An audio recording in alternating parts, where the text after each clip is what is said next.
Are you tired of the demo? Yeah! All right. So we're talking about the American Party. Yeah! What's going on? Happy Sunday, guys. What's going on? So we got a bunch of stories to talk about tonight, a whole bunch of news.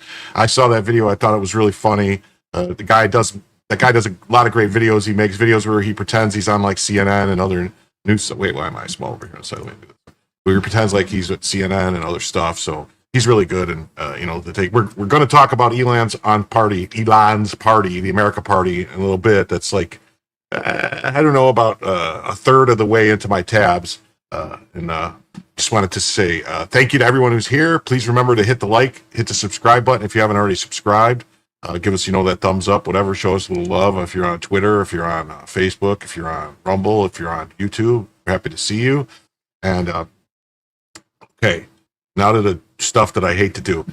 There is a goal tonight, which I hate to do, but I have about 80 tabs. The amount of time when I started the goal and now. So what I wanted to do was put a.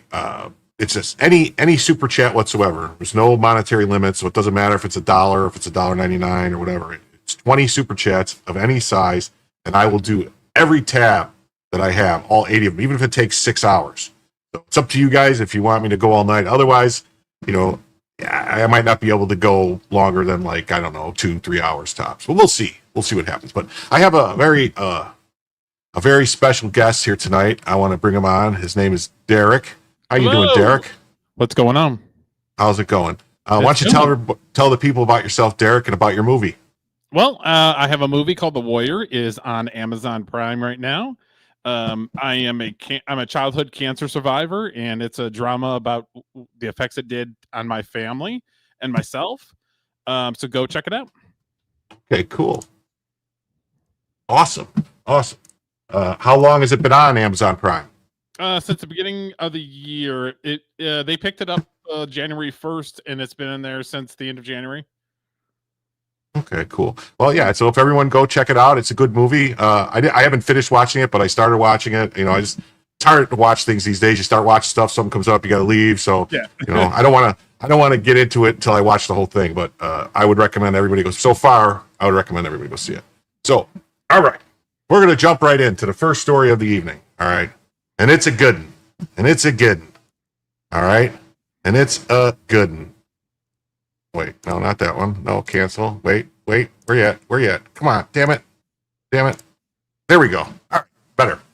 All right. So, holy crap. 15 people, including multiple local Democratic officials, charged with for voter harvesting scheme in Texas. Rochelle Lozano Camacho, Frio County Judge. Ramiro Trevino, Purcell County City Council Member. Adrian Ramirez Purcell, Independent School District Board Member. Carlos Segura, former Frio County Election Administrator. Rachel Garza, Pearson City Council Member. Rosa Rodriguez, a campaign worker. Juan Manuel Medina, former Bexar County Democratic Party Chair and former San Antonio Mayor candidate. Petra Davina Tervino, former Purcell Mayor, so a former mayor. And then we got another former Dilley Council Member, Anelda Rodriguez. Marianne Obregon is a former Dilley Mayor. Oh, what do you know? Cecilia Castellano, former Texas House candidate. Raul Cazares, Frio County Precinct 3 Commissioner, and Marciala Garcia Benavides, Perso ICD Board Secretary. Okay, look, here's the pictures. They're all wearing orange, which means they're all been arrested. All right. All right. And then here it says, we're going to show this real quick because it says here that election fraud isn't a myth. Unlike what people might have told you, it's not a myth. It does happen. It's systemic rot. Texas's 2021 vote harvesting law made ballot trafficking a felony, yet DC still pumps billions into agencies that fail to secure elections. These indictments prove that the problem exists, but where the accountability for bureaucrats enabling it. Paxton's crackdown is a start, but until we defund the swamp and overhaul the system, taxpayer money will keep funding the same corruption. Real reform means audits, transparency, and dismantling the machine that lets it happen. The evidence and unanswered questions demand attention. What do you think about that? You think that's I think that they basically tell people that they will cheat for them, that they have it covered and they don't have to worry about it. Because it just seems like it's always on one side. And I understand there's corruption on the other side. I'm not saying that there isn't, but it always seems like it's usually one-sided. Yeah. I mean, it does go both ways, but lately it seems like it's been a lot more Democrats. We saw there was there was a mayor's race in New Jersey that they had to redo over because of corruption. There was another congressional race, I want to say in Pennsylvania not too long ago, that was same type of thing where they were screwing around. And I don't know. We've seen reports, a lot of reports, but like here's Libs of TikTok saying, meet Manuel Medina, former Bexar County, Texas Democrat Party chair. He was just indicted on 2 counts of alleged voter harvesting. There he is. Look, he said, please give me your votes. I'll put them in for you.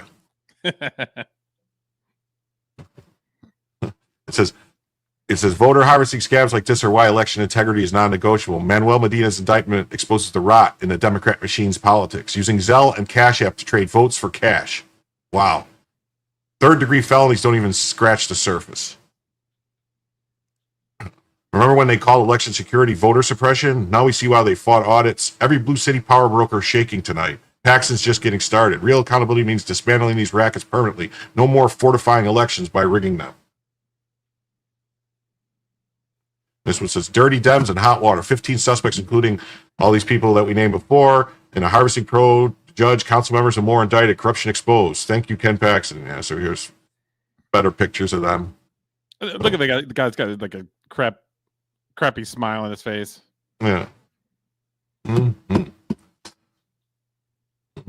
I wonder if they used the Democratic Party, the Act Blue? Yeah, Act Blue. Yeah, they need to start cracking down on Act Blue. If they don't do something, because they know for a fact there's a lot of like smurfing where it's not real money, where they go and talk to people and they're like, what? And they're like, these people that are retired on fixed incomes, like, I donated $25. They're like, no, it says here you donated $30,000. What? No. Yeah.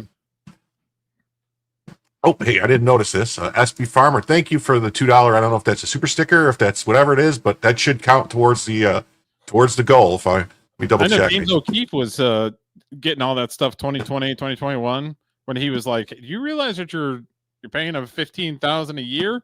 They're like, "What are you talking about?" Like right here. That's not my information. Yes, it is. And Black Lives Matter is using Act Blue. Yep. Oh, someone else just popped in. What do we got here? We got, oh, hey, look, it's my, oh, hold on. Oh, hold on a second. I got something to play here for him. He's got his own special intro.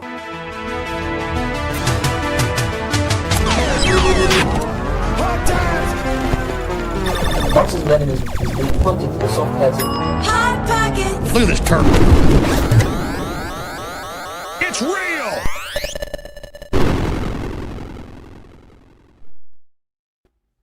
Hey, what's Oh up, my buddy? gosh, you like turtles? Pretty nice. I like turtles too. How's everybody doing tonight? I'm late. That's going. You're not late. You're turtles are never late. They always arrive exactly when they're supposed to. Kind of slow. We've been talking about this voter scheme that's been going on in Texas that Greg Abbott and John Paxton seems to have gotten a hold of. It says former Texas Democratic Party county chair indicted for ballot harvesting after Paxton probe. Well, fill me in. I have been away from the news for a little while. Well, I was we're going to fill you in. See? birthday. Yeah. Well, here we'll see. Now, see, they always get me with this because I will.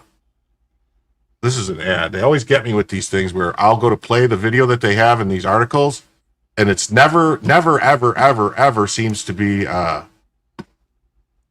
actually what they. Oh, look at this! I got another tip here for $2. Thank you very much for the tip. Just a tip, just a little slap and pickle. I mean, slap and whatever. You know what I mean. Oh, yeah, a slap and pickle. They celebration Not just here a in tickle. America. Let's see. Is this going to be about? You're past. No, this that is now. not. This is the same thing. This is the same. Oh, no. Yeah, that's Yeah. Pearsonese. He does a lot with the veterans. Yeah, so this is about veterans. See, they do that every time, and they trick me. And I don't know why I haven't learned yet. So it says a former Texas Democrat Party county chair and 9 other party members have been indicted for alleged ballot harvesting, according to a local news report. Republican Attorney General Ken Paxton was behind the statewide investigation that led to the indictments. KSAT reported that Juan Manuel Medina, former Bexar County Democrat Party chair and former San Antonio mayoral candidate, was among those indicted on 2 counts of ballot harvesting.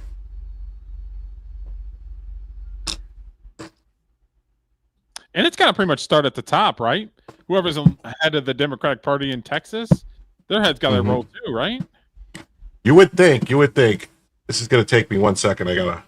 Can't believe I got to do this again. I got to pull up the Make you whatchamacallit. sign in. No, I got to pull up the archive stream because it's screwing me around. So where was it at? Right here. Yep. So I got to do this. Copy. Trying to make that money, man.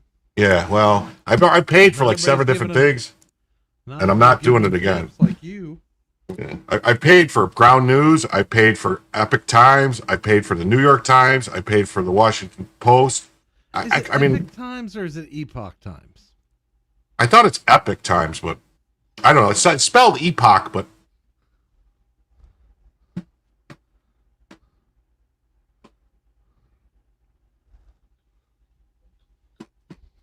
Aren't they a defector from China, or they're like an anti-China news group? maybe. They're Hold on. they're Oh, like- someone else who popped in. Oh, Dave's here. Hello, Dave. Well, hello, Hi, Jim. Dave. Derek. Long time Uncast, no how see. y'all doing? How's everybody doing tonight? We're trying. I'm trying to get this story to load because it really irks me that it's jerking me around like this. So that one I got. So, oh, hold on. We can do this. Buddy. For that. Hold on. I'm gonna do this. We can do this while we wait. Come on, get over here. What's up, Doc? 15 people, including a former Texas House candidate and other officials, have been charged in a state-led vote harvesting investigation. It's our top story this evening. According to KSAT, 7 suspects turned themselves into the Frio County Jail yesterday. They include Juan Manuel Medina, the former Bexar County Democratic Party chair and former San Antonio mayoral candidate, Petra Divina Trevino, the former mayor of Pearsall, Mary Ann Obregon, the former mayor of Dilley, among others. Also charged, former Texas House candidate Cecilia Castellano. They are all accused of vote harvesting to varying degrees. Castellano's attorney says the charges against his client are politically motivated and connected to her campaign for the Texas House last year. She ran for the District 80 seat, which stretched from southwest of San Antonio down to parts of Webb County, including Laredo.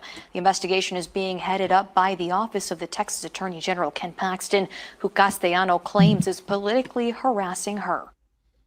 Well, that's interesting. Am I going to get in trouble for noticing that they all have something in common? Okay. I mean, I'm just saying that the news. Well, they all look. They have a similar. adopt- They have a similar look to them. So yeah, it's a Texas judge and 5 I was others gonna say indicted. The newscaster had to adjust her accent for each of their names. Yes. Well, yeah. Well, Doc says the point is that this can't be. Voting fraud isn't a thing. Well, it's starting to seem like maybe. It might be. I heard it was a conspiracy theory. I don't know. Yeah.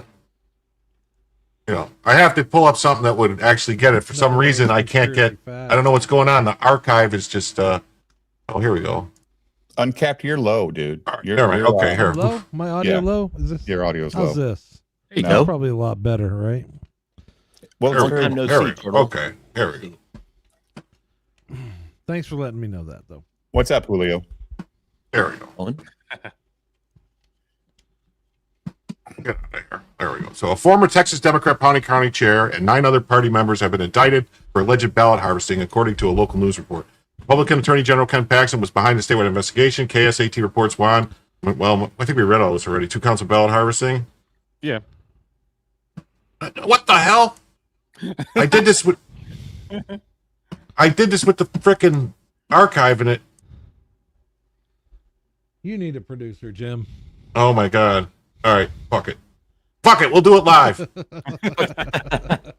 All right. A Democrat county chair and 5 other individuals have been indicted on charges of voter fraud. Texas Attorney General Ken Paxton announced Wednesday, shaking the political landscape of Frio County. The allegations stem from a multi-year investigation into the potential voter harvesting during the 2022 primary elections. Judge Rochelle Lozano Camacho, an elected Democrat judge in Frio County, faces 3 counts of vote harvesting. Wow, 3 counts of vote harvesting. The indictment also names her sister, a county trustee, the county's election administrator, 2 Persol, Texas City Council members, and another woman. The investigation was triggered by a complaint filed by Mary Moore, Camacho's opponent, in a Democrat primary runoff. So this is Democrat on Democrat violence. You love it, don't you? The lefties. You love to see it. Democrat on Democrat violence. I Love to see it. wonder if there's video or something of them coming at like 2 a.m. and stuffing ballots or something. You know what I mean? It's possible. Yeah, those are It's fake possible. videos, Derek. We saw that in Atlanta, right? All those ballot boxes, those were all fake. really That didn't happen. Unbelievable. Well, be careful. Yeah. That costs So it's Rudy a lot of money. Yeah, well, I'm hoping that lawsuit gets solved. But anyways, it was like it says, Moore alleged that Camacho hired a Democrat operative to collect mail-in ballots, complete the applications, and transport voters to the polling locations. See, I don't think it's a problem transporting voters with the payments ranging from $1,500 to $2,500. That's a problem. Yeah. Yeah. Yeah. Reports indicate that Camacho and her associates targeted elderly voters in a personal subdivision. One individual involved in the alleged scheme reportedly concealed ballots under her clothing and used multiple vehicles that made detection. Well, then they can't say they didn't have the modus operandi, and the whatever it was, why is the words escaping me? The motive, you know what I mean? Like the actual, the criminal intent. There's a word for it now. It's escaping me. Mens rea. Damn it. Imagine 322 total votes wins an election. Oh my God. Mm-hmm. Oh boy. Yeah. Yeah. She said, so she narrowly won her primary race. She defeated Moore by 157 votes initially, and then by 72 votes in the runoff out of 322 total ballots cast. Wow. That is crazy. I think we had more ballots cast for my class president in high school. Yeah, for sure. So they had to harvest 300 ballots? That's kind of wild. That's insane, right? I don't know. Maybe they deserve 2020. Maybe they need to be prosecuted just for being. Is this that Texas, ineffective. Jim? Yeah. Yeah, it's Texas. Texas. Texas. Because in 2020 they were going to old folks' homes and literally having them sign their name on ballots, right? Yes, there were people that voted in 2020 that had been in a vegetative state for more than 15 years, but they just had to do a mail-in ballot this time. 8,000. 81 million of them. 8,000 people live in that county, dude. 8,000 people live in that county, and 322 bothered to vote for this election. Holy hell. I don't know. We had an election the other day in my little city, and I didn't know about it because I didn't really tell you. Well, that's what I'm saying. Like, but they do that on purpose too, Derek. Yeah. They don't want the Republicans showing up, and they don't even have a Republican on the ballot because I got no chance winning. So why even bother? How many? What was the population? 8,800. That's the full population. So you got to figure about a third of them are too young to vote. Well, I think isn't that how AOC actually won her primary against Joe, whatever his name was, Joe Crowley, because only like 4,000 or 5,000 people actually voted in the primary for the Democrat primary, so she was able to, basically eke it out, even though like there's 400,000 people in her congressional district. The average age in the district is 33. Yeah, so it says Paxton, who has announced a primary challenge to incumbent Republican Texas Senator John Cornyn in 2026, emphasized his commitment to prosecuting public officials engaged in electoral misconduct. Well, that's good. Elected officials who think they can cheat to stay in power will be held accountable. No one is above the law. God, I really love that. No one is above the law. I wish someone else would say that. Yeah, really. So, look at this. I got a super chat from Doc for $2. Thank you very much. Another one from Darth Angel's Shadows for $2. Ick, boob sweats, ballots. Gross. What? Oh, okay. Yeah, because they hit it under. Okay, now I get it because she hit him under her. No. Okay, in her bra. All right, I get it now. Yeah. Yeah, I don't know if you guys heard, but I'm doing kind of a steel toe thing tonight, unfortunately. Are we rallying? I'm rallying. I did because I have like I have like 80 something tabs open, and I said if instead of being like, oh, I just said any super chats at all. So 20 super chats of any denomination will get me to go all night if I have to get them all done. So I've got Red Bull. Well, I have a Cash App too, but that's on the screen. That's just I don't really talk about the Cash App too much. That was it's on. You can subscribe to 14 different channels here at the bottom and apply to select the Cash App. Yeah, but yeah, no, and that's it. I don't know. I was told by several people that you have to ask for something if you want it. So yeah, you can't just so. Anyway, so Paxton's office has a history of prosecuting voter fraud, having charged 4 people with vote harvesting in 2020, including a county commissioner. Yes, SB Farmer is correct. There are 20 chats and a blue pill, and I'll go all night. At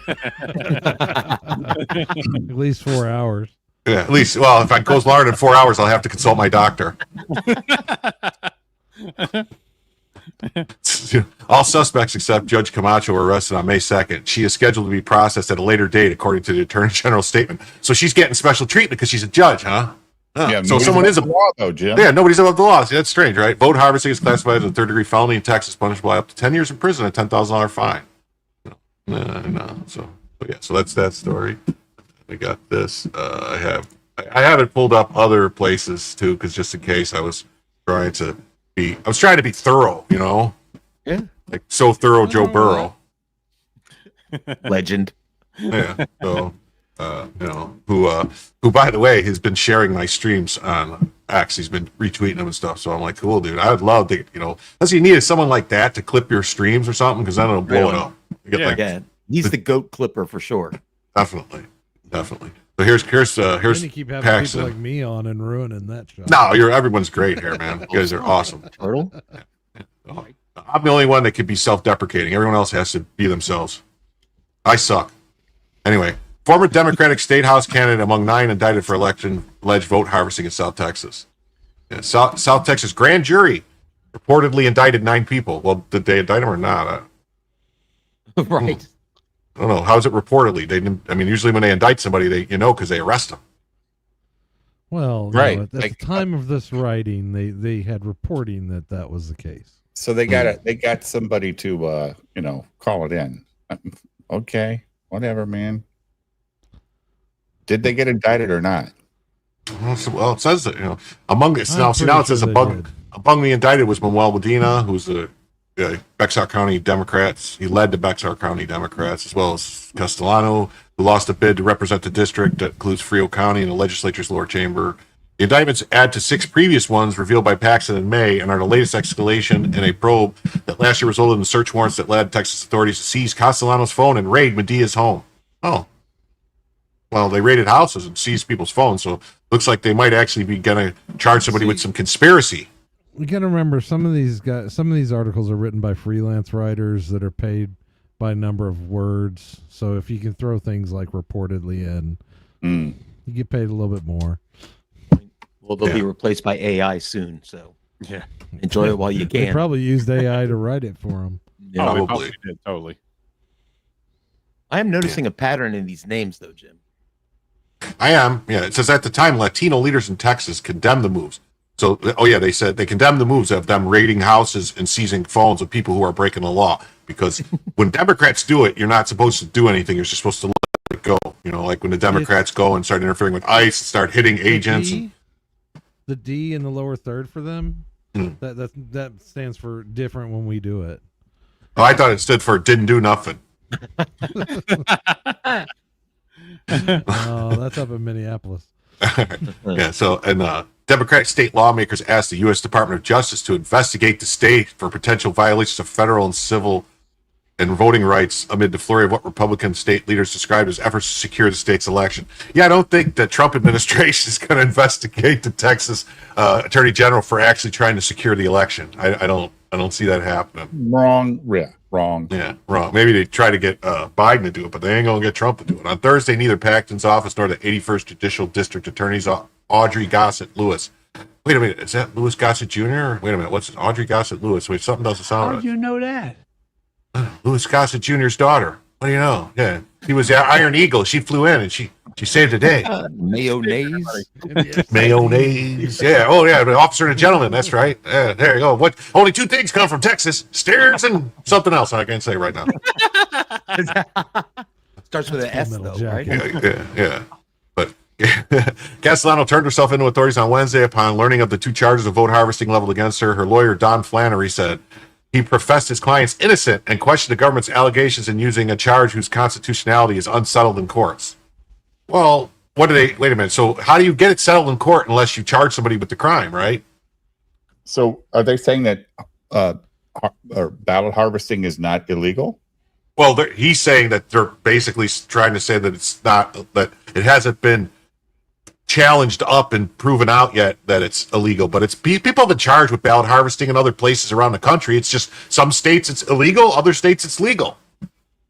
You know, it's sick that it's legal anywhere, dude. Get your ass to the polls. And I don't think that people should be getting driven there by a charity bus either. Get your ass to the poll. Oh, this is probably what he was talking about. It says in September, a federal judge ruled that certain prohibitions of voter outreach efforts in Texas law were unconstitutionally vague and restricted free speech. But the New Orleans Fifth Circuit of Appeals Court overturned the decision when Pax's office appealed it. So why do they even say that? If the fucking Court of Appeals overturned it, then what difference does it make what one district judge says? Yeah. Well, I mean, well, as we've learned, if one district judge says something, that's the most powerful person in the country. Yeah, right. Yeah, well, so and being willfully ignorant is also corruption. Where it's like, oh, I didn't know it was crazy. I didn't know what was going on. You know what I mean? It's the same shit. Yeah. I just need to see the words voter and outreach next to each other, and I know there's some shady stuff going on. Yeah. Generally speaking, if you don't vote for Jim, you ain't black. That's true. And agreed. also, what the Democrats do is they always promise to give the voter the reach around, and then they never do. Yeah. He said Cecilia's innocent. She didn't do anything illegal, and I don't think they're going to be able to prove it. Well, wait a minute. So you don't think she did anything? She didn't do anything illegal, and they're not going to be able to prove it. Well, either if she did something illegal, them not being able to prove it doesn't mean she didn't. You know what I mean? Didn't do something illegal. Flannery said dismissing the prosecution as plainly politically motivated. The problem is it's very chilling for people. Yeah, it's highly inappropriate, in my opinion, to be filing these charges now when the Fifth Circuit is going to rule about whether the activity is even a crime. It is a crime, for sure. Fifth Circuit said they, stated or whatever, and said the law could go into effect. So clearly, you don't wait. That's not how these things work. These people aren't charged with voter fraud. These people aren't charged with traditional ways that it's illegal to get votes or do voter fraud. Medina did not. Go ahead.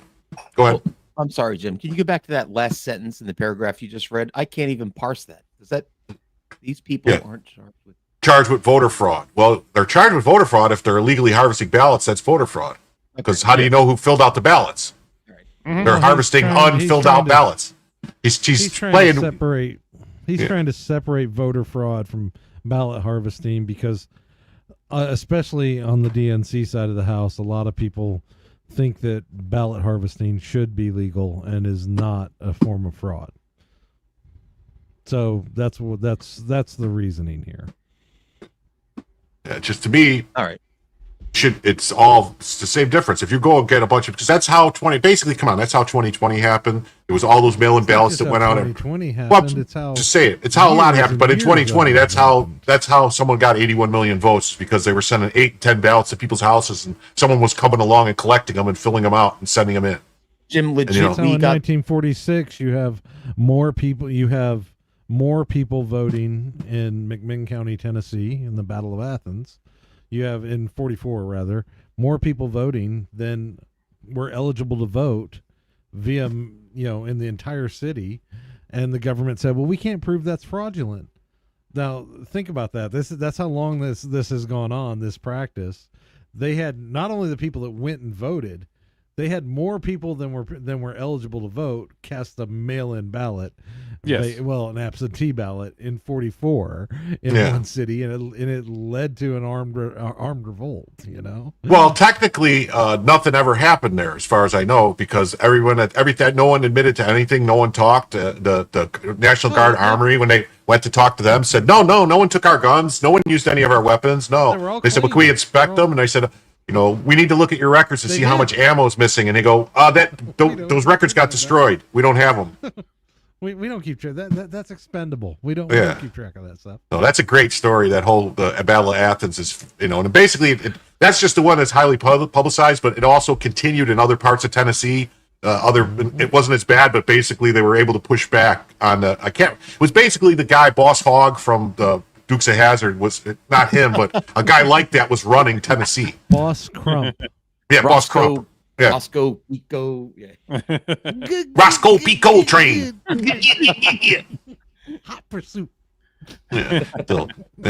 And, the others charged include the former mayor of Pearsall and Dilley and other local elected officials from those cities in Frio County, according to Kesse. Some of them were targets of search warrants executed by Paxton's office in May.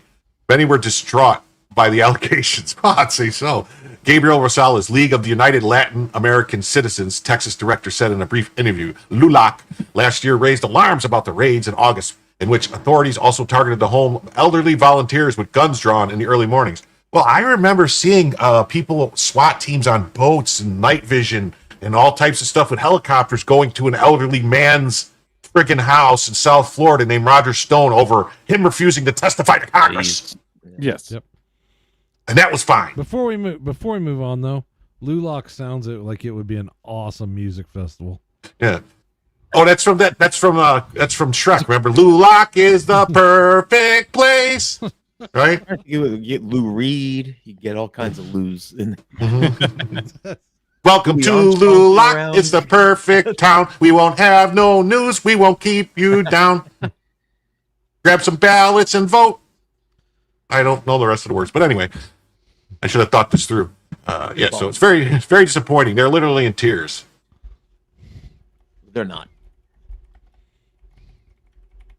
The extent of the allegations is not clear. The Tribune could not get copies of the indictments. Well, no, and they were not available online. Search warrants obtained by the Tribune last year followed the raids, showed that the authorities were investigating allegations that a longtime Frio County political operator had illegally harvested votes for multiple local races in recent years. Well, no shit, Sherlock.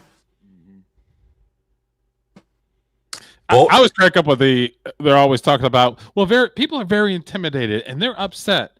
I'm sorry. If you're intimidated and upset, you got something to hide. Period. Yeah, like that guy. I talked about it last night a little bit, but there's that guy from the FBI that wrote all these articles, who's the source about how the FBI is politicized, because this guy who's like best friends with Peter Strzok and hanging out with him and everything, and they found out and sort of like, yeah, we want to talk to you, and we want to, he was like leading like an ASAC of somewhere in Virginia. Like, we want to talk to you. Come on in. We want to give you a polygraph. And he's like, I quit. And they're like, well, obviously he doesn't want to be polygraphed. So, it's like you did something wrong and he knows. So he's like, I'll quit instead. He's like, but I was only 5 years away from retirement. So you clearly did some really bad shit that you didn't want to come out in a polygraph. Well, I mean, everything you've read with this article, it kind of boils down to how dare you catch us? Yeah. That's how it How always dare you is. look into this information? Well, there was, I'll quote, the scion of the Democratic Party, Hillary Clinton, who says, "What difference at this point does it make?" Sharon Osbourne of politics. Come on, man. Yeah. To vote harvesting or a collection of ballots is a term used by many Republicans to refer to the process of designating someone else to return a completed voter's ballot to election officials. The practice is permissible under federal law, but numerous states have passed legislation to restrict it. I don't think it's legal under federal law for someone to fill out ballots for other people. No, not at all. But technically, they're not. They're claiming that's not what's happening. We all know that's what's happening with ballot harvesting, but they're claiming that they're only collecting the ballot, that the person actually filled it out. Yeah. Well, it says the states put restrictions saying they couldn't be compensated or placing a limit on the number of ballots a person could collect. Well, I know in Florida you can only turn in immediate family members, like you can to the mail, like even to just drop them into the mail. It's got to be like immediate family members only. The charges leveled by Paxton's office this spring were under a 2021 state law that made it a third-degree felony for a person to knowingly provide or offer vote harvesting services or the collection of ballots in exchange for compensation, unless the person is employed as a caregiver for a voter who is eligible to vote by mail. Well, that's what they did in if I'm not mistaken, Wisconsin, with all the nursing homes. They had all the people in the nursing homes basically having people that hadn't voted in like 6 elections that were like basically, and all of a sudden these people are mysteriously voting. Yeah. That's the example I gave you earlier about the person that had been in a vegetative state for more than a decade, but somehow voted. Voted. Yeah. By the way, hadn't voted since early 90s. So, not exactly politically active when they were, awake and alive to the world. Yeah. Yeah, unhyphenated, I totally agree. It's insane that it's legal in several states. Yeah. It's like I don't know, man. Anyway, and they don't want to do anything about it because it's open for them to be corrupt. Well, yeah, because they always use this. One thing I really hate about politicians in general is they always use the one, like this one thing. Well, what about the 85-year-old woman who can't walk and you know what I mean? And she wants to vote. And so how's she going to get her ballot there? Because she can't leave her house. She can't even make it to her mailbox. She's got to have somebody go, she's got to have the neighbor kid take it and drop it in her mailbox. So isn't it okay if we just have somebody that can maybe go pick up the ballot from her? You're like, well, I guess that's okay. And then it's like, all right, send them in, get them everywhere. And it's like, wait, whoa. That's okay. Here's 100. Old folks' homes would be easy targets because the people that work there don't make much money. So it'd be ripe for somebody to come in and go, hey, we want to make sure that your patients are counted, but they don't know how to fill it. So just, you know what I mean? And we'll give you X amount of dollars if you do that. Yeah. It says the people of Texas deserve fair and honest elections. Well, the whole country deserves fair and honest elections, not backroom deals and political insiders rigging the system, Paxton said. I hope Paxton wins the primary against Cornyn and becomes the next, because Cornyn screwed us over with that gun. That he was the guy that did that gun law under Biden that was, basically made the deal for that red flag law, federal red flag law stuff. So yeah, he sucks. So no one is above the law. That's right. No one is above the law. So all right. So didn't the Supreme Court repeal that or say that it was unconstitutional or something? What the Biden gun crap? No. Not the. He also he's the one who got the stuff stripped out from the big beautiful bill regarding silencers and short barrel rifles. Oh, did I say a word that I'm not supposed to say on YouTube? No, you're fine. It's I don't pew pews. Like I don't. It's possible though that like everyone's freaking out about that. It's possible that because they took the tax to zero for that, it might actually be a way to get the NFA ruled unconstitutional, because there's a constitutional there is an amendment in the Constitution that forbids registry. That's it's right. part of a law, and so that because it's no tax, all that is a registry. Is the second. Right, but no. There's actually law that forbids a registry. So the only way they got around it with the NFA was because it's a tax, and so they have to keep track of the tax. Well, So if a it's de facto- not, it's a it's a de facto registry. But if there's no tax, if the tax is zeroed out, it's just a registry. Right. So we'll see. Hopefully, and also I found out too, which I'm hoping they do, is that there's a loophole in the law, because I saw, like, I don't know if you guys remember, like, there was people giving away like Tommy guns and stuff under Biden to people. Like, I think it was what's his face got one.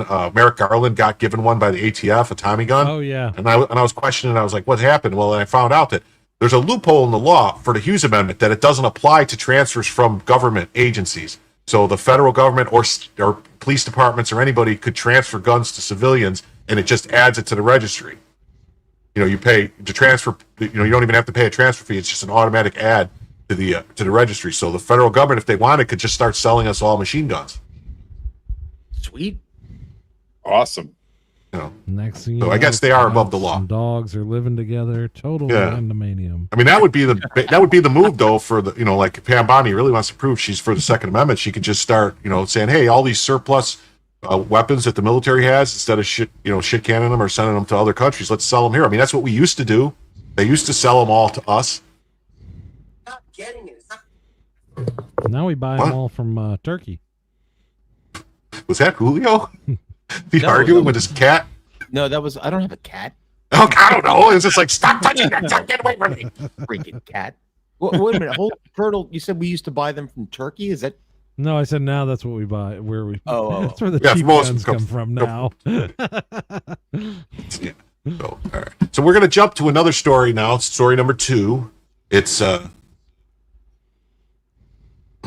what the hell? Oh, I replied to this one earlier. I think that's why I saw it. Breitbart exclusive. John Brennan may face perjury issues after CIA Director Ratcliffe's review uncovers Russia hoax testimony problems. Yeah, that's right. And they'll get right on that about 10 minutes after the statute of limitations goes out. Yeah. This is John Brennan's credibility evaporated the moment CIA Director Ratcliffe. Now, I saw another thing. I think it was last night. I talked about it, that they're being accused of whitewash. That this is a whitewash for the deep state. This whole thing that happened. So who knows? There's some guy in Congress who demanded records that prove that the CIA was just as involved as this FBI was in the Russiagate, bullshit. So no. Yeah. Oh, and it was also last night. I know you guys saw this last night that. It finally revealed that the CIA was monitoring and involved with Oswald prior to the assassination.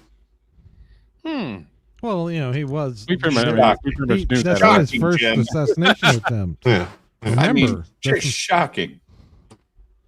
that wasn't his first assassination attempt. Remember that. Yeah. So it says, so CIA Director Ratcliffe exposed his role in weaponizing the Russia hoax to drain the Intelligence Community Swamp Act. What? They have the Drain the Intelligence Community Swamp Act of 2025 explicitly targets Brennan for revocation of security clearances. What is that? DICSA. Dixa Act. Well, Dix Act. they should have put a K in there and called it the Dix Act. That would have been funny. Yeah, they're a bunch of dicks. Especially targets Brennan for revocation of security clearances and accountability over his orchestration of the Hunter Biden laptop cover. Ratcliffe's review proves Brennan overrode analysts to push the Steele dossier, despite knowing it was junk, a deliberate act to sabotage Trump. Brennan didn't just lie to Congress, he manipulated the entire intelligence community to fuel the partisan coup disguised as analysis. The same swamp that protected Comey's 8647 threat is now crumbling under Trump-era reforms. Brennan belongs in handcuffs, not a think tank. The evidence trail is damning.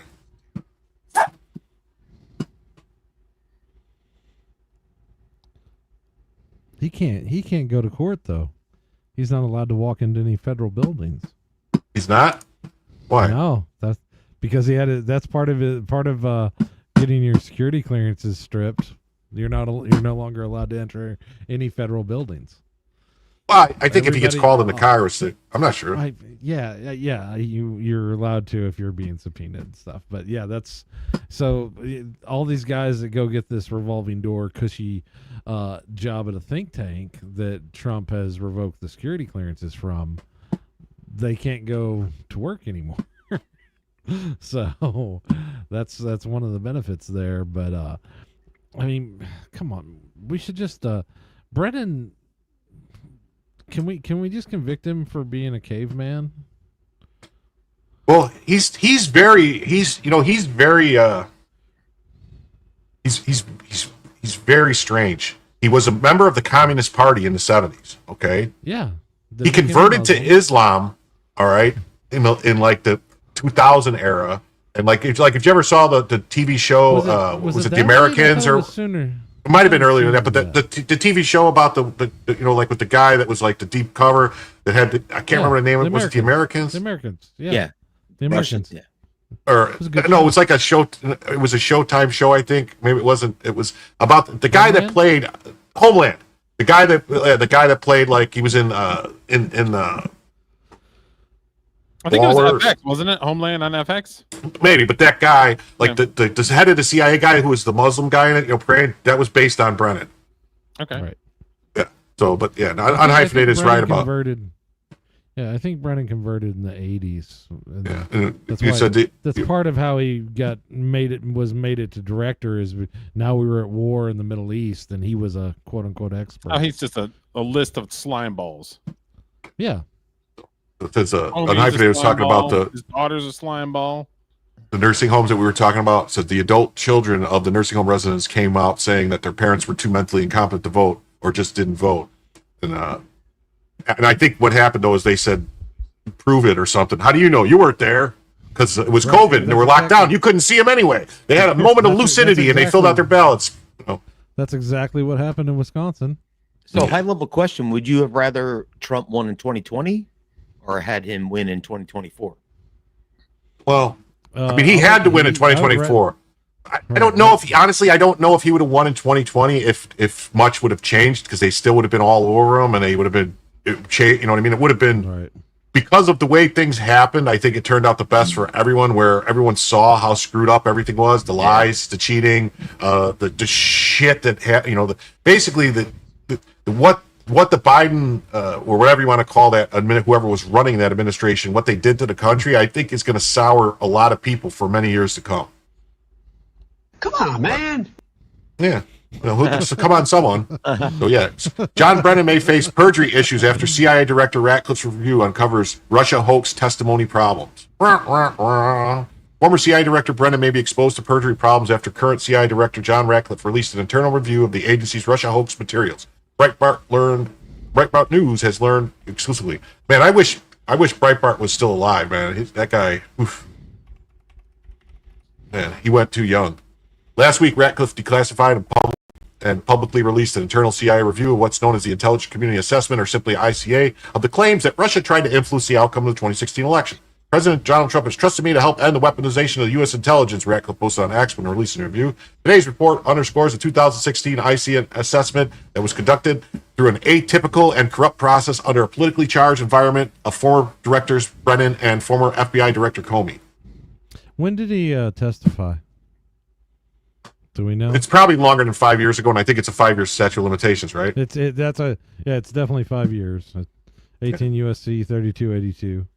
Yeah. So they'll find this, like I said, 10 minutes after that's expired, they'll decide that he did lie, but there's nothing we can do now. So that for years, Republicans and Trump allies have claimed the ICA from 2016, when Brennan led the CIA, was flawed because its findings were based in part on the highly political Christopher Steele dossier. The Steele dossier, which was funded by Democrat Hillary Rodham Clinton's campaign, was filled with blatant misinformation and inaccuracies like the false claim of P-tapes about Trump.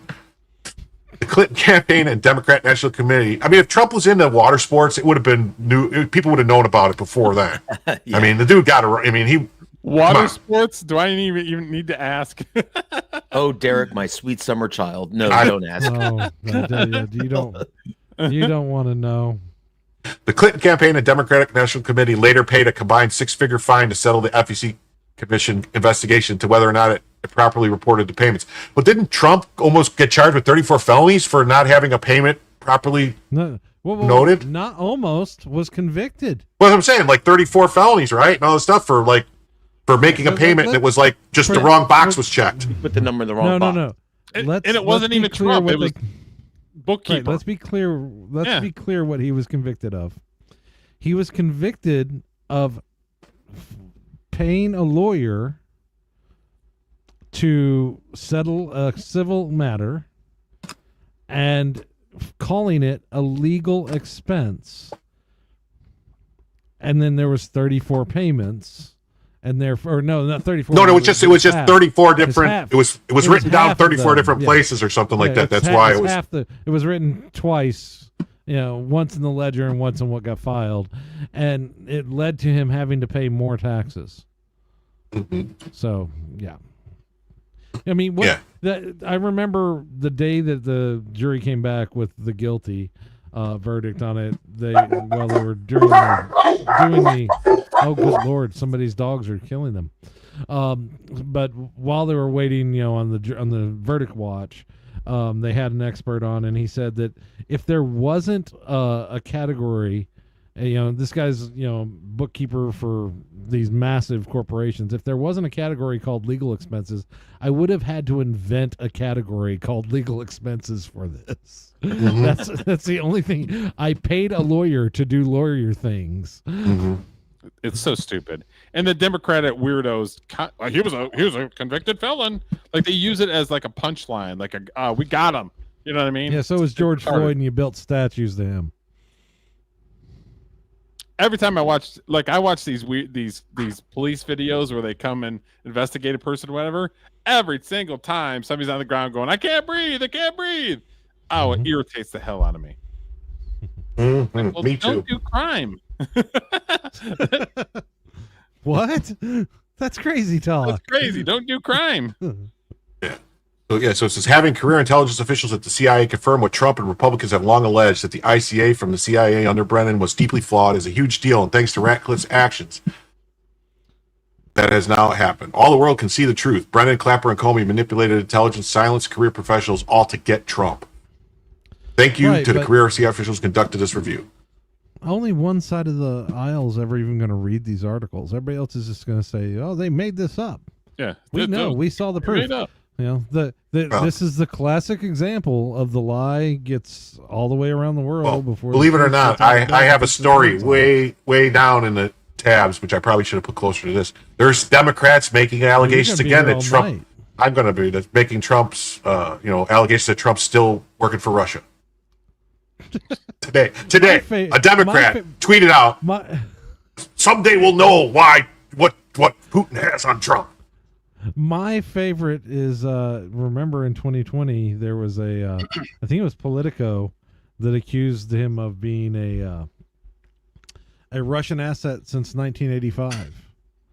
And I'm just going, I'm old enough to remember that Russia was called the Soviet Union in 1985. In 1985. Yeah, I want to address this real quick here. This is Tetlin says, "Hello, Ghetto. Wish I could start from the beginning." Unfortunately, Rumble has some weird thing where they don't. In order to stream at 1080p, you can't. You have to have DVR disabled so that it can't rewind. So, well, why would you want to stream at 1080p? I mean, look at the panel. I don't know. I just do. I don't know. How dare you, Turtle? Well, J.H. Swellback, that all depends on whether or not I'm here. I'm talking about me. whether or not you drink Russian Standard. If you drink Russian Standard vodka, then definitely you're a Russian agent. Does that come in a plastic bottle? That's what the good. No, they come in a glass bottle. It's good, actually pretty decent vodka. But that used to be prior to like going back in the 1800s, Smirnoff was actually the Russian, like the Russian vodka of the Russian czars. But then something happened and there was a falling out and they switched to a different brand. I don't know. I don't know much about it, but got bought. The by best somebody. vodka I ever had is when I was in Ypsilanti. It was like right on the border of Ann Arbor and Ypsilanti, and the guy and girl that lived across the hall from us. The girl was she was some sort of daughter of a diplomat or something like that. And the guy was Russian, and he's like, "Hey, we'd love to drink with you guys." I'm like, "Cool." So come over and we'll have a beer with you. And he, like, when they came in, he's like, "Well, no, I bring my own beer. Like, I don't drink anybody else's." And I was like, "Really?" And he's like, "Yeah, it's a custom of ours that we don't drink other people's stuff. We bring our own."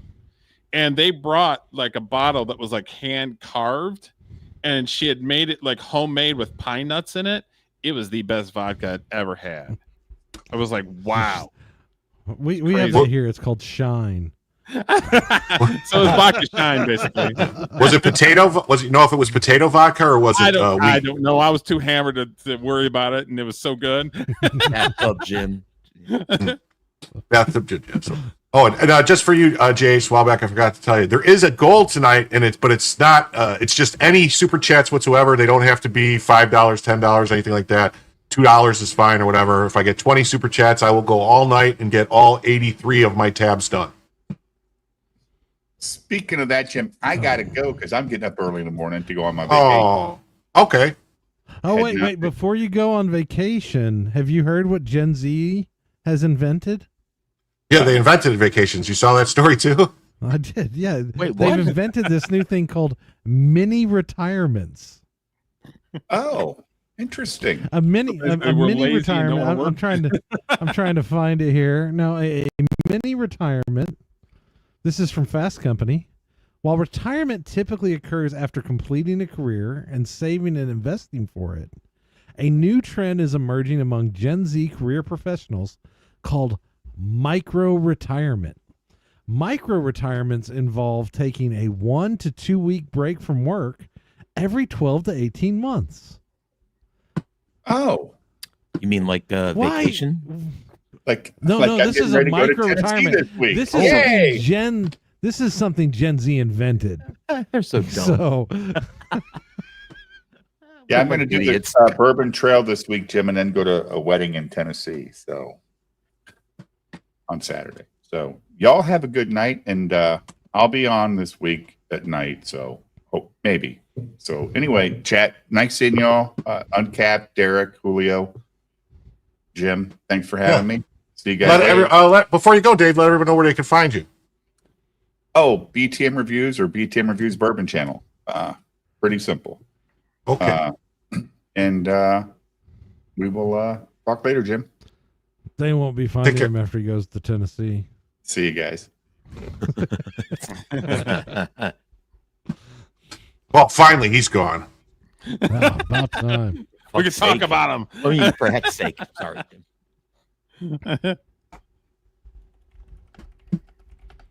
Oh, it's pronounced Teetalin. Anywho, I'm in Tennessee too. Oh, Teetalin's in Tennessee too. Cool. So yeah, while that's big and of itself, according to multiple sources who spoke with Breitbart News in the wake of Ratcliffe's release of his report, there was perhaps an even more significant revelation contained inside: potential smoking gun evidence that Brennan may have perjured himself during closed-door testimony before Congress on this matter. Page 5 of the newly released review: career CIA officers admit that the Steele dossier was included in the 2016 ICA by Brennan, and that he did it over the objections of the career officials. When confronted with the specific flaws in dossier by two mission center leaders, one with extensive operational experience and the other with a strong analytical background, he appeared to be more swayed by the dossier's general conformity with his existing theories than legitimate tradecraft concerns. The report reads in part on that page that Brennan ultimately formalized his position in writing, stating that my bottom line is that I believe that the information warrants inclusion in the report. Wow. That's crazy, right? That's crazy. Crazy. Somebody from the CIA lied? Yeah, that's all they do is lie. You know. In other words, Brennan overrode the career CIA officials who told him not to include the dossier in the formal ICA about the Russian interference in the 2016 election. This sentence in the report Ratcliffe released stunned members of Congress and senior staff who recalled in conversations with Breitbart News that Brennan had testified behind closed doors that he did not advocate for the dossier to be included in the ICA. As such, it would appear that despite his testimony to Congress, to the contrary, Brennan actually did the opposite of what he testified about. Wow, what do you know? He did the opposite. It's kind of like what government does. They always pass these bills to say one thing and then that does the opposite. John Ratcliffe's a genius, one congressional source told Breitbart News. He just got career CIA officers to admit that the 2016 ICA was corrupted and to offer up Brennan on a silver platter. I've never seen anything like it. The DOJ could have a field day on this. Well, like we said, it's probably been over 5 years, right? Mm-hmm. Probably. A second source familiar with Brennan's testimony said they were stunned to see the declassified comments come to light. It just shows how lawless Brennan and the entire Obama regime were. The source told Breitbart News he knew the entire time he was trying to wreck Trump's presidency before it even started, but still had the nerve to lie to Congress with a straight face. So it says, yeah, Brennan's testimony is very similar to comments he made publicly to press in 2017 about the dossier For sources familiar with the matter and comments reported Wall Street Journal at the time, Brennan said he had not read the dossier and didn't give it credence. So he just lied. Lied. To date, Brennan hasn't read the document and gave it no particular credence, he said. I did a little research while we're on this. He testified May 11th, 2023. Oh, well, that's less than 5 years then. So this will, of course, need to be dragged out for a few more years. Oh yeah, they'll delay. Oh, Julio. Who we lose? Julio popped off. I think he's had a. Oh, yeah, the Irish guy. Okay. I do have an email in the more drop down, J.A. Swalback. I added it. If you look, it's there. You just got to click, and I think you have to click on it. I'll just tell you, it's James_Satala@Comcast.net. You know, you're gonna get so much spam. I don't care. Right. So thank you for the $20. Says, okay, here's 20. I hope you enjoyed the email I sent you. Oh wait, you don't have an email in your more drop down. I do. I put it in there the same day you asked me for it. I did. I promise. And that's $1 million, Daddy. That's right. Doc says, how communist scumbags got in the high in government? That's been happening since the 60s. Yeah.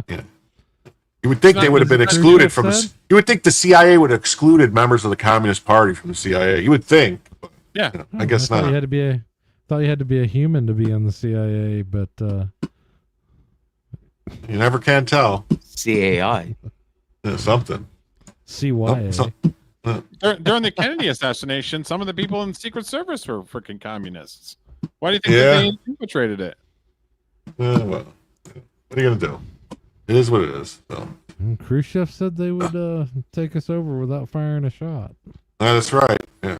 It says, as Breitbart News reported many times in the past, Ratcliffe has been aggressive in exposing Brennan over the years. Back in 2020, Ratcliffe was director of national intelligence. Breitbart reported that he declassified documents revealing that CIA Director Brennan had briefed former President Obama on Hillary Clinton's plan to tie then candidate Trump to Russia as a means of distracting the public from her private email server. Then, of course, in an exclusive interview this year with Breitbart, his first as CIA director, Ratcliffe told him that Brennan's tenure as CIA director was one of the worst things that ever happened to the agency. Ratcliffe detailed in that interview several steps he's already taken to undo the politicization of intelligence that Brennan had accelerated. Well, that's a good story. So I'd like to see, there's several people I'd like to see in jail. Has there ever been anybody in the CIA that wasn't advancing a bunch of, polarized politics? I did see another thing too, but I didn't have it pulled up because it was just, I didn't have much on it. It was like right before I went live. I saw someone post that the government released documents saying that Epstein didn't traffic anybody to anyone, that he didn't have any clients or anything. He was all to himself, and that he did kill himself. Wait, I've seen that on X. Yeah, so I was like, what? I was like, what? Yeah, so I'm seeing this here. Jeffrey Epstein had surveillance room to keep guests on his. That he wasn't involved in blackmail, but he had everything wired. Yeah, whatever. I still think he was a honeypot, basically, to get people in the position where they could basically say, well, we'll release this, do what we say, or we're going to release this. You know what I mean? Like, it was a honeypot. I'm sure. I think Diddy was the same thing, and that's why did they raid Diddy's house the way they did over these charges that they charged him with? There's no reason to raid his house like that for these charges. They didn't need to raid. They had the people. They didn't need to raid his house. So what did they raid his house with? Grab the stuff. Grab the stuff, yeah.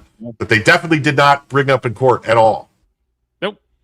Well, it's not a coincidence. Up in court I don't know. You might have heard of it. Yeah, Comey's daughter. And it seems like she's the cleanup person for the deep state. She's a person who basically she did it for Epstein. She did it with Ghislaine Maxwell, and she did it with Diddy. So who's going to be next on her list? Not me. So here we're gonna move to another story. Here it says. Breaking, months after settling a $16 million suit with President Trump, George Stephanopoulos is again spreading lies as he blames Trump for the Kerr County flash flood while citing staffing shortfalls at the National Weather Service. They had more people there than normal. Yeah. Did you see the 12 hours in advance? Oh. Yeah, The girl that was in the tree. Did you see that? Where she was like 15 miles away from her house. Yeah, that's terrible. Hold on, I have to fix this. Here we go. So it says, "Sorry, Jim, I just hit the more button. It did the show breakdown on something about Streamlabs. No email. Okay, I'm going to show you right now. All right, I'm going to pull this. This is going to get a little freaky. So everyone just relax. Yeah. So hold on. I'll pause it right here. So I'll share this tab. Here's the tab here. All right. So where are we at here? Wait. You got us paused. Am I in the wrong? I'm in the wrong. Never mind. I'm in the wrong one. You're in Rumble. Never mind. I'm in Rumble. Sorry. Maybe he's in Rumble. No, he's on YouTube. I see the little YouTube icon. How did that happen? All right, so here we go. We'll share this tab instead. You're going to open up a pocket dimension. You keep that up. So here's the channel. It says Jim tells you with my access 4 more links right here, and then view email address right there. See, right there. See it, everyone. Oh, or is he saying he wanted me to put it in the actual everyone? Oh, I told you you're going to open a pocket dimension if you keep that up. Sorry, that was bad. I don't know how that happened. I don't know how that happened. All right. Well, anyway, so I just solved that problem. We'll go back to this. All right. Well, here, let's say what George Stephanopoulos has to say. We're also learning that there were significant staffing shortfalls at the National Weather Service's offices in the region. You know, George, as of right now, the local county officials really didn't want to address that just yet. What they are telling us is they expected between 4 and 6 inches of rain. That is what weather experts told them, the National Weather Service as well. They also knew that in remote locations, they might get anywhere from 8 to 10 inches. But this amount of rain in such a short amount of time, it was very difficult to navigate. And when the Department of Homeland Security Secretary was here just yesterday, she acknowledged this was an issue. She was going to take these concerns to the White House as well and try and see if there was anything they could do to revamp the system. She says the president is committed to it. Maria, thanks very much. So he does this, and then easily debunked right here. Weather Service had extra staffers. The National Weather Service office in New Braunfels, which delivers forecasts for Austin, San Antonio, and the surrounding areas, had extra staff on duty during the storms, where the office would typically have 2 forecasters on duty. Very clear weather, they had up to 5 on staff. There were extra people here that night, and it's typical in every weather service office. You staff up for an event and bring people in on overtime. Yeah. He's a true, pure dumbass. See? Weather service had extra staffers, blah, blah, blah, blah, blah. And they did send out the notifications. I mean, I don't know. I don't. They predicted 5 to 7 inches of rain at 1:18 p.m. on Thursday. I did see something. Did you guys see anything about cloud seeding? That they were doing cloud seeding north of there, and that it's possible that might have been involved? Yeah, and there's cloud seeding. What is that? What is cloud seeding? It's to make rain. Yeah. They seed the clouds to make rain, so it's possible it was about. I mean, I'm not saying that's what it was, YouTube. I'm just saying that Yeah, and having extra forecasters is not going to change the weather. SB Farmer is 100% correct. They did send notifications out, and it seems like maybe, I don't know, they're trying to make excuses and say that, oh, well, that camp, they took all the cell phones from everybody. Well, someone should have been notified in the camp, and they did evacuate that camp also. It's just somehow some people got left behind. Have you seen how fast the water rose? That's what they said, like 20 feet in 45 minutes, which I don't see how that's humanly possible. Hold on. I saw a crazy video. Yeah, I saw a clip too where it literally is like a live feed of it going up like over time. It's wild. But wouldn't they have had the sirens, like the bad weather sirens and stuff? Yeah, they were. I don't know. People. I don't know how. I don't film this stuff. Yeah, they did warn people. I'm gonna share a tab. We can watch it in mute on the background while we talk about this. Okay. If StreamYard will. All you got to do is present it. I'll pull it up. Yeah, I'm trying. I'm trying. Yeah, here we go. Let me make sure it's muted because this is kind of loud. So yeah, in 35 minutes, this guy was filming. You see, that's a dry creek bed. Oh, so that's like a dry creek bed, right? Okay. Right.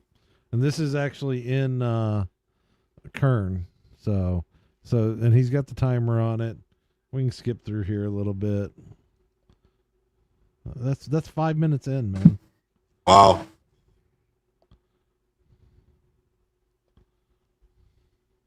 I think this explains why all those this explains why all those mammoths were found in all those places, all piled together. Dude, the death count's going to be way higher. There's all Yeah, those people it's gonna be in bad. RVs, right along the banks of the river, Yeah. for the holiday. Well, it was probably people that were trying to escape, but were driving on roads right next to right next to the rivers. Right. Well, the other thing is, I mean, it was a holiday weekend. A lot of people go hang out by the river, they go camping, things like that. And there's RV parks and stuff that were just completely wiped Did out. it end up overtopping the bridges and stuff? Yeah, 35 minutes in. Wow. He speeds through this a bit, but Does this guy end up having to like, oh he shit, almost I'm gets- screwed? He almost Yeah. gets taken out by that tree. That's what I was waiting for. But yeah, I mean, so if we skip through here, I mean, he's that's crazy for him to be there because it could just easily take the bridge out. right. Oh, I agree. So I mean, within 15 minutes, this is that dry creek bed. It's now all the way up to the bridge.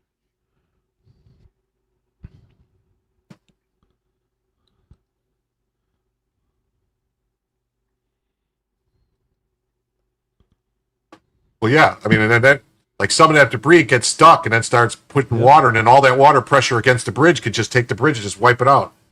Right. Yeah, that's wild. Thank you. I'll pull it up. 25 minutes in. Then you'll see that's where it's starting to get onto the bridge there.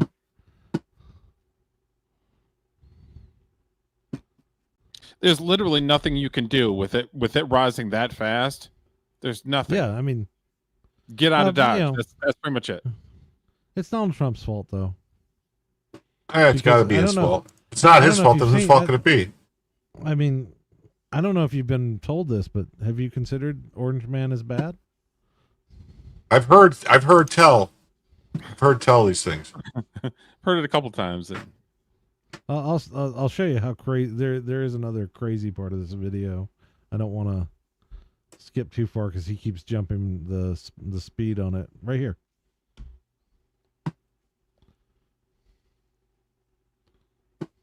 Oh my God, that's a house literally going. Wow. Yeah, you don't 35 stop the minutes. water. Yeah, I mean, and they were trying to evacuate people. It's just this is the kind of time they had at 3:00 in the morning. So this is earlier in the day, farther north. But Yeah, they don't call them flash floods for nothing. that's right. It's true. Most people ignore those flash flood warnings. They do use silver nitrate for seeding. There's also now they have drones that actually do something where they statically do stuff and they like shock the clouds to get them to. That's what happened in Dubai, I think it was, where they had massive flooding in Dubai that like they overdid it and it caused like everything to flood and all this stuff to happen. So here, I'll put this up real quick. This is a video that I was just sent showing the people on the, This is a little further north of where that video. I mean, just watch this. Yeah, this is less than an hour. Look at the clock in the upper left. Yeah. And they're like, oh, we should back up. Maybe keep moving. Yeah, maybe.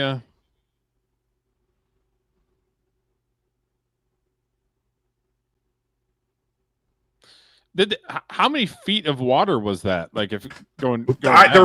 reports I've seen said that it was like 27 feet of water. Yeah. That's and it's still wild. raining, by the way. They were getting 4 inches of rain per hour at 6:30 this evening, Eastern. Yeah, but so the Democrats here. Here's this one. See, the Democrats had two attacks. Some of them say it was climate change, and others say it's Trump's fault. How dare you? So, like this guy, says House Democrat says climate change obviously caused the Texas flooding. No, He needs to have a conversation with the solar flare guy. man, how did this get over here? How did what get over where? I got a thing. Anyway, okay. Somehow I got a. Well, let's take a look at what I'm sharing before we move on too far. All right, no problem. So this is the Underground Water Conservation and Supply District of El Dorado, January 28th, 2025. Briefing and action on the following West Texas Weather Modification Association topics. Consider and take action to approve the agreement for cloud seeding professional services between Rainmaker Technology Corporation and WTMA members, consistent with the WTMA Interlocal Participation Agreement and current program financial assessment. Rainmaker is a company that is currently providing rain enhancement in California, Idaho, Utah, Colorado, New Mexico, and Jordan. They will be conducting research to further improve rain enhancement, provide meteorological services, flight and seeding tracking, in addition to using electrostatic seeding. After discussion of the benefits of contracting with Rainmaker, a motion was made to approve the agreement with Rainmaker. Carrie Joy seconded, and the motion carried. So I'm sorry, they need to make that illegal. Bye-bye. Yeah, but we're crazy for saying that it even happens. Yeah, they don't. They try to do that stuff. So what do you got pulled up here, Derek? Oh, it's a little bit off topic, but this is the world's smartest man with a 276 confirmed IQ, claiming that Jesus Christ will be in our generation. Oh yeah, I saw this too. I am the world's highest IQ record holder, Young-Hoon Kim. I say this not just with human logic, but with a divine revelation. Jesus Christ will return in our generation. This is a truth revealed to me by God the Father and the Holy Spirit. I have received grace not only through faith, but through the gift of the world's highest IQ score and record. My intelligence is not for me. It is a sign from God, a gift to testify to His truth. And it is the evidence that I have been commissioned to see what others ignore and speak what others fear. Modern science shows that time is not fixed. Einstein proved that time moves differently depending on time, like Eric July, moves differently. So okay. He just said, this generation will not pass away until all these things happen. He was speaking from eternity, not human clocks. And quantum physics teaches that what we believe and observe can shape what becomes real. When many begin to see the truth, the prophecy becomes the present. And that is exactly what is happening now. Look around. We create artificial intelligence that think, but forget how to think ourselves. We edit our DNA, but deny who we truly are. And we kill the unborn and call it freedom. And we confuse truth with opinion, and we worship progress instead of God. This is not evolution or progress. It is absolutely collapse. And it matches exactly what Jesus wants: lies, lawlessness, betrayal, and people don't care about each other anymore. Jesus said, when you see these things begin to happen, know that I am near, right at the door. We have seen them, and He is at the door. I do not call myself a prophet, but I have received a prophetic grace. I did not invent this message. God gave it to me, and He gave Why does it me seem the like he's words reading I it from somewhere? as Yeah, he proof is of because he His is. calling, not for my glory, but to speak His truth boldly. And by the witness of science, history, scripture, and most of all, the Spirit, I declare Jesus Christ is God, and He is returning now. This is not religion. This is the ultimate truth. So we should repent. We should prepare, not for tradition, but for the return of the King of Kings, Jesus Christ, the Lord of everything, the Lord of all. Cool. I don't know. He's the smartest man in the world. You know, He was reading it. Everybody could use a little Jesus in their life. Yeah. Well, here's the thing: is I'm assuming he's from China. I mean, Christians in China aren't good. They dispose of folks like that. Need a little Jesus in your life, Jim. Little Jesus. I need a little Jesus in my life, definitely. I really do. Yeah. So I thought it was yeah, interesting. The world's smartest man. I don't know if I believe all that. So, but anyway, about I thought 200 was the highest you could get. That depends how much you pay men. They probably changed the way that they measure it 50 million times. Sort of like the Richter scale. It's not the Richter scale anymore. Because the numbers now the lower numbers are like even more minor than they used to be. Anyway, so House Democrat says climate change obviously part of the Texas flooding.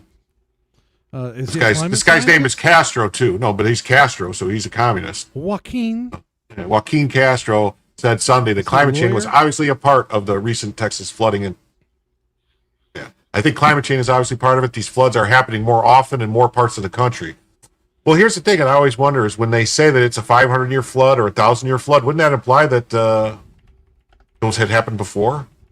That they have, you see, whenever you see these like, wide valleys and you see like, the wall of a canyon, all the way over on one side and then 20 miles away, there's another wall base. That means there was water flowing through there that was the height of those walls, I mean, like it carved down into the rock that created that, And didn't you talk about this on Thursday about the axis of the moon and the Earth has changed? Yeah. Over time? Yeah. Jim, that definitely had to be climate change. He's an expert. That's what he learned while getting his JD from Harvard Law in 2000, and then joining a local law firm. It was all about climate and weather. That's his expertise. And don't you know if we pay a lot of extra taxes, weather will stop? What did I miss here? So it made Jim uncomfortable. What? Oh, probably. Weather. Probably I don't. Probably what I held up. I know. No. Why? I don't. Like the Grand Canyon is similar, yes, but no. If you look like in Minnesota and other places, you'll see like these huge valleys, basically 20, 30 miles wide, that were carved by water. That's how they got there, and now they have the river. Like if you look at like where like the Snake River is and other rivers, they were once much bigger in the past. Like you could see, like even like the Mississippi River, like there's huge, like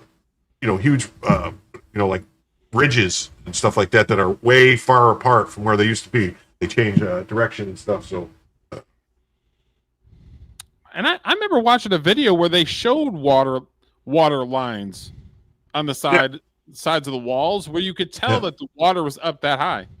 Yeah. Yeah, they wouldn't have built these some of those berms and stuff if they didn't expect. Oh no, I was talking about his IQ, the 260 IQ. That's what I was talking about. I believe in God. I'm not a what do you call it? What you call it? I don't. Agnostic. I'm just. Yeah, I'm not. I don't support organized religion. I don't support like the Catholic Church or he prefers very unorganized. I just thought it was interesting because usually the people that are super smart will try to convince everybody that it doesn't exist because mathematics and physics and everything else. I just thought it was interesting. But he is from South Korea. Oh, he's from South Korea.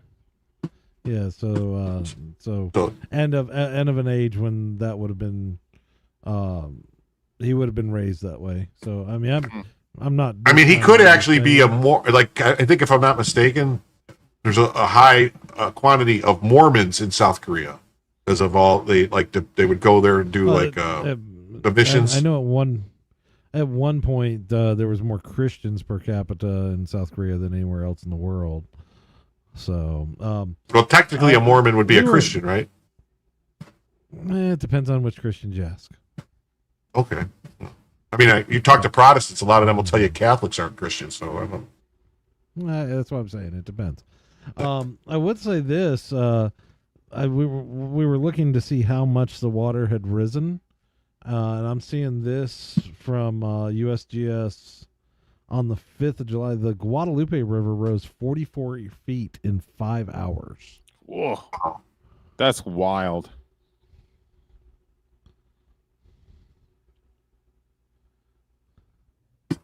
Okay, Steve Hillard says, no, Mormons are Mormons. Chris says Catholics are not Christians. Okay. This is why I don't really like to get into religious stuff, because now it's going to be his whole thing, and I don't want to debase anybody's religion. So. That's why I said it depends on who you ask. Yeah. Okay. I just thought it was I just thought it was interesting that a really smart guy was a Christian. So just doing a little further reading on this. So Texas currently has 7 major cloud seeding modification programs that they're paying for.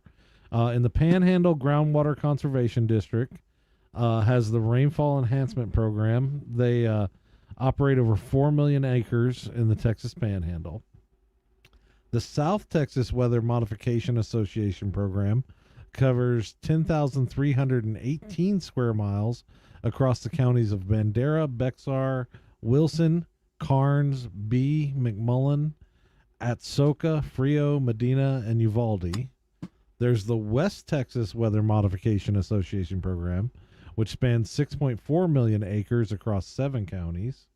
The Trans-Pecos Weather Modification Program covers 4.5 million acres across 5 counties. The Rolling Plains Rain Enhancement Program targets 2.5 million acres across 7 counties. And the Sandyland Rain Enhancement Program covers another 1.5 million acres across 2 counties. And then there's the Southwest Texas Rain Enhancement Association Program, which operates over 5 counties along the Rio Grande, based in Laredo and Cott. So they're spending tons of money on this thing that doesn't ever happen. They've got all these contracts with these companies that specialize in doing this thing that doesn't happen. It's got to be climate change. It can't be any geoengineering that we're doing. That's the insanity, is they're going to sit there and call you a conspiracy theorist for going, well, I just paid attention and my county spent $1 million to pay this company to put silver iodide in the clouds. Maybe that had an effect on the amount of rain. That's all scary, that they can basically create weather to destroy anything that they want. Like, that's wild. In fact, these are all authorized under the Texas Department of Licensing and Regulation. All needs to be shut down and illegal. Under the Texas Weather Modification Act of 1967, requiring licenses and permits for such operations. And they have them. Doesn't surprise me it was started in the 60s, because it seems a lot of this crap started. All right. Well, Doc just sent me this out to pull up. So it says, so let's discuss the flooding in Texas. Here are facts that many Democrat mouthpieces and some legacy media outlets are choosing to ignore. The National Weather Service office in Austin was staffed with 5 meteorologists throughout the storm on Thursday and Friday. According to the National Weather Service meteorologist Jason Runyon, most offices usually have 2 on staff when the weather is benign. So the claim that the 11% reduction in National Weather Service employee headcount from the Trump administration's rifts played no role in their ability to forecast and get the information out to the public is wrong. Yeah, but they don't care. And they'll get spread by people like Stephanopoulos, and you'll be called a crazy person if you didn't agree. And the office issued a flood watch for the area at 1:18 p.m. on Thursday, more than 15 hours in advance, urging residents to be weather aware. At 1:14, so they issued a flash flood warning for more than 3 hours before the river rapidly crested at 29.45 feet in Hunt, which is located near Camp Mystic. There was plenty of warning in front of forecasters, even if initial forecasts did not predict some 12 to 20 inches of rain falling. Well, the forecasters probably didn't know about the cloud seeding. The unfortunate aspect of this is that most people were probably asleep when the waters rose, and with no county flood warning systems that function like a tornado siren, the flash flood warnings posted by the National Weather Service went unnoted. So they should have been like cell phones should have been going burp, burp, burp, burp, burp, burp, telling everybody, waking people up. But I don't know. And there should have been cops driving around. Like what they normally would do is they would have cops driving around on loudspeakers telling people, get up, get out of your house. You got to go. You know what I mean? That's what should have happened. Well, Texas is large. Yeah, I mean, let's not ignore that. But even so, think about how fast they would have to be to pull the trigger on making those announcements with what we just saw. What happened in 30 minutes. I mean, just getting it's a game of telephone, to get that approved and get that sent out. I'm sure those warnings went out, but some of these people were caught by the time the warning went out, they were already underwater. And it says because there was a tropical storm, Barry, which made landfall in Mexico, were absorbed into a broad retrograding upper level low. Further destabilizing of the lower atmosphere resulted in a rotating mesoscale convective vortex, which stalled over central Texas and dropped over 1.8 trillion gallons of rain. That's a lot of rain. The dynamics involved here were poorly understood, and as a result, mesoscale models have a very different time predicting exactly where these sorts of systems will form and how much rain could fall. There's a lot of freaky stuff's happening out there. I live in Georgia. I live in middle Georgia. And we usually get roughly about 2.5 inches of rain during the summer. Most of our rain is either in the fall or in the winter. But during the summer, it's usually dry. We've gotten almost 10 inches of rain so far. Like we've got 4 times as much rain as we've ever gotten. Yeah, where I live, this is the rainy season. It rains almost every day here. Okay. Yeah. So this is summertime is the rainy season. Yeah. So, and also nobody blamed Biden when the weather went through North Carolina and all that. Remember, or South Carolina and Tennessee and all that stuff. It wasn't his fault. So that's what I don't understand. So, what's more, the terrain across Texas Hill Country is characterized by a dry, thin layer of topsoil and exposed rocks on the surface, making it prone to flash flooding events. Heavy rainfall isn't readily absorbed. It trickles down into nearby rivers and creek where it caused them to spill over their banks. The rainfall and flooding were not unprecedented, had little to do with climate change. Camp Mystic and the neighboring communities like Hunt and Kerrville are located on the floodplains of the Guadalupe River Valley. The sediment that they've built has been deposited over hundreds of floods over the last several thousand years. Yeah, I'd like to see where the actual, how wide the actual the floods are. You should be able to find, not a gorge, but it should be a valley basically where you're going to see it. That's what created the valley was the flood. The biggest flood ever will summer create. Camp was built near the banks of water. Yeah, go figure. I thought they learned their lesson off Camp Crystal Lake that you don't want to do that because Jason will come out and get you.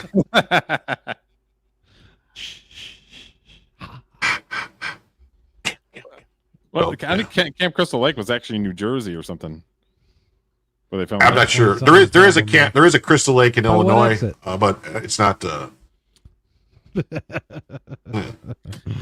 Rob Zombie version was basically a summer camp about half hour from me.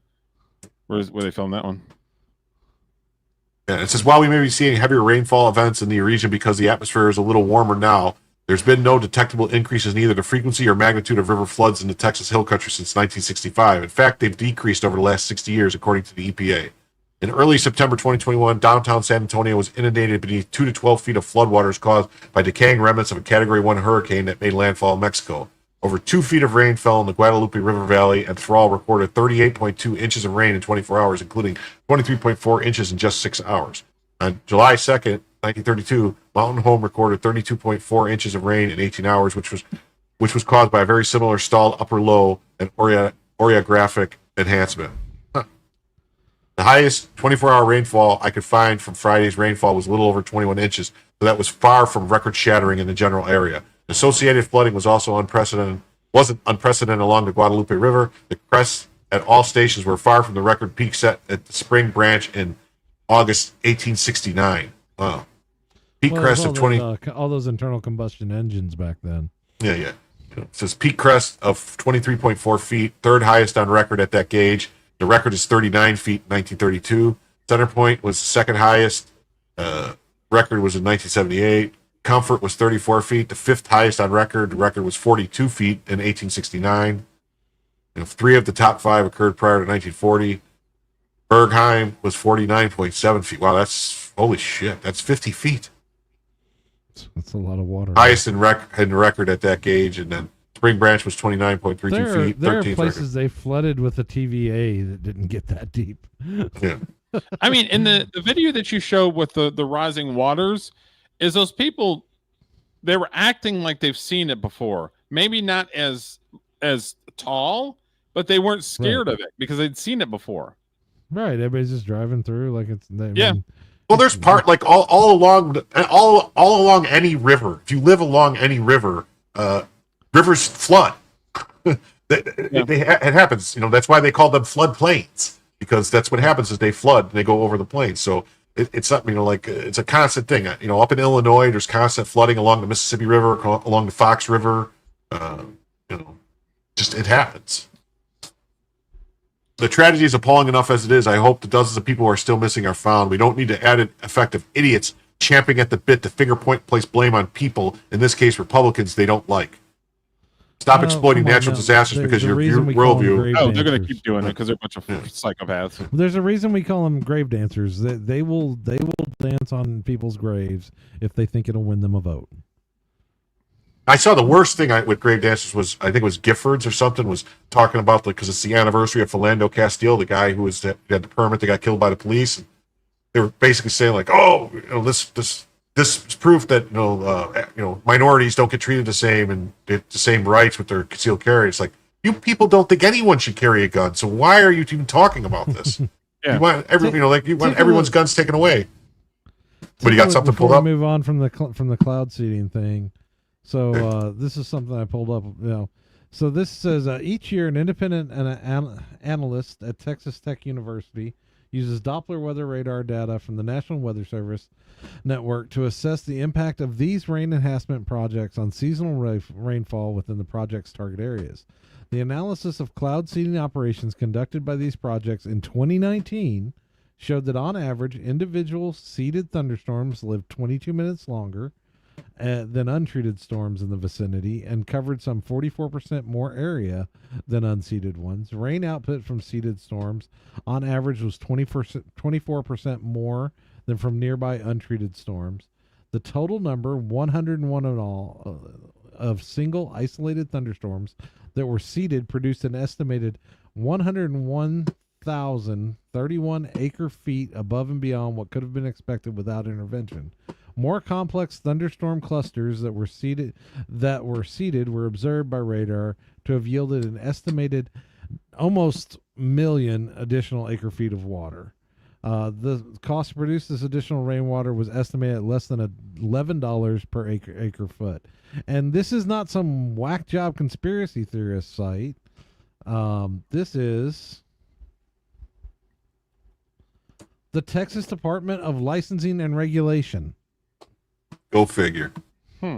So when they say this isn't happening and that you're crazy and they want to mock people like MTG for saying she wants to pass a law that outlaws this, keep in mind this is happening. We are paying for it.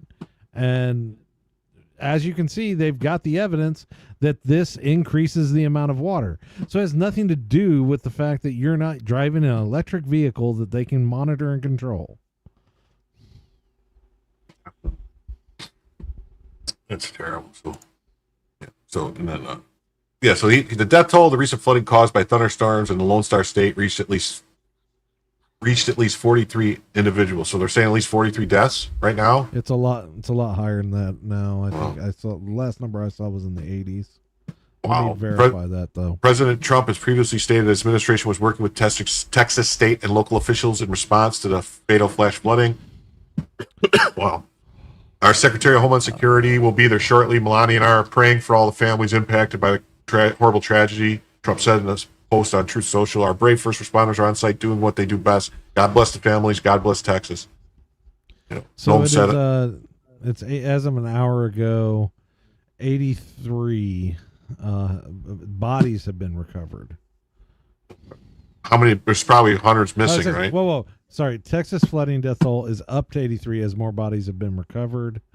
The deadliest non-tropical cyclone flood was the infamous Big Thompson Canyon floods in 1976, which killed 144 in Colorado.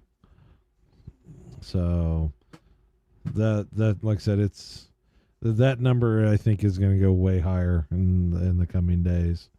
We may be looking at worse than that. So that's as of an hour ago. The official count is 83. And rain is still falling. It's still raining right now. Now, one thing I do find that's interesting was, remember when we had the flooding in North Carolina? Yeah. So in the first 48 hours, the National Guard was able to save 41 people. And the National Guard 5 hours ago announced that, so this started Friday, so we're well within that 48 hours on this, had rescued 520 victims and 361 air evacuations, 159 rescues with ground assets. So there's a little bit of difference from what happened in North Carolina, I think. It's almost like somebody not ignoring it and going, wow, that state didn't vote for me. I guess I'll be holding back the resources of the federal government.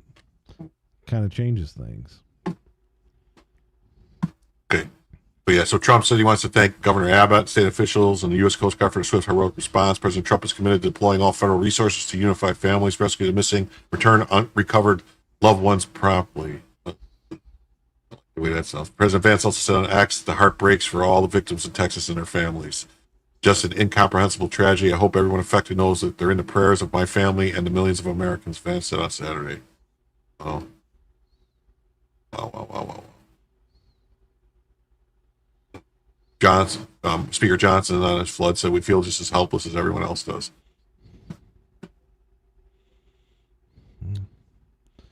Mother Nature will let you know that she's in charge on some things. Yeah, hats off to the National Guard. That's right. Get them likes up, people. Only 7 likes. What? 21? Keep them going. Get them up there. I just don't like it being manipulated. Bang that thumbs up. All right, here's a nice article I wanted to read. It's it's going to be quite a while. We'll be talking about the flood stuff for a little bit. But just this, so Michael Schellenberg says Trump cuts to the Weather Service and climate change are to blame for the Texas flood deaths, said the media yesterday. Today, most admit National Weather Service did its job. The real problem was the lack of a flood warning system. Those who blame the climate are trapped in a weird cult. Let's hear. So I don't know if I'm going to watch all of this, but I'm going to speed it up because, well, that's the type of person I am. Because it's Schellenberg? Yeah. Over the past century, global flood deaths declined by more than 80%. That happened not because nations reduced rainfall, but because they have learned how to live with it. They built levees, dams, and drainage systems. They developed early warning systems and evacuated people before the water arrived. Kerr County in Texas failed to do any of those things.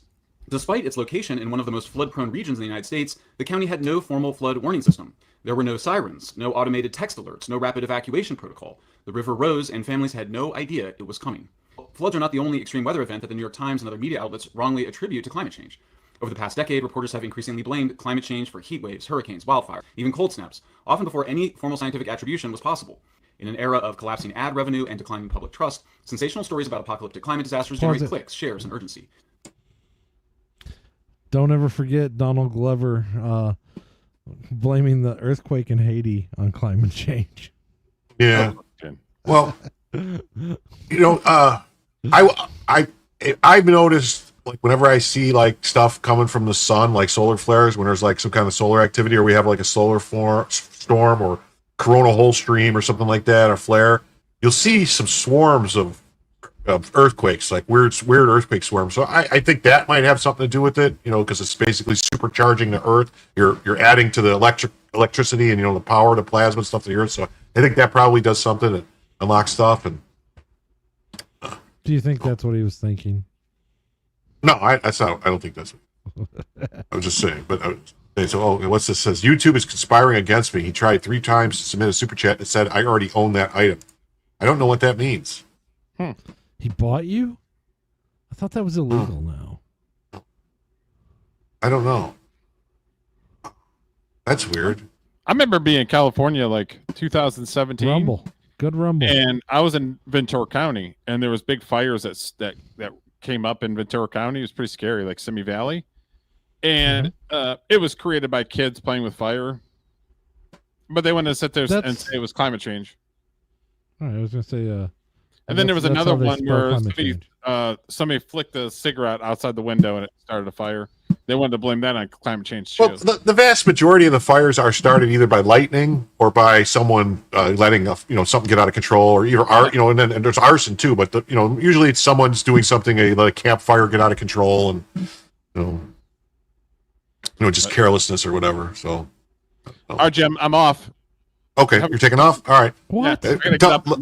Remind everybody about your movie where they can see it. Cool. Yeah, go see go look at The Warrior on Amazon, and then go to my YouTube page, Frames and Rhythm. Have a good night. All right, take care, Derek. Thanks for stopping by. And then there were two. And there were two big heads now. So, all right. Let's go. Let's hear what he says. The system rewards dishonesty and those who lean into worst-case scenarios. That bias shapes public understanding and distorts what climate science actually shows. Another part of the climate narrative. I can't believe that was 1.5 speed. I'm like, wait, why is it going slow? Activists and intellectuals who view how slow is this guy talking? Inherently destructive and a moral justification. Michael Schellenberg, come on. Part of the climate alarmism discourse functions as a form of secularized Christianity. It follows a familiar structure. Humanity has sinned by burning fossil fuels, and humanity now must suffer as punishment through floods, fires, and storms. Salvation can only come through repentance and sacrifice, by giving up consumption, flying less, at least for the plebes, not for the elites, eating plants and bugs, and trusting in technocratic authorities. This moral framework replaces God with the science, sin with carbon emissions, and redemption with policy obedience. Like religious movements of the past, it promises both judgment and deliverance, but only for the righteous. It channels guilt, fear, and the desire for meaning into a narrative that demands personal purity and societal transformation. The apocalyptic climate discourse, however, differs from Christianity in some fundamental ways. Traditional Christianity offers forgiveness, hope, and the possibility of redemption through the gift of grace. Climate alarmism, by contrast, offers no such forgiveness, only permanent guilt and endless sacrifice. Where Christianity separates sin from the sinner, allowing for mercy, climate alarmism tends to treat dissent as heresy and skeptics as morally corrupt. The result is a belief system that mimics the structure of religion, but replaces its spiritual core with politics, fear, and control. In many ways, the climate discourse resembles the spiritual of Gnosticism more than Christianity, as my colleague and co-author Alex Gutentag has pointed out. Gnosticism emerged in the 1st and 2nd centuries AD, teaching that the material universe. Writers like David Wallace Wells, a New York Times columnist, them are heretics and deniers. All right, well, he's talking about other stuff now. He's not really talking about that. So it says climate change caused the Texas floods that killed at least 27 people, say the media. No, it didn't. The lack of a flood warning system did. We've managed floods for millennia, and deaths from them declined 80% in the last 100 years. Climate reporters are trapped in a weird cult. Well, let's see. I blame AI and Obama. Yeah. So we got this. This. And,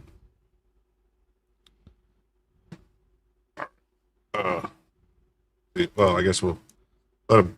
This is a minute, so. Mike Schellenberger for Public. According to the news media, climate change caused the catastrophic floods that tore through central Texas over the last few days, killing at least 27 people, including 9 children, and turning calm rivers into violent torrents. At Camp Mystic in Kerr County, the Guadalupe River surged from about 3 feet to nearly 29 feet in just 90 minutes, sweeping away cabins, vehicles, and people with little or no warning. Climate change caused a warmer atmosphere which holds more moisture and unleashed it in increasingly intense bursts, people say. Volumes of precipitation were extreme. They had less than a 0.1% chance of occurring in any given year, said the media. Texas climatologists warned that the frequency and severity of such events have already increased and could intensify by another 10% by 2036. In East Texas, quote, the number of days per year with at least 2 inches of rain or snow has increased by 20% since 1900, according to the New York Times. Okay. I wonder if some of that's because of that cloud seeding project. It could be. Steve Hillard says, this guy at 1.5 speed can't hold a candle to Jim. Yeah, I do speak fast sometimes. Oh, look, Death Angel Shadows got it to work. It says solar weather is real, affects the ionosphere. Yes, that's right. Pay attention. Yay, it worked that time. $2. That's $2. Yeah, I want my $2. And so, so with that gives us six super chats out of the 20 super chats that I wanted for the goal. Any amount is fine. Just I was wanted people to participate and do something so that to go. We're fast approaching 2 hours. I'm not going to cut the show off at 2 hours or anything like that tonight. But if we don't get the 20 super chats, I'm not going to guarantee I'm going to go much longer than 3 hours. That's for sure. No guarantees, that is.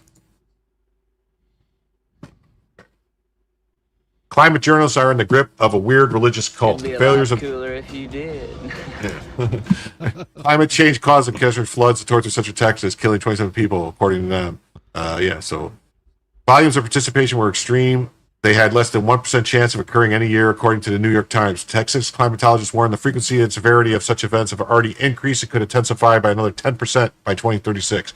East Texas, the number of days per year with at least 2 inches of rain or snow has increased by 20% since 1990, noted the Times. Oh, look at this. So Doc comes in and says, everyone needs a weather radio in their bedroom.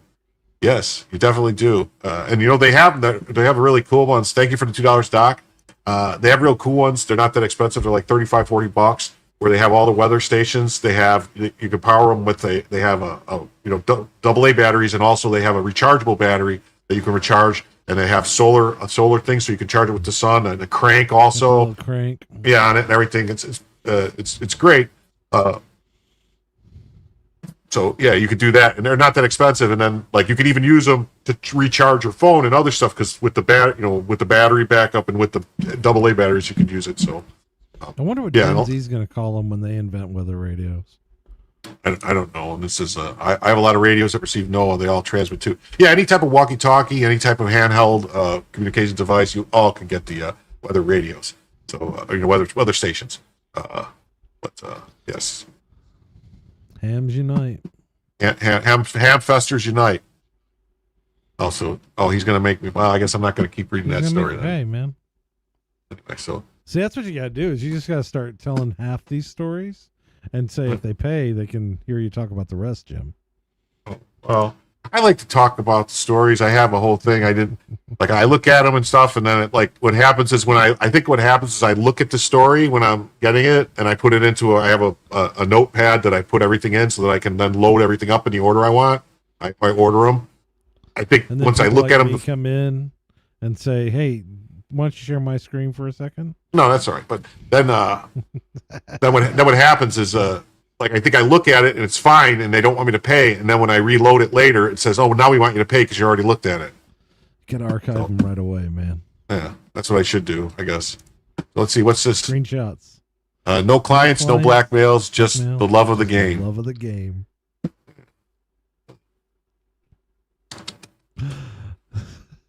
Yeah, so Democrats that's what came out right before the show.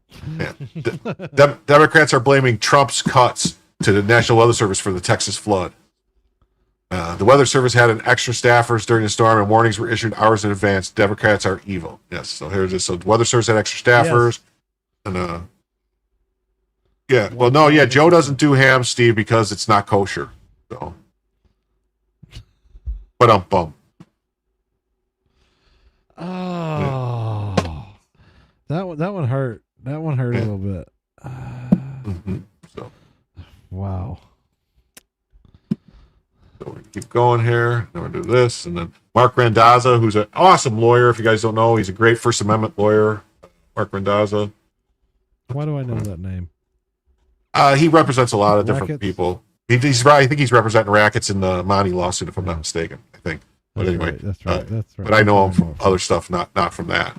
Anyway, if you're trying to blame kids' deaths on budget cuts, you're not telling the truth. You're spreading disinformation. The National Weather Service issued a warning well in advance. Humans then make judgment errors, causing a tragedy. There's no political points to score here. Not that they won't try. Yeah, 1:14 a.m. So at least that'd be 2 hours and 15 minutes before the flood. Mm-hmm. No, that lawsuit's still going on, as far as I know. They're trying to get it, or now they're trying to get it since. Yeah, but I love bacon. Also, a ham radio operator. Yes. No, you're fine, Steve. I have the same sense of humor. Sometimes I say things, and if it bothers people, I'm just trying to be funny. I'm not trying to insult anybody, so I just hope they understand. But no, Rackets' lawsuit with Monty. When I do that, I'm trying to insult people. They recently passed another anti-slap provision in Minnesota, so they're trying to get the case dismissed now. Again, get it slapped out because it's a strategic lawsuit against public participation. So, yeah. And then This senator is too dumb to represent even a commie state like Connecticut. The National Weather Service alerts prior to deadly floods warning of deadly floods. Here's all the alerts. Shows National Weather Service at 9:16 a.m., 2:48 a.m., 2:04 a.m., 12:01 a.m. But here's Chris Murphy saying, accurate weather forecasting helps avoid fatal disasters. There are consequences to Trump's brainless attacks on public workers like meteorologists. These people, they stand on dead Grave bodies, dancers. grave dancers, and it doesn't matter, no matter what, when you prove the point, it says the mainstream media is deliberately lying about the events leading up to the catastrophic flooding in Texas. National Weather Service executed timely, precise forecasting and warnings despite unprecedented rainfall overwhelming the region. There's a timeline of their response. What's the proposed community note? I don't even want to click on it because it's just going to be something stupid. Come on, let me feel my pain.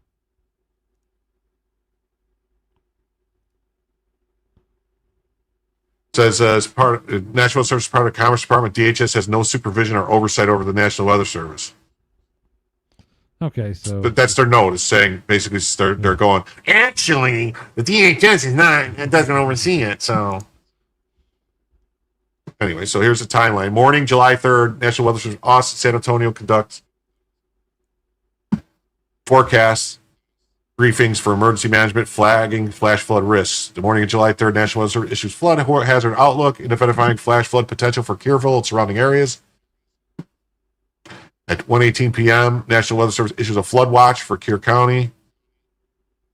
6:10 p.m., Weather Prediction Center issues first of 3 mesoscale precipitation discussions, warning of excessive rainfall and flash flood potential.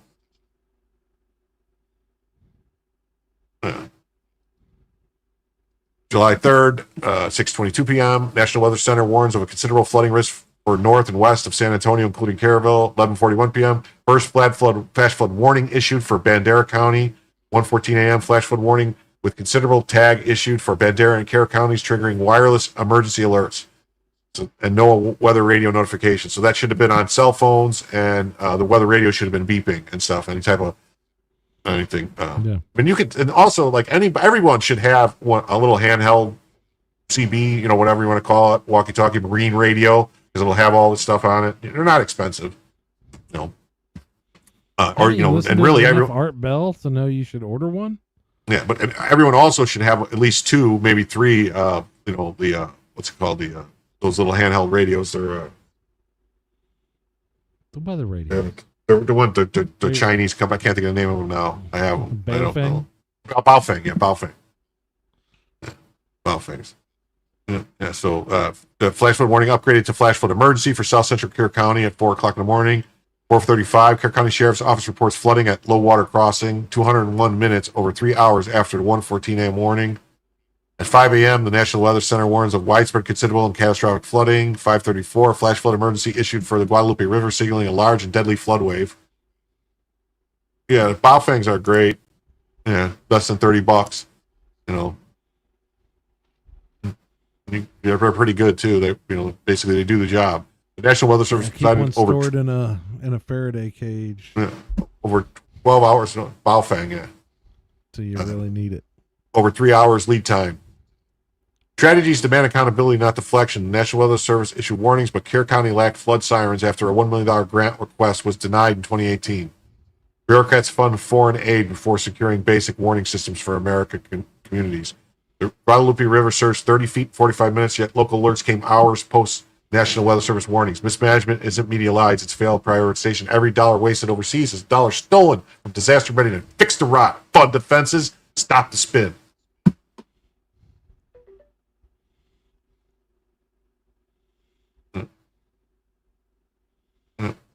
Yeah.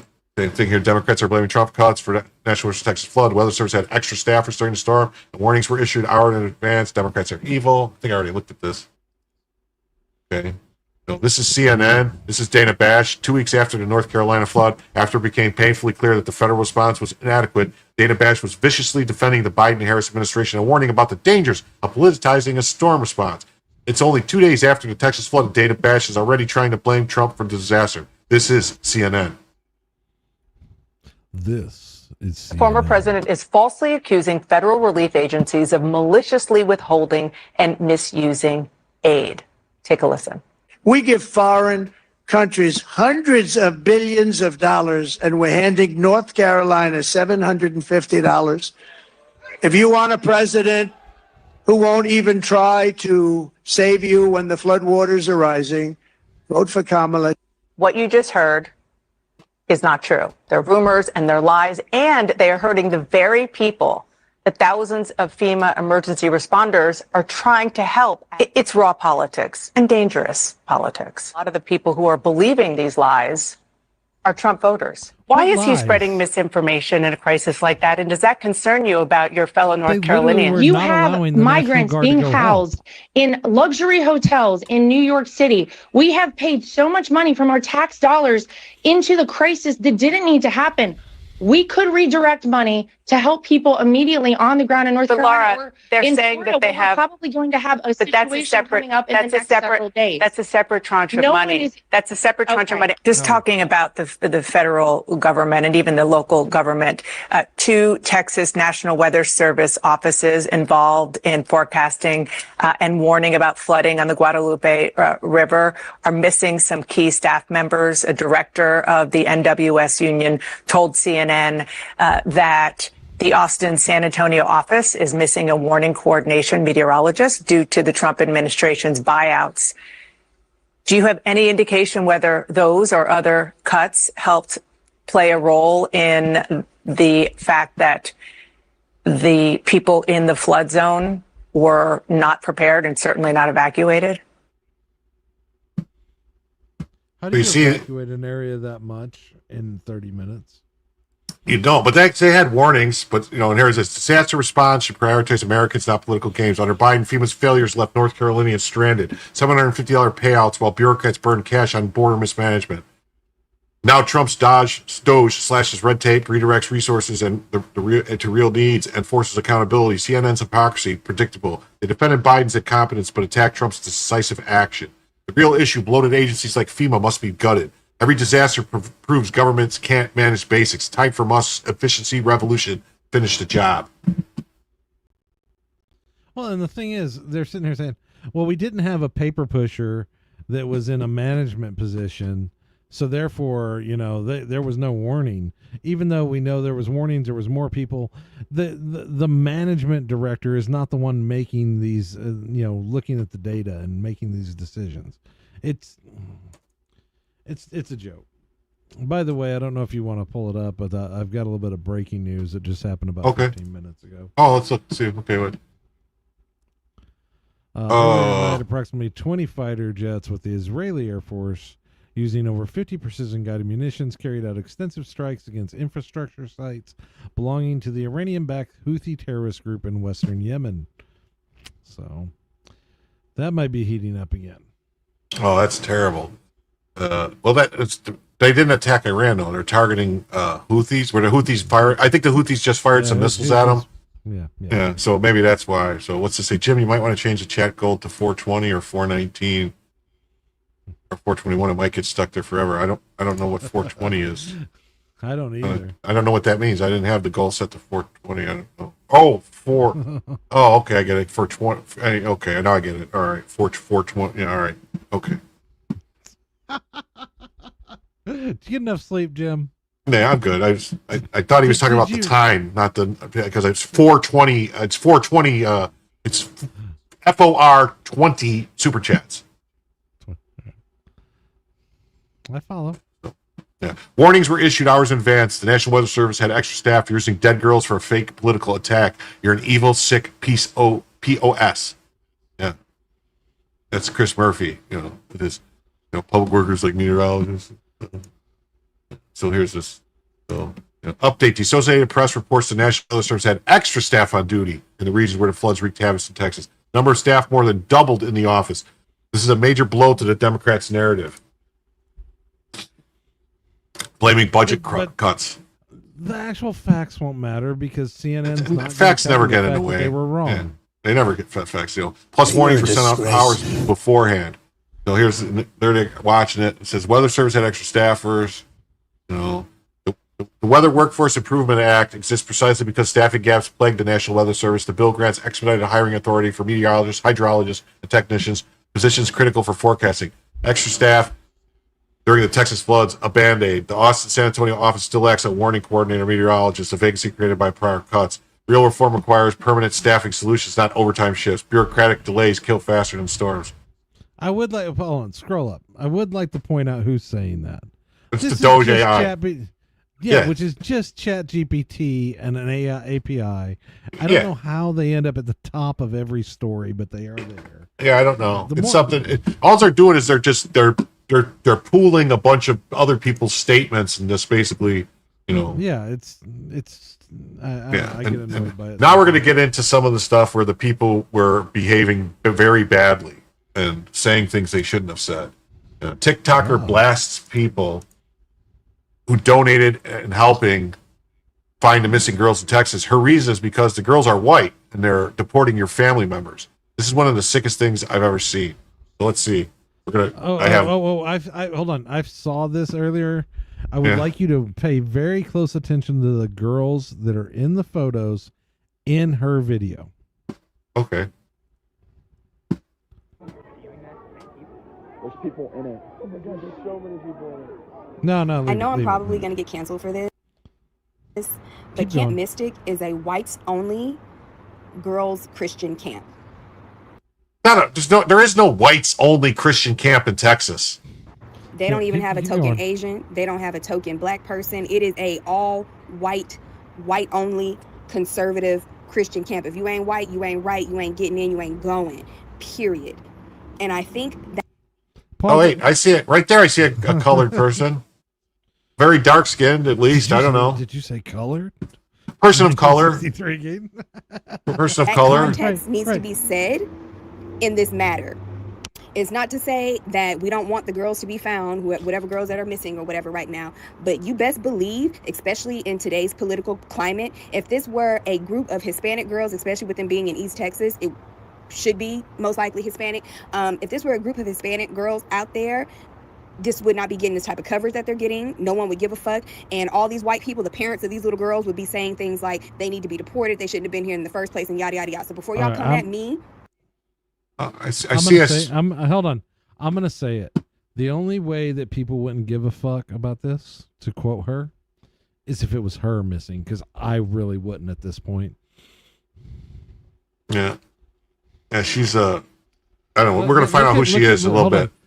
Yeah, I was gonna say, if you look into this one. No, I got it. It's pulled up. She's got issues and she's got problems. Before y'all start leaving hate comments on my page about, oh, these are just kids and they don't know no better.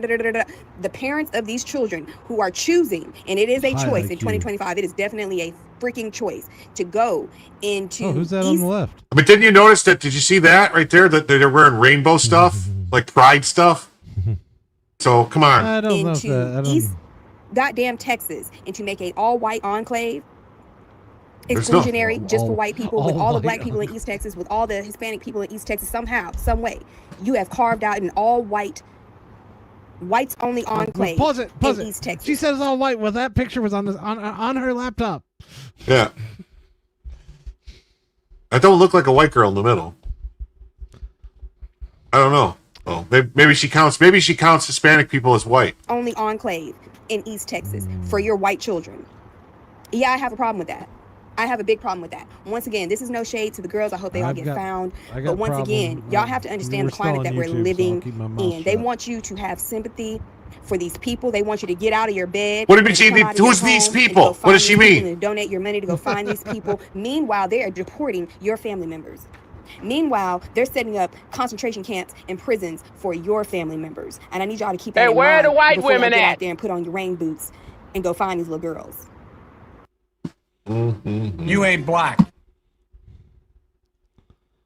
Wait, scroll up and let's look at her name. The username. Does she have the username at the? No, isn't it at the beginning because this is TikTok? It's got her username. Yeah, Sadie's World. I know I'm probably gonna get canceled. Okay. Yeah, she's gonna get canceled. Right. Yeah.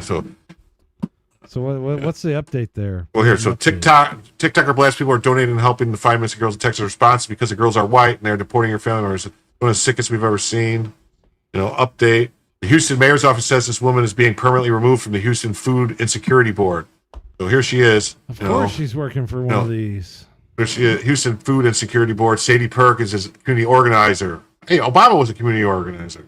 The comments shared on social media are deeply inappropriate and have no place in a decent society, especially as families grieve the confirmed deaths and ongoing search for the missing. The individual who made these statements is not a City of Houston employee. She was appointed to the city's Food and Security Board by former Mayor Sylvester Turner, and her term expired in January 2025. Mayor John Whitmer has no plans to reappoint her, and the city is taking immediate steps to remove her permanently from the board. Yep. Sadie Perkins, community board, deep connections to the Pan-African community. When they say Pan-African, isn't that the communist African community? No, she's part of the foundational Black American movement. Wait, what happened? I don't know. It says what's happening there. She's part. I did some research on her when I. Yeah, she's of the same ilk as the female employees who decided not to offer assistance to victims of Helene who had Trump signs in their yard. Yep. Yeah. So these people hate you. Yeah. We need to disgusting. We need to stop pretending that they are your ideological opponents. Yeah, they are your enemy. No, when they say Pan-African, that's not pansexual. That's basically communist Africans. Is what that means. The Pan-African movement is the Marxist African movement. Yep.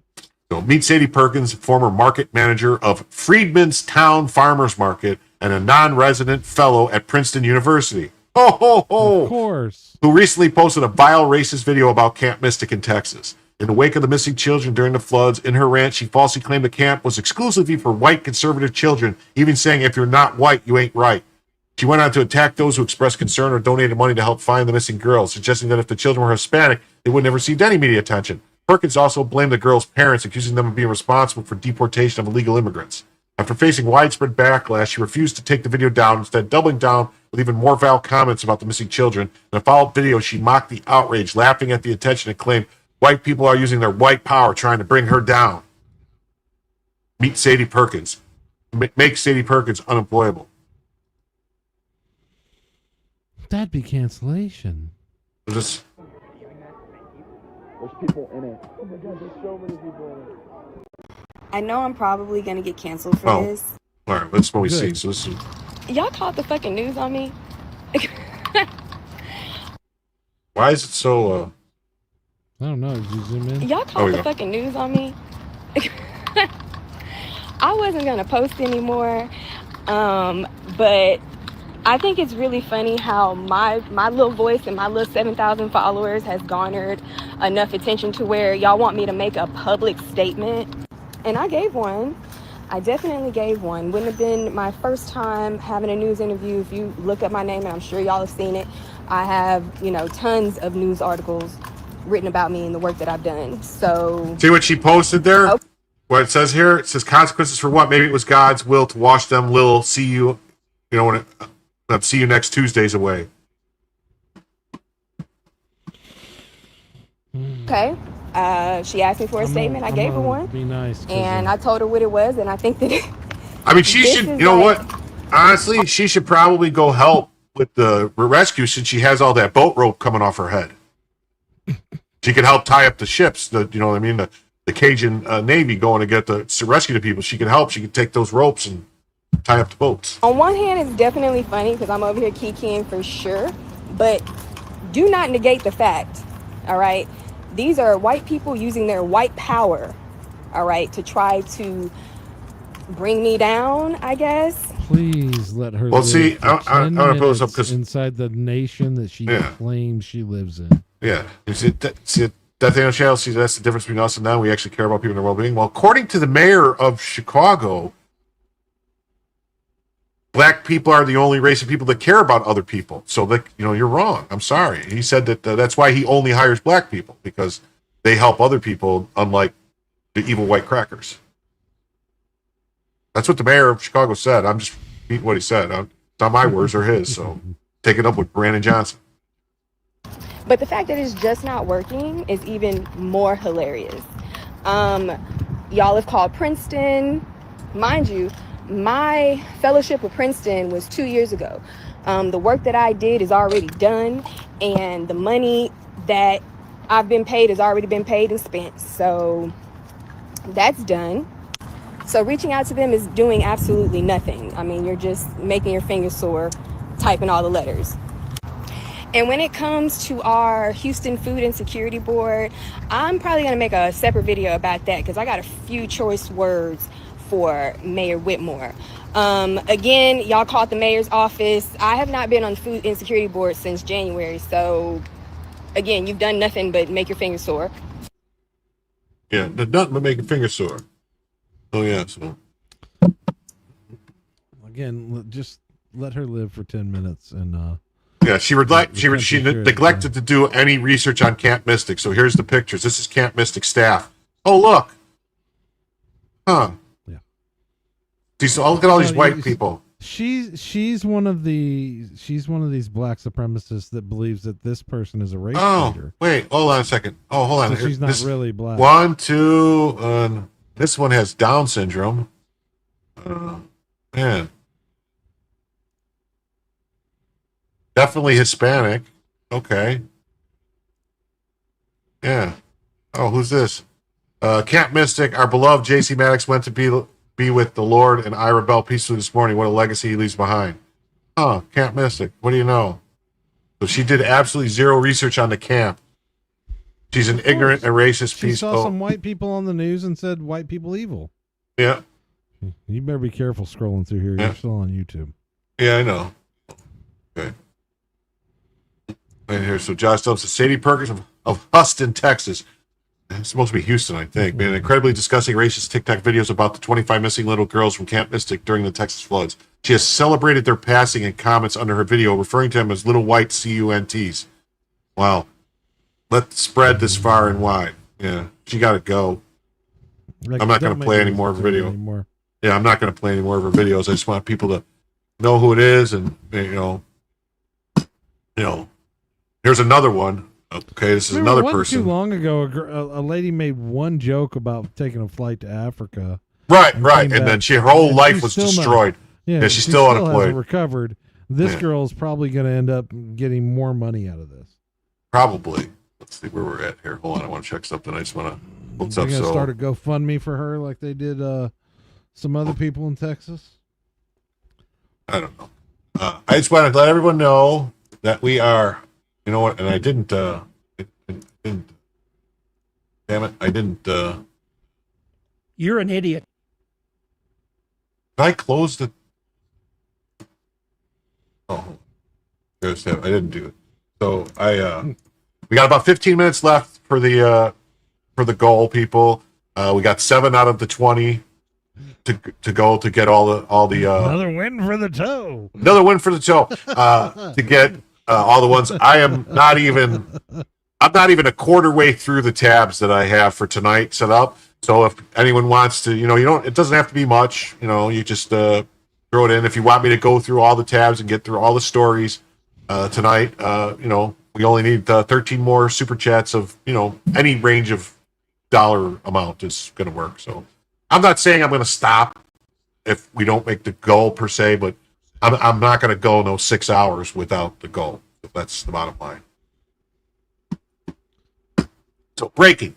Data Republican has exposed the identity behind the Mrs. Butters account that mocked the tragic flash floods in Kern County, Texas, where several children lost their lives. The account is reportedly run by Mr. Alvarez Arenos, a Soros-backed former Pentagon advisor now behind a floundering pack called American Opposition. Oh, what do you know? This is the guy, American Opposition. There he is with George Soros, a picture. Enough said. Look at, every day. Stop this effing Nazi. Oh, this is the guy making all these comments. Wow, vile racist. Wow. To be clear, the link is that sick fucking KKK joke you have there. Was that you playing that? Okay. I thought it was something else. All right. To be clear, the link is that Mrs. Butters' person links to an obscure one-man pack in their X account, that one-man pack being ran by a lifelong professional activist. There's another person who is potentially Mrs. Butters, but as they are an actual private citizen, I'm not going to dox them. Thank you.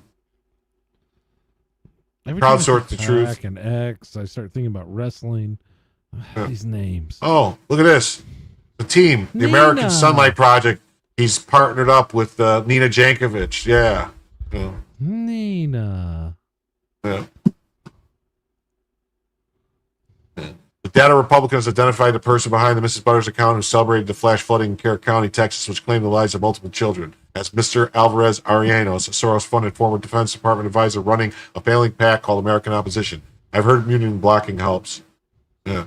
Resistor, Crafty, whatever. Miss Butters goes back up Michigan, whatever.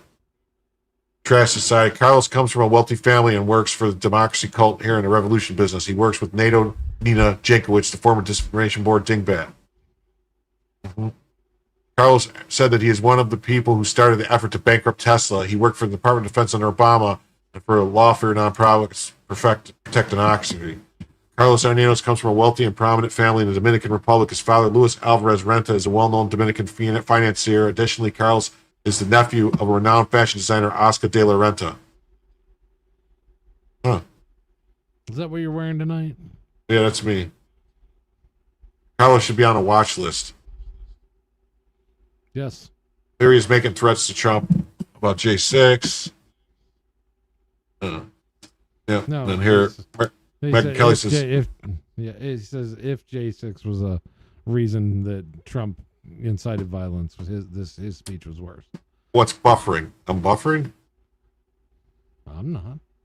Greg is. Oh. You're coming through for me. Did we say the name we're not supposed to say on YouTube? I have no idea. It says, Holy Lord, what a ghoul. Mary Tally Bowden, MD. The Houston pediatrician, Dr. Christina Props, believes innocent children deserve to die in the recent Texas floods.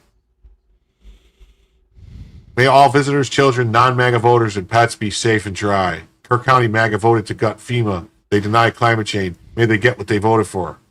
This person, Christina, whatever, Dr. Christina Props. But, I mean, these people that are doctors that say things, stuff like this, I don't think they should. I can't trust them. Listen, they should lose their license. They that violate their oath. Yeah, she was put on leave. At Bluefish Pediatrics, our hearts are broken to families impacted by the devastating flooding in Central Texas community near Camp Mystic. Like so many across Texas and beyond, we are grieving those who have lost loved ones and are praying fervently to all families still awaiting news.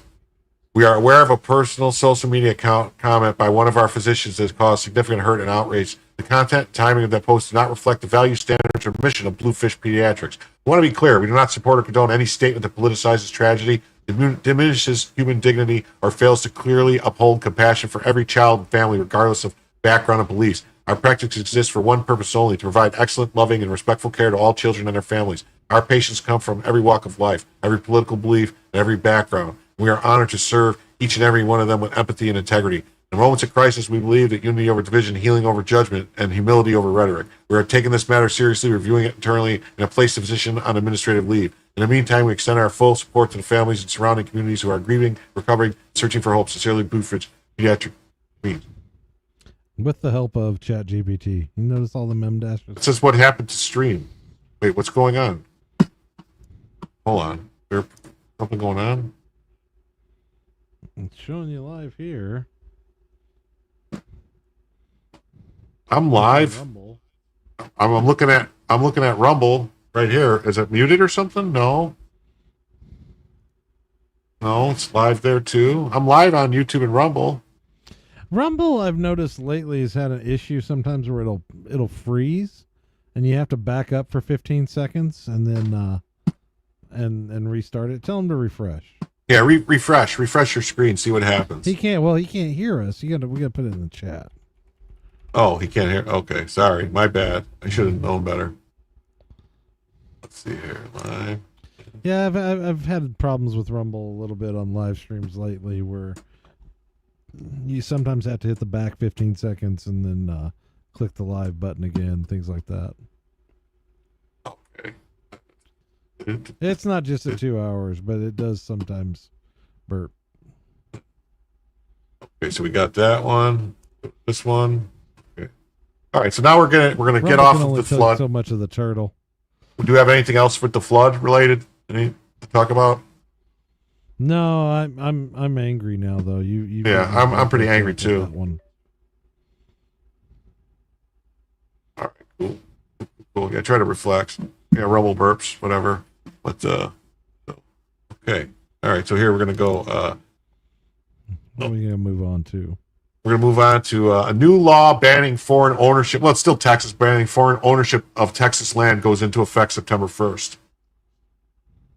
Does this ban Trump gold cars and shitty? So, all right. Okay, so let's read this story. So, come on. So is it a Texas law? Texas law. Yeah. Mm-hmm. Okay. And I just want to let everyone know too that if it says device not connected. I just dropped out. Oh no. New law banning foreign ownership of Texas land goes into effect September 1st. I just lost. It's just me now. Mm-hmm. Foreign espionage threats continue in the U.S. and Texas, a new bill becomes law September 1st that prohibits foreign ownership of Texas land. SB 17, filed by State Senator Lois Kolkhorst, Republican from Brennan, passed the Texas legislation with bipartisan support, was signed by Governor Greg Abbott. The Adversarial Land Ownership Act initially passed the Senate in March by a vote of 24-7. A watered-down version passed the House in May by a vote of 75-47, with Republicans and Democrats voting against it. Differences in the bill were ironed out in conference committee, and each chamber voted to pass the bill with bipartisan support. Abbott signed the bill into law last month. For 3 years, I've worked to pass a bill to protect our land, homes, commercial buildings, water, timber, oil, and gas, and rare earth materials from being bought up by foreign adversarial nations like China, Russia, North Korea, and Iran. Adding to the final bill sent to the governor's desk, the strongest national security bill in the nation, Texas is not for sale to our enemy countries.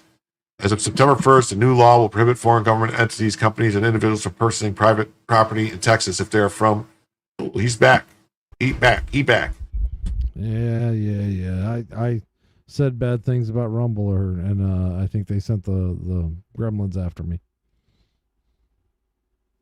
Anyway, okay, so I normally cut off Facebook and Twitter at an hour, but I let them run extra long today. So I'm going to say goodbye to Twitter X right now. I'm going to leave Facebook go because I'm trying something. I was able to figure out how to get Facebook to actually allow people to give me stars or something on Facebook, whatever that means. I don't know. Not sure what that means exactly. Some kind of stars or something. Facebook stars. I don't know what it means exactly. We'll figure it out. Those are outlawed in most places. Those are cool. Yeah. I'm a child of the 80s. I understand ninja stars. We'll have to go from there. So cancel alarm 22 minutes behind. I don't know what that means. So goodbye to X. If you guys are on X, Twitter, and you want to come and watch, go to either Facebook, YouTube, or Rumble. Later.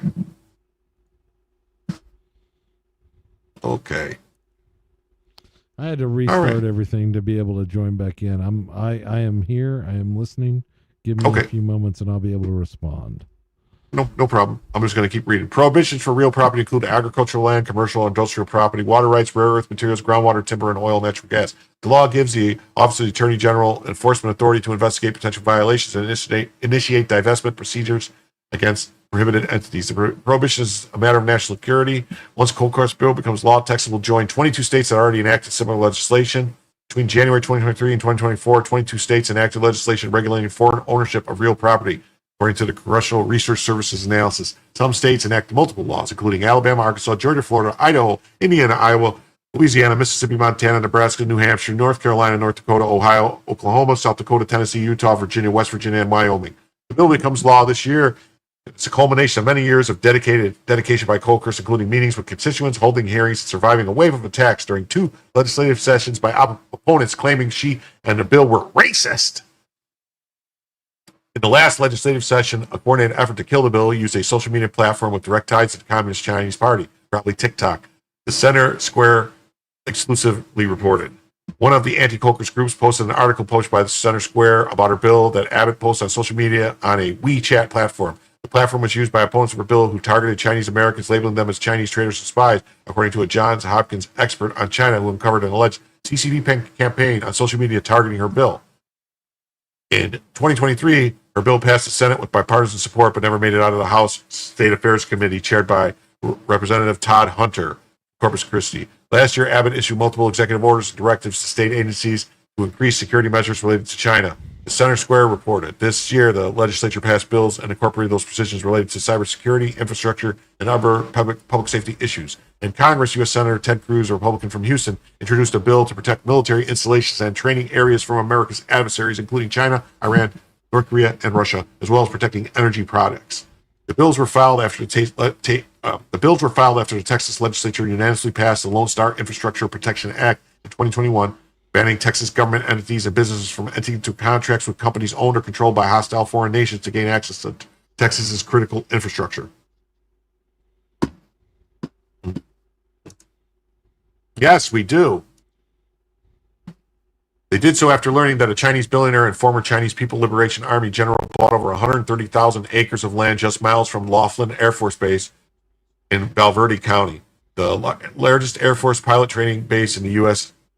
The bills were also filed as Chinese espionage threats continued nationwide, including CCP secret police stations reportedly operating in Houston, Chinese spies being arrested in Houston, and the greatest number of Chinese nationals illegally entering the U.S. in recorded history under the Biden administration, more than 176,000. Wow. That's cool, right? Very cool. That's very cool. All right. And then now jumping to Portland, we have breaking news. The DHS just busted it into an apartment unit outside the Portland ICE facility and made an arrest. The individuals who leases the unit have been allowing Antifa to use it as a crash pad. So it's like their honeycomb. It's Antifa's honeycomb hideout. Shut the fuck up. Fucking feel proud or what? Hey, fucking lame. Arrest all of them. Yeah, they should. Lame ass. Did you get a video of them entering without a warrant? Fucking lame. You don't need a warrant for everything, buddy. Yeah, well, they definitely didn't need a warrant for this because there's other video. They were chased. This person did something, like threw something or did something, Right. pointed a gun at the cops. The cops chased them. They ran inside there and they just chased them into the building. So you don't when you're chasing someone, Definitely you don't need a warrant. And when you're in hot pursuit, you get right in. Hot pursuit. You're still talking about Did they come inside? Yeah, they went inside without a warrant. Roscoe P. Coltrane. They went inside without the warrant. Fucking lame, man.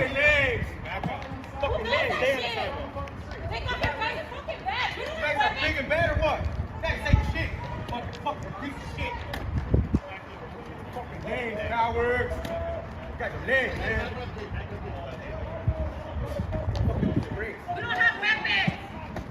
That shit down. How many weeks has this been going on? And they're still treating I don't know, but it sure them looks like well? somebody's pointing lasers at him, doesn't it? Yeah, it sure does. Do your fucking job. Live for Travis Decker. They are doing their job. You wish. You better pray they don't do more of their job.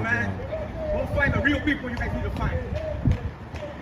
Yeah. Where's Travis Decker? Why am I here? Terrorists that are trying to take over the country in Portland. Puppets, all of you. Man, you're lame, man. You're lame. We don't have weapons. You guys already shot him. We don't have weapons. You already shot who? What? These are hardworking people. They're not criminals. You're all criminals. Every one of these people are criminals. I could go out on a limb and say that. People that can spend weeks doing this. Yeah. They're hard working. Oh, hardly working. That's what they meant. Mm-hmm. Mm-hmm. Yeah. It's unclear why this militant was taken into custody. This person says Katie Davis Court has been posting a lot of stuff from Portland. I had just arrived to scope out the scene and saw the federal police officers sprinting through the streets. Protesters referred to the detainee as Kiki. I'm working to find out more information, but it's likely a significant incident occurred. They captured video of the officers chasing the subject with someone overheard yelling, "You do that again, and I'll effing shoot you." Let's see this. It's like I said, you don't need a warrant when you're chasing someone.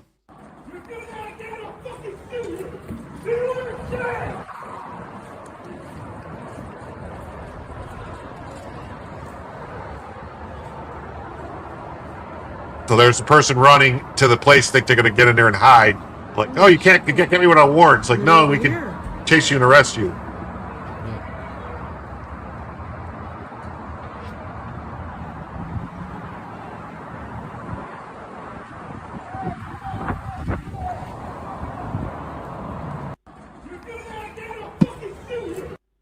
Cool.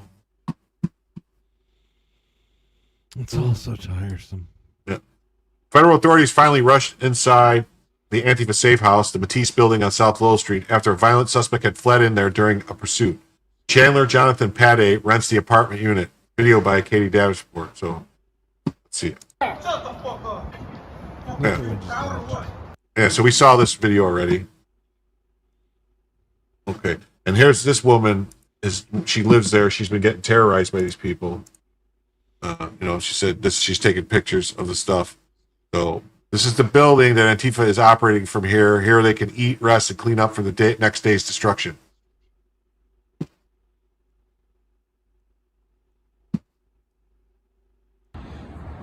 Forgive me if my voice has been gone for the past 2 days. I'm going to pass quickly. Okay, this is the building that they're operating out of. Did you see the sign that said capitalism? Yeah, the woman that they threatened. Democracy has not survived capitalism. No, tax the rich, no more bill. These people are so stupid. Depose the oligarchy.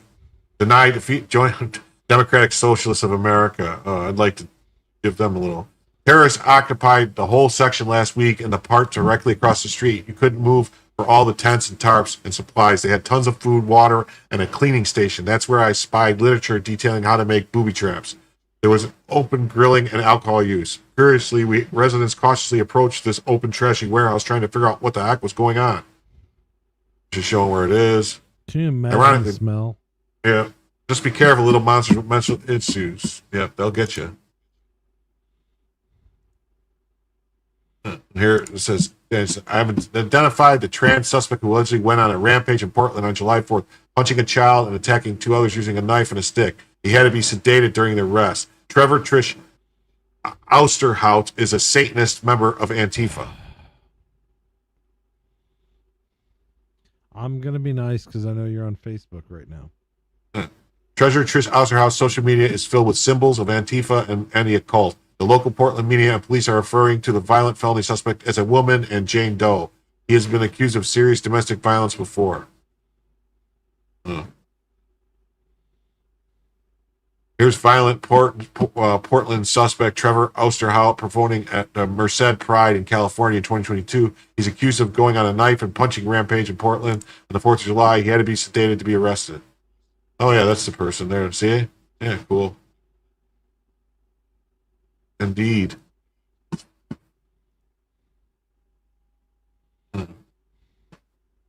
Police are still trying to figure out who the woman is. I figured it out, and it's not a woman. Maybe if Portland police and the local media are going to ask the public for help in identifying the violent suspects, be honest about the description. Let's see what it says.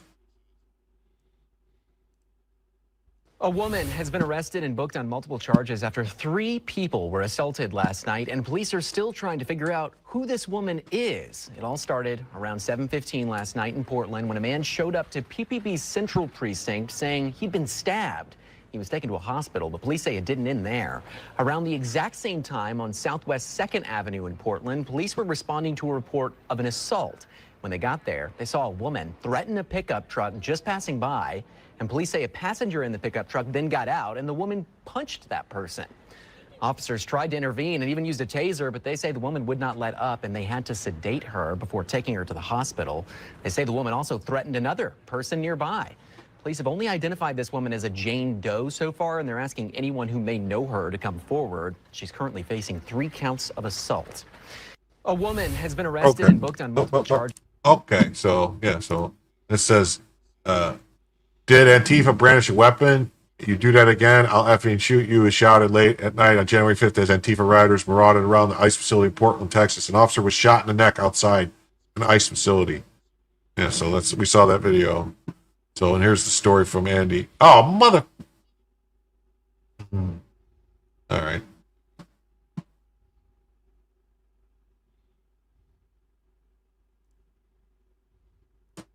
Trans Portland Antifa member allegedly assaulted minor and others on 4th of July rampage, requiring sedation to be arrested. Andy No comments reports the identity of the violent suspect who was booked to jail as female Jane Doe. Why do we pretend? I don't know. Look, if I told people that I mentally identify as a member of KISS, would I be allowed to walk around in public dressed like Gene Simmons? No. I don't know. If I say I identify as a billionaire, would I be able to just go climb on anyone's yacht and be like, it's mine now? I don't know. Maybe. As the 4th of July revelers gathered in downtown Portland on Friday, a hulking, heavyset person in fuchsia hot pants allegedly went on a violent rampage, punching and attacking people with a knife and a stick. One victim was a minor. The attacker was so violent and out of control that the teams of police officers had to use sedation to make the arrest. Had to shoot her with a trank gun. I want to be sedated. Maybe it was just a fan of the Clash or whatever it was, or the Ramones. 5'10" tall, 260-pound suspect was booked into jail by Portland police as an unidentified Jane Doe female after the suspect was released from the hospital on July 5th. I don't have the sound clip from Deuce Bigelow, but that's huge. Yeah. NGO comment can exclusively report that the suspect is transgender Antifa member named Trevor Eugene Osterhout, who has a history of alleged domestic violence. The 42-year-old Satanist and LGBTQ plus activist uses the name Tris Elizabeth Osterhaus. Oh. Okay, you can stream all night tonight now because I don't think I ever need to sleep again. Yeah, right? Look at this stuff. This is crazy. Local Portland broadcaster KATU first posted a story about the assaults in downtown, posting bystander video of the then unidentified trans person repeatedly punching and kicking a man on the street. Child punch, another victim stabbed in Old Town attack. Osterhaus transgender friend Jennifer Deranged told KATU, I saw her come by. Her words were, and I quote, I'm going to go to prison for killing someone, unquote. Osterhout had allegedly cut someone with a knife around Southwest NATO Parkway and Akeney Street before moving on to attack people nearby.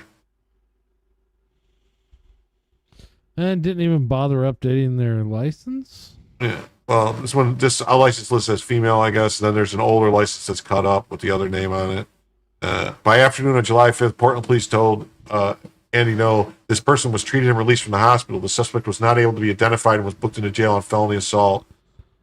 Why do you think they weren't being able to be identified? They have them, right? Because they hit him with a trank gun. Oh, and was named Jane Doe. The PBP, the Portland Police Bureau, was inquiring about the suspect's identity being Trevor Osterhout, but had not heard back in time for publication.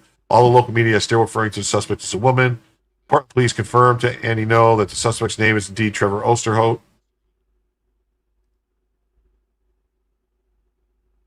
Osterhout has a limited social media presence, but his Facebook page listed under the name Trisha Kijini Akwene Osterhout. Shows him displaying the symbols of Antifa and the occult.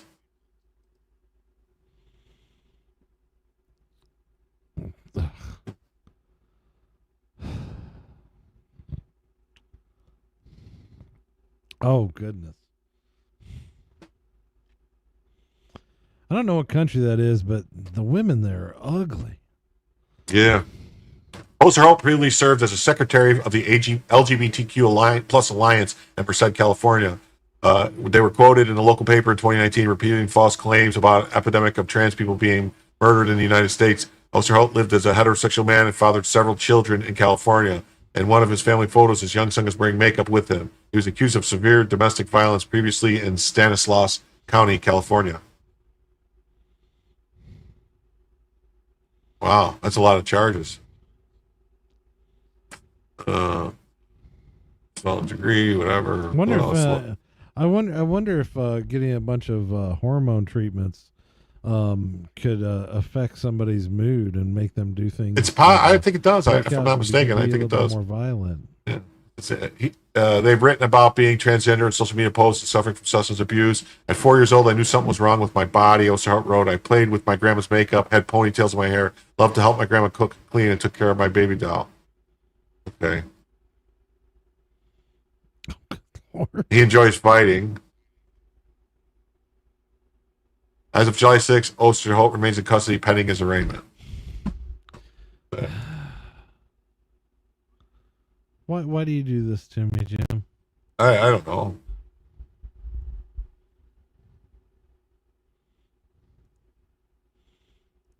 Yeah, I agree. Where's the eye bleach?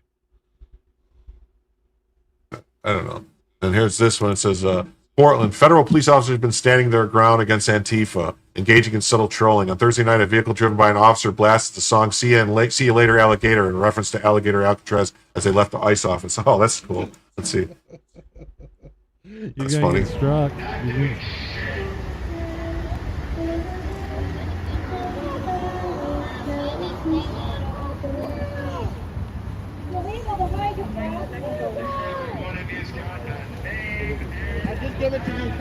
I didn't hear anything. Did you? Let's see. We haven't gotten through it. There's a lot more vehicles.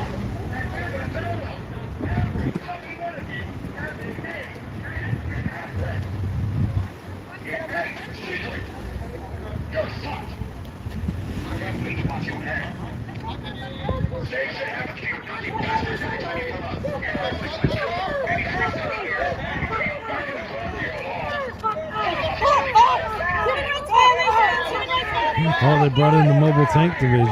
Yeah.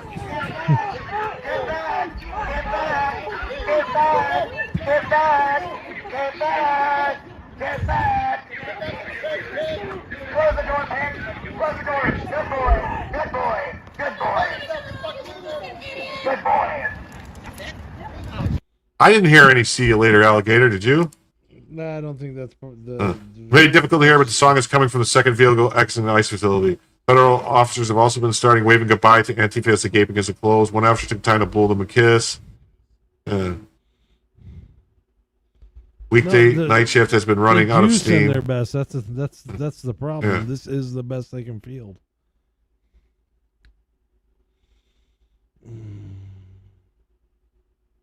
Huh. Interesting. Huh.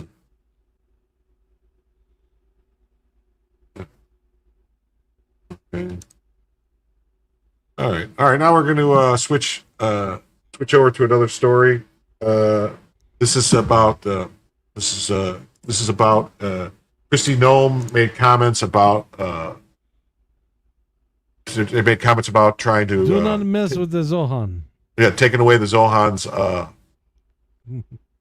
citizenship or whatever. He was just naturalized in 2018. I mean, if they could prove that he was a member of the Communist Party and didn't tell them, then they could take it away because technically communists don't get citizenship. It's in the law. It's just the way it is. Turley's wrong on this one. So yeah, it says. He's unsure of the authorities. How can he be unsure? The well, because law I is don't. Extremely clear. It's extremely clear, but what Turley's being like hyper personal, like you're saying, like, well, he's a Marxist, he's not a communist. All communists are Marxists, though. So, I mean, he said, I'm unsure what authorities are being referenced as a basis for investigating Mandami, but the only authority that matters in the case is the U.S. Constitution is protected. His own words called himself a communist. So. Yeah, he says he's been an outspoken critic of Mandami and his Marxist views. However, such investigation raised the same lawfare objections that helped propel Trump to his second term. Any such action will collapse in court under the First Amendment. And then some smart guy, Jim Stell, says, I thought communists were banned from gaining citizenship. What a smartass. The guy is a smartass, He says, Jonathan Turley's right to Constitution is the ultimate authority. Let's not pretend the same standard applies to everyone. So, well, we're going to read we're going to read this story. I'm just going to say this. If New York is dumb enough to elect this person, John Carpenter told us in 1980 or 79 what we should do to solve the problem. Just build a nice little wall around that city and leave it to fend for itself. Homeland Security Secretary Kristi Noem mulls probe of socialist mayoral candidate. Stop calling him a socialist. He's a Marxist. He's a communist. It's a danger to New York City. I have to keep doing this and change and then close this out. And then Homeland Security Secretary is mulling with user powers to probe the communist Zohan Mandami is a danger to New York City. Noem made the stunning suggestion that she can invoke previously unused authorities to look at whether the 33-year-old, well, if he lied or he did something, then that's what. Whitewashing of anti-Israel demonstrations are a threat to public. The Department of Homeland Security has authorities that have never been utilized before. Well, also, they think they're looking at if he possibly had supported terrorist organizations and didn't disclose that when he filed his paperwork. Because he did do something about the Holy Land 5. He was backing them and His supporting them stupid with money. rap. It was a Yeah. rap. He did, yeah. But if he donated money or something like that too, they could kind of use it against him. Secretary noted in remarks 22-member council about Mandami, which first reported noise, going to need some good minds on how to use those authorities. Yeah. Mandami, a Muslim who won an upset victory against Andrew Cuomo in the Big Apple's Democratic primary last month, was promptly lambasted by Trump as a total nut job, as well as threatened the arrest if he bucks federal immigration enforcement. The socialist mayoral candidate ran on a platform to freeze rents, open government-run grocery stores, made an 11th-hour pledge to not chip away at the police budget after previously backing calls to defund the police. Even members of his own party, including Chuck Schumer and Hakeem Jeffries, have condemned his controversial statements about wanting to globalize the Intifada and opposing the right of Israel to exist as a Jewish state. David Chesnoff, a criminal defense attorney who sits on the President's Advisory Council, expressed disgust at how protests west across New York City have at times been publicly endorsed foreign terrorist groups like Hamas or Hezbollah by waving their banners. It's amazing that you can have a Hezbollah flag and be marching, shouting distance where all the towers fell, Chesnoff said, during reference to World Trade Center collapse on September 11, 20. Never forget. Yeah. We have someone running for mayor that applauds the very same philosophy of people that did that. We need to send a bigger message to the American public of the danger that poses.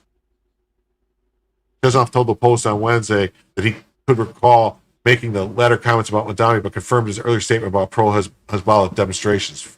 Former New York City Mayor Rudy Giuliani, another member of the Advisory Council, offered that Mandami presented a unique combination of Islamic extremism and communist tendencies that warranted serious scrutiny.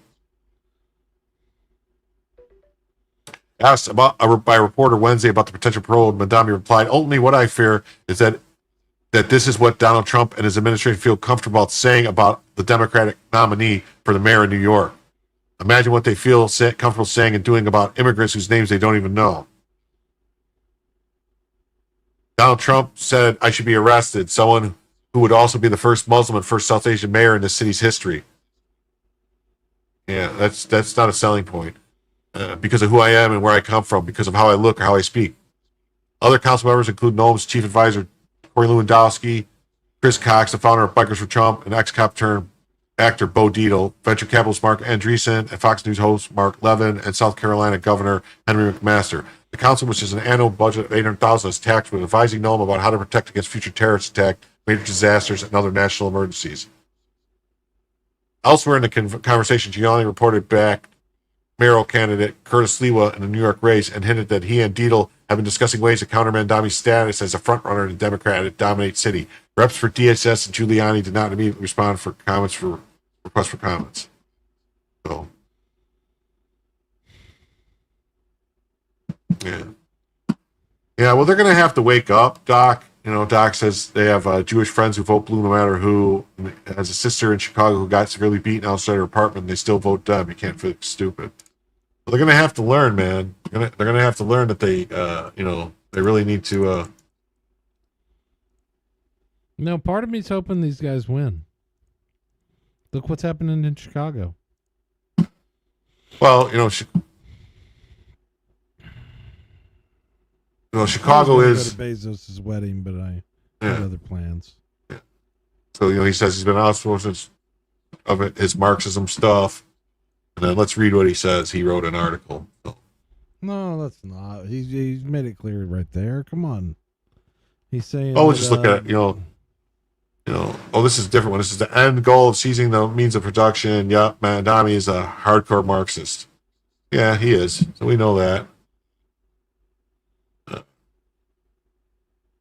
was officially certified as a winner. Democratic Party. Only question what remains: who is he? The debate is raging. Is he anti-Semitic or just pro-Palestinian? Anti-ICE or just pro-immigrant? However, one thing seems to be increasingly clear: he's a serious Marxist, and that should concern anyone in New York City. Recently, PolitiFact declared that it was false that he was a communist. This was in response to President Trump calling him 100% communist. However, while we can quibble over whether the term communist is supported by past statements, it appears that Mandami is likely a Marxist. Well, he says he wants to seize the means of production, and he wants to He's talking about revolution, globalized intifada. Intifada. I mean, that's Marxist. I mean, that's communist, revolution stuff, right? Can you say? Yeah, I agree. I think so. He called himself a communist within 5 years of gaining his citizenship, which means that's all the evidence you need. It's de facto evidence that you lied to gain your citizenship, and therefore you have to go home. You don't belong here anymore. Mm-hmm. But like I said, I mean, I kind of hope New York gets this guy. At this point, nothing of value will be lost. Yeah. PolitiFact characterized the use of the label by Trump and others as a Red Scare tactic that has existed in U.S. politics for decades. For those center-right American politics, it seemed like a tad ironic since conservatives and libertarians are routinely called fascists and the leftists engage in McCarthy-like tactics to blacklist the questions. What's that? McCarthy was right. Yes, he was. It wasn't a scare tactic. The House. Hold on. Keep in mind that when they bring this up, they always talk about the abuses of the House Un-American Affairs Committee or whatever it was. What's the important part of that name? House. What was McCarthy? He was a senator. Yeah, Senator Joe weird. McCarthy. It is weird. Yeah. Totally weird. It's weird how they conflate that, and most people don't even catch on. Yeah, that's crazy. It is. Rafal Gonganowitz did nothing wrong as well. Mm-hmm. Where are we at? Man, oof. We're slowly getting it. So it's really strange. They can call everyone a fascist who's not a communist, but if you call them a communist, we're not communists. And repeatedly discuss the bias and sometimes false conclusion of PolitiFact here, and on this occasion, PolitiFact may have once again been too quick on the trigger to denounce Trump and conservatives over characterizations of Mandami's political and economic views. First, I have not joined those who call Mandami a communist as opposed to a social because those terms are interpreted in wildly different ways. For example, despite being a great critic of Mandami and his views, I have not seen Mandami advocating for single-party control over the political system or complete centralization of the economy under government control. He actually said he wants to seize the means of production. He said that. He says he wants to get rid of private property. He wants to get rid of private housing. He wants everyone. So I'm sorry, but Turley, you're being too generous. You're being weak sauced here, buddy. Says he's a serious Marxist. Weak sauce. Yeah. In one speech before the Young Democrat Socialist America, Mandami even stated, matter of fact, that he wants to seize the means of production in America. That's communism. Yeah. So I disagree. It doesn't sound like soft socialism, but fairly hardcore Marxism. Well, that's communism, buddy. And it contradicts PolitiFact's statement that Mandami's platform is not akin to communism, a system of government calls with government takeover of private property and control of industry. He wants to seize the means of production. That's takeover of industry and private property. He said he wants to get rid of private houses. He wants to have public communal housing where everyone shares houses. And he wants government-owned grocery stores. I mean, what the hell are they talking about? That's a communist. Yeah. What's the end goal of socialism? Communism. Yeah, his father teaches subjects from post-colonialism to race capitalism at Columbia. He's a prototype what someone's been writing about. Radicalization of higher education. Yeah, particularly at elite colleges and universities. He graduated in 2014 from elite Bowdoin College with a bachelor's degree in African studies. These schools have now largely devoid of conservative faculty members. Wasn't he born in Uganda and lived in South Africa? So why would he go to school to study African studies? Doesn't he know all about Africa because he lived there? I mean, isn't that like Mexican people taking Spanish in high school just because it's easy because they already speak Spanish? I mean, yeah, could be. Or scholars generally run from the left to the far left. Yeah. Polls show increasing support among young people for socialism and even communism. Notably, Mandami relieves significant support. That's what we get for handing over education to the teachers union for how many generations? 4 or 5? Them chickens are coming home to roost. Definitely. To put it simply, it's cool to be socialist among young generations. They did not witness their former communist countries turning to capitalism to rescue their failing economies. Mandami's victory in the Democrat primary was fueled by promises of free buses, free healthcare, free daycare, city-run grocery stores, even promised to make halal $8 again, whatever that means. It's true that most countries, I mean, I know what halal is, but why make it $8 again? I don't know what that means.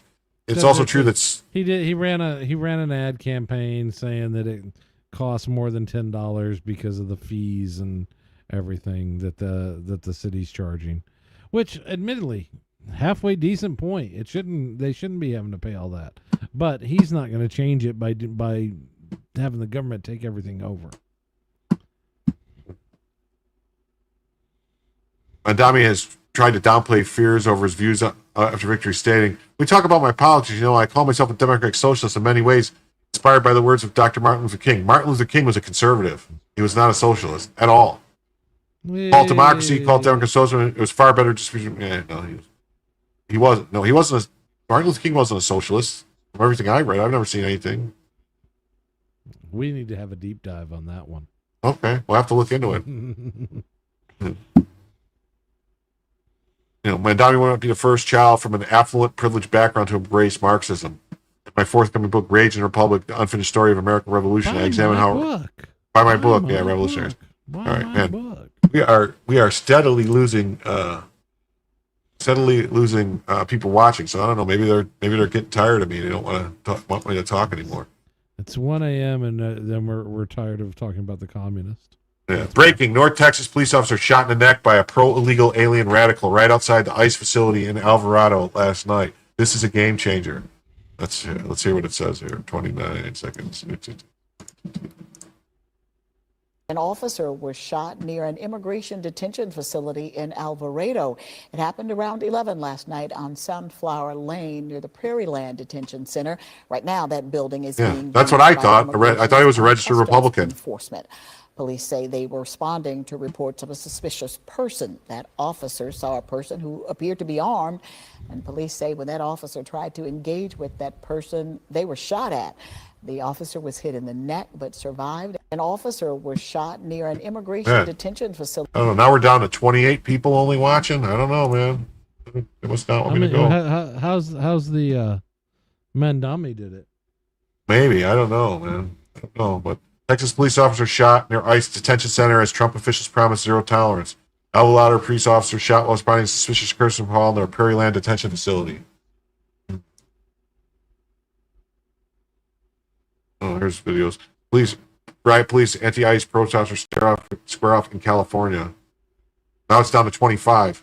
Yeah, I don't know. I guess this might be the last story then. Trump administration is taking zero tolerance approach to attacks on the enforcement after a Texas police officer was shot outside a U.S. Immigration and Customs Enforcement ICE detention center. The message came after similar incidents in other cities amid backlash against President Donald Trump's Immigration Enforcement Agency. An Alvarado, Texas police officer was shot Friday near the Prairie Land detention facility, authorities said.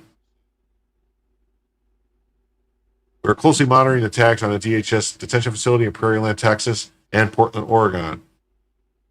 Texas Deputy Attorney General Todd Blanche said on X, the Department of Justice has zero tolerance for assault on federal officers or property and will bring the full weight of law against the people responsible.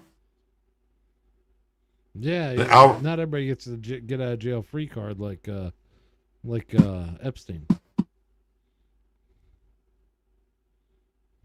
I don't see anything in Rumble. Okay. How many in Alvarado so far? What, super chats? Yeah, just 7. What's your count at? 7. Oh. Yeah. In Alvarado, a suburb. I know there hasn't been one hasn't come through in over an hour and a half.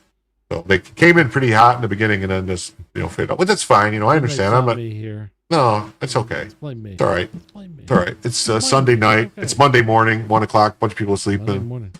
They're probably tired. They'll watch on the replay or something. That's fine. When officer tried making contact with a person, shots were fired. An officer was struck in the neck. The officer was flown to South Fort Worth Hospital for treatment. Was later released. Several armed suspects fled, but were arrested with the help of Johnson County Sheriff's Office and other authorities. The news station reported. Yeah, I think we lost some folks when Joe started streaming. Probably it looks like we lost about 30, 40 people because we were up to about 75, 76 peak at one point. So I don't know. I usually, my shows usually do. Here's another same story. Texas officer shot in the neck during apparent ambush outside ICE facility. Multiple suspects arrested. So then we're going to go to the next story. This is a good one. Rioters in Mexico City demand that Americans stop immigrating to their country and stop stealing their homes. Talk about irony, right? I've got a question about this one. Yeah. But I haven't seen people bring it up. How many of these rioters do you think are angry that they're not getting so many, not having to make so many trips to Western Union in the past couple It's possible. Months? Possible that's been happening. It's also possible it's the same groups that are funding the riots here. They do it. They're trying to destabilize the Mexican government too. Locals are fuming that Americans are imposing their culture and taking over. Some went so far as to say that gringos should be killed, while others told them to get out of Mexico. Since COVID, American digital nomads have been flocking to Mexico City. Mexico City is going through a transformation. There are lots of foreigners, namely Americans, coming to live here, said one local. Wow, look at this clown. Is this guy supposed to be the Joker or something? Is that what it's all about? That's what he's going for. Yeah. Nice Su cultura, sus precios y desplazar a los mexicanos, a los nativos de estas tierras. Protesters smashed windows in Mexico City. They screamed at tourists as part of an anti-gentrification march. Now, I will say that I've been to Mexico numerous times on vacation, and in the areas that are frequented by tourists, generally speaking, there is federales with machine guns, because tourism is a huge part of Mexico's economy. No. In Mexico, they're called machine guns. Machine guns, yes. Machine guns, man. What you doing, man? What you doing, man? La gentrificación solo es un paso más a la colonización, a los despotos, y a que exploten nuestros recursos. Oh, hey, there's a $2 super chat from Terry. Thank you very much, Terry. That brings it up to 8.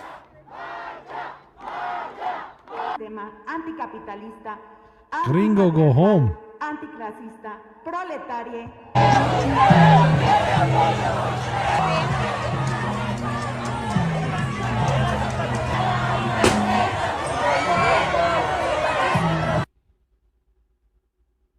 Fuera, gringos.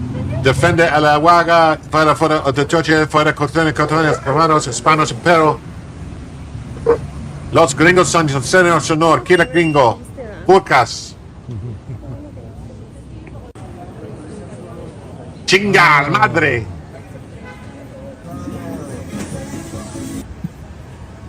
Was that the music from the cantina in Star Wars? Sounded like it. So yeah, so you can see they're doing all this stuff.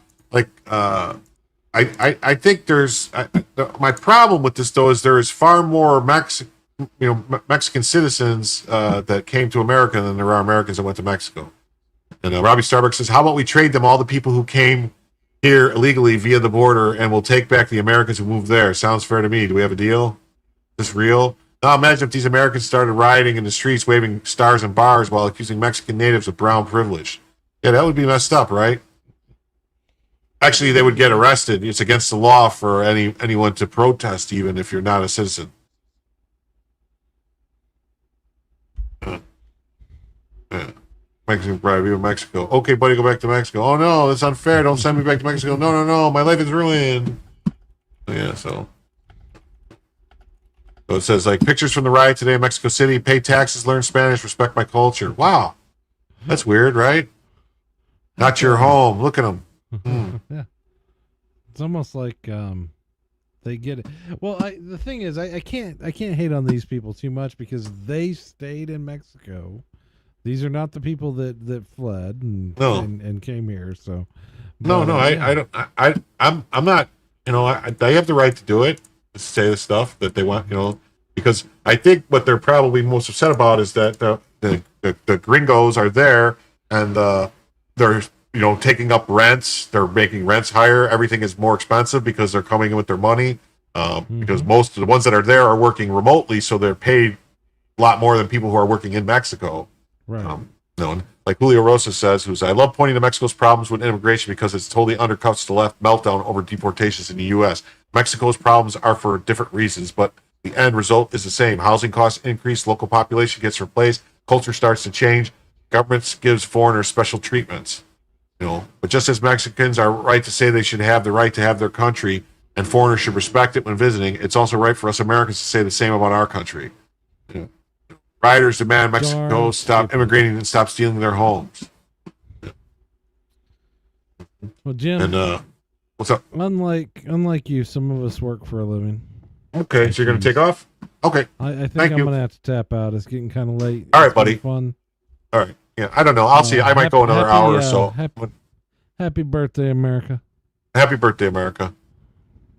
So, yeah. So we have Department of... If you're... Take it easy. Everyone, check out Uncapped Turtle. You have a... Oh, never mind. He's gone. All right. Anyway, so it's just me solo now. So, private chat. Oh, he's got to tap out. That's what it said. Studio chat, one person. Okay. I think he might be live, but I don't know. He had said something last week that he wasn't streaming at all this weekend. He wasn't going to stream till Monday, so I don't know. I can see if he's going. If he's live right now, but let's see.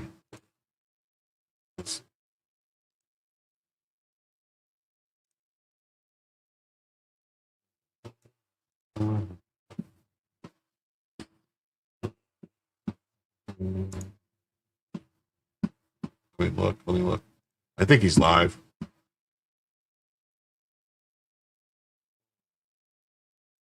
No, he's not live. He's done streaming. Okay, so I don't know. Huh. Joe is done streaming, so I don't know.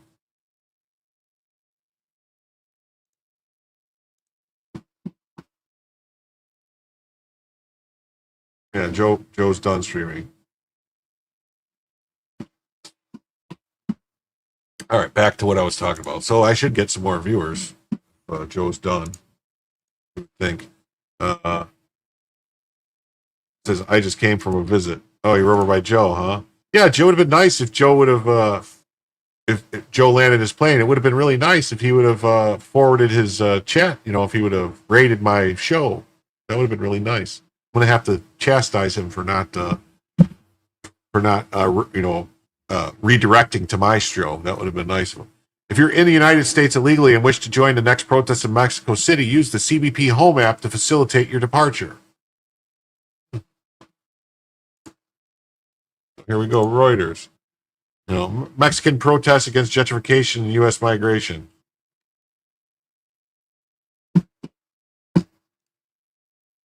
Hundreds of demonstrators gathered Friday. Come on. No. Yeah, hundreds of demonstrators gathered on Friday, Mexico City, protest against gentrification. Yeah, we saw some of these pictures already. Let's see. Yeah.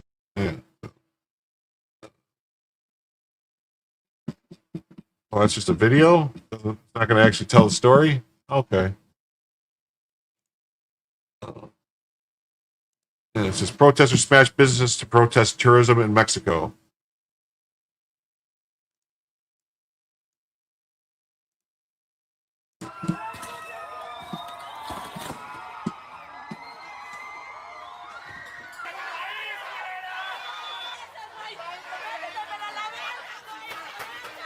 Gente que viene de otros países, en su mayoría extranjeros, a querer imponer su cultura, sus precios y desplazar a los mexicanos, a los nativos de estas tierras. Vengo porque la gentrificación solo es un paso más a la colonización, a los despojos. Yeah, okay. We saw this already. So let's see, is there anything underneath there? It's ironic that poor Mexicans will come to the U.S. for a better life and rich Americans will go to Mexico for a better life, only to make each other country more expensive for the native population. Yeah. Yeah, these are the Democrats in Mexico. Look at them. They're saying Mexicans and Democrats want in the U.S. robbing our resources. Mexico's get their own Trump Alcatraz, or they will just hand the American invaders to the cartels of traffic. No due process. Alligator Alcatraz. Cool. You see the Trump ride on the alligator? That's pretty cool. All right. So we're going to jump to the next story, which is MAGA is the past. Woke is a distraction. The middle is the future. America Party is the party of the middle majority. No.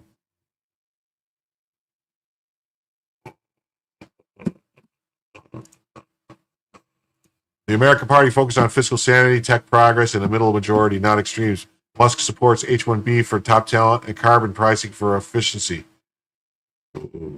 But gun control isn't part of the platform. It's about bold ideas and America's future. What's your take? Yeah. No. Your Fry says, MAGA is the past. It's such a stupid thing to say. Also, nothing says America Party more than Elon's face front and center. It's totally about America. It's just totally about Elon's hubris.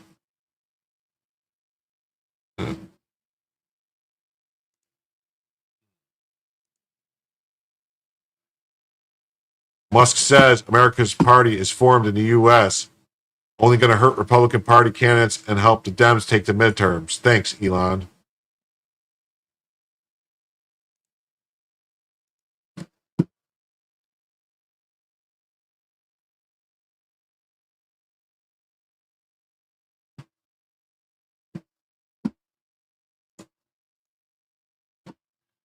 A day after asking his followers on X whether a new U.S. political party should be created, Elon Musk said on Saturday that the America Party is formed. By a factor of 2-1, you want a new political party, and you shall have it, he said on X.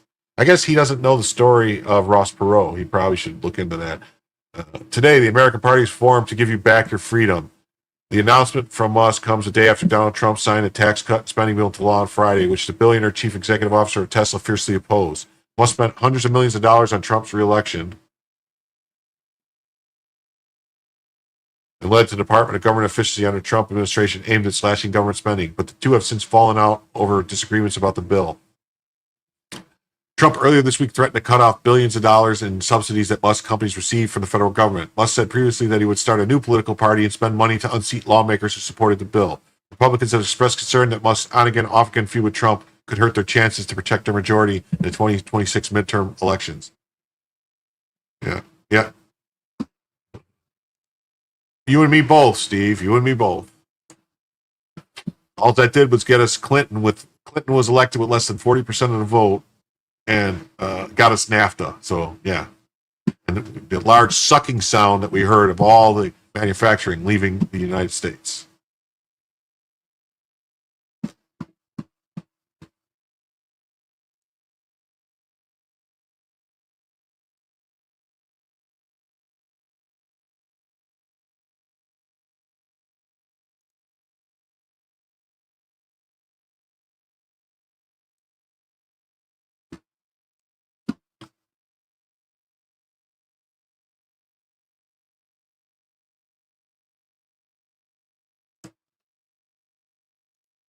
Elon Musk announced his new American Party, 4 things to know at the Epoch Times. We finally turn a corner, and this douche throws a monkey wrench into it, this little girl tantrum. Reality is probably his autism. He has rigidity, but he still wants to get something done. It's a common roadblock with a lot of people who are autistic.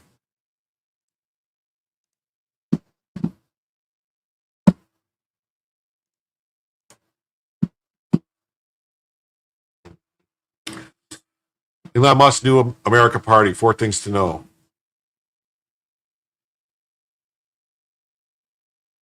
Tesla CEO and former White House advisor Elon Musk on July 5th announced that he would create a new political party following a split with President Trump over the One Big Beautiful Bill Act passed by Congress last week.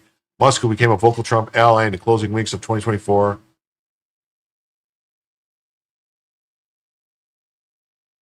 presidential election, led to a task force known as Doge, broke with Republican president over his signature legislation, which was signed into law by Trump on July 4th. What Musk has said, when it comes to bankrupting our country with waste and graft, we live in a one-party system, not a democracy.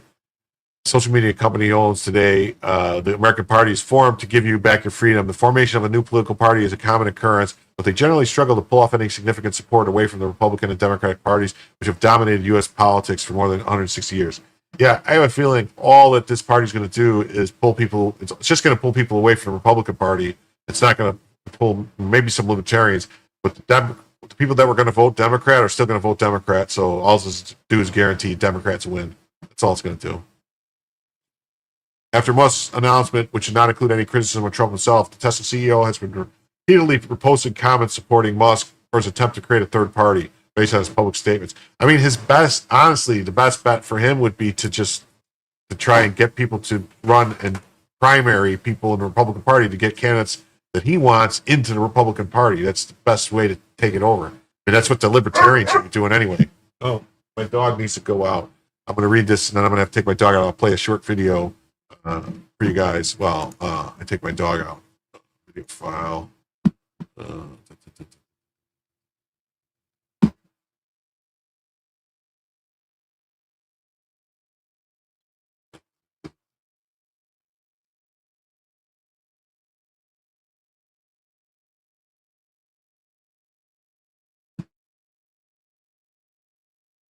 What video do I want to play for you guys?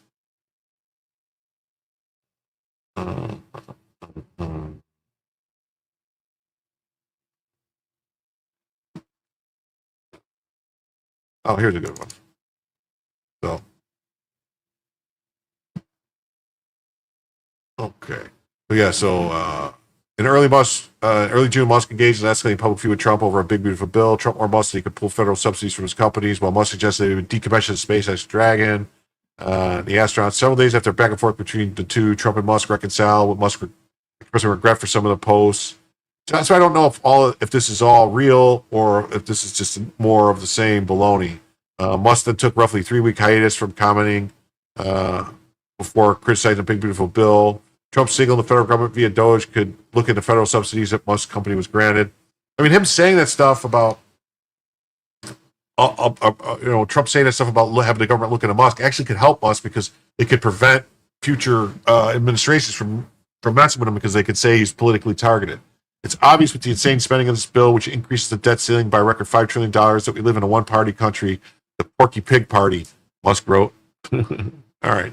All right, everybody, I'm going to play a video. I got to take my dog out real quick. It's an 8-minute video, but I'll be back before it's done playing. So this is titled Illegal Immigrant Steals Tons of Money from...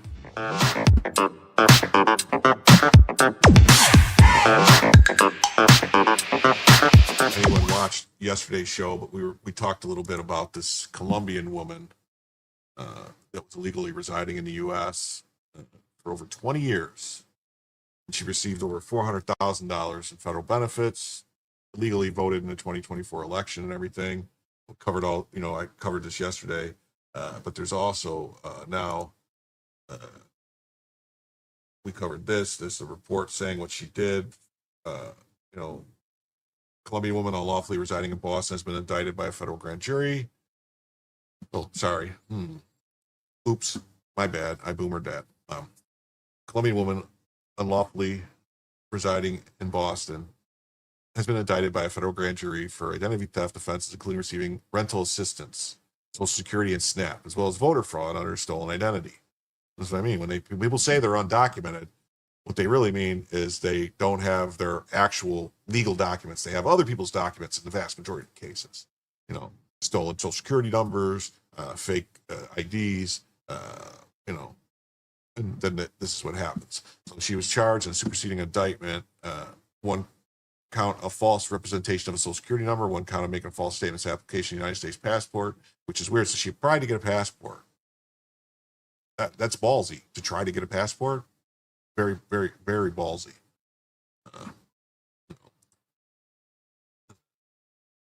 Pull this up here. This is a little story about it.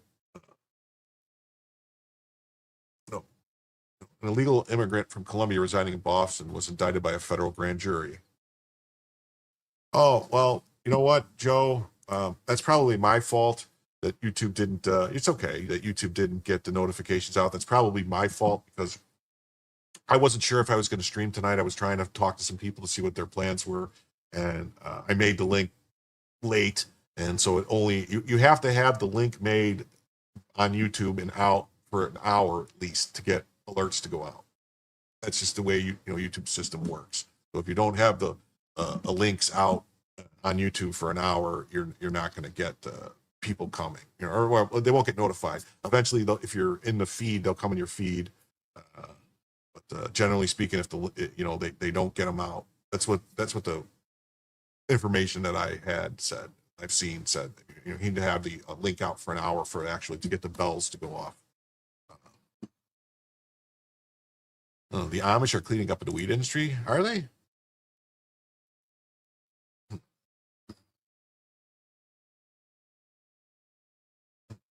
Let's see here. Using a stolen identity, was able to obtain 8 state IDs and a Massachusetts real ID. So look at that. She was able to get a Massachusetts real ID. That's a problem, because the whole point of the real ID was supposed to prevent stuff like this. But yet she was able to get a real ID. That doesn't make me feel confident about this whole real ID thing. It really doesn't. Really doesn't. DOJ said that Orovio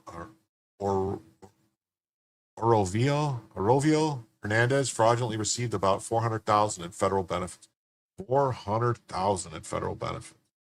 But if you listen to some people, they'll tell you that illegal aliens they don't get federal benefits. That there's no way they can get benefits. But you got to think, if people were wise enough and had enough ingenuity to figure out a way to come into the United States and stay here for years and years and years and work illegally.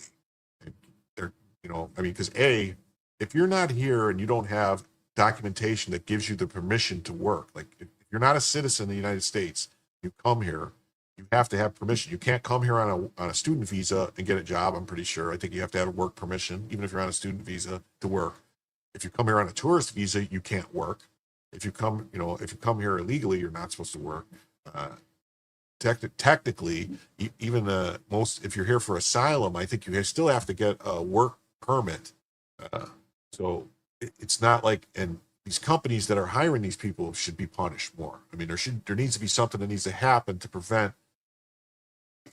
It's supply and demand. There's a demand for cheap labor because a lot of these corporations, they want to make money. They want to make as much money as possible. So they're going to hire people that they can pay less money. I don't know if anyone's been out and about lately and noticed what you see when you go to a grocery store or a gas station or a McDonald's or any of these places. But generally speaking, you're going to run into a bunch of people that don't sound like they're native-born American. Now, it's not the worst thing in the world. I'm not saying anything that they should all, if they're here legally, that's fine. If they came legally, that's great. If they didn't come legally, then that's a problem. Yeah. She received $400,000 in federal benefits, including $259,589 for Section 8. Okay. So, it's obviously the insane spending of this bill, which increased. Thanks everybody for sticking around and waiting. I'm back.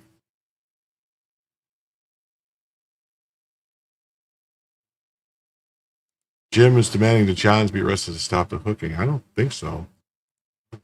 It's obvious with the insane spending of this bill, which increases the debt ceiling by a record $5 trillion, that we live in a one-party country with Porky Pig Party. Musk has repeatedly said that he believes the bill would lead to a significant increase in the U.S. national debt. The White House responds, while Trump himself hasn't issued a response to a Musk announcement. Treasury Secretary Scott Bessent signaled that Musk would not gain much support and that he may face pressure from his own companies to stay away from politics. The principle of Doge was very popular, I think. If you look at the polling, Elon was not, Bessent told CNN. I believe the board of directors at his various companies wanted him to come back and run those companies, which he's better at than anyone. So I imagine these boards of directors did not like his announcement yesterday and will be encouraging him to focus on business activities, not political activities. Last week, the White House advisor Stephen Miller appeared to respond to Musk's comments about forming another party, saying that the Libertarian Party has garnered little support in recent presidential elections.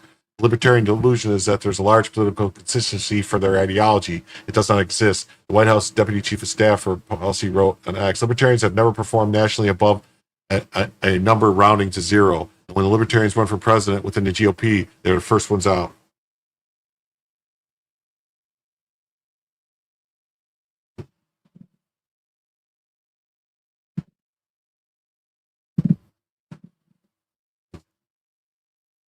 Trump was asked about Musk's comments about the bill during an event at the Alligator Alcatraz facility in Florida that's being constructed to hold illegal immigrants. When a reporter asked the president whether he could deport Musk, he responded, "We'll have to take a look." He's joking around. See, he's not serious, though. Elon said he'd have to close up shop and head back home to South Africa. He also said that Doge could save a fortune if it looks at Musk.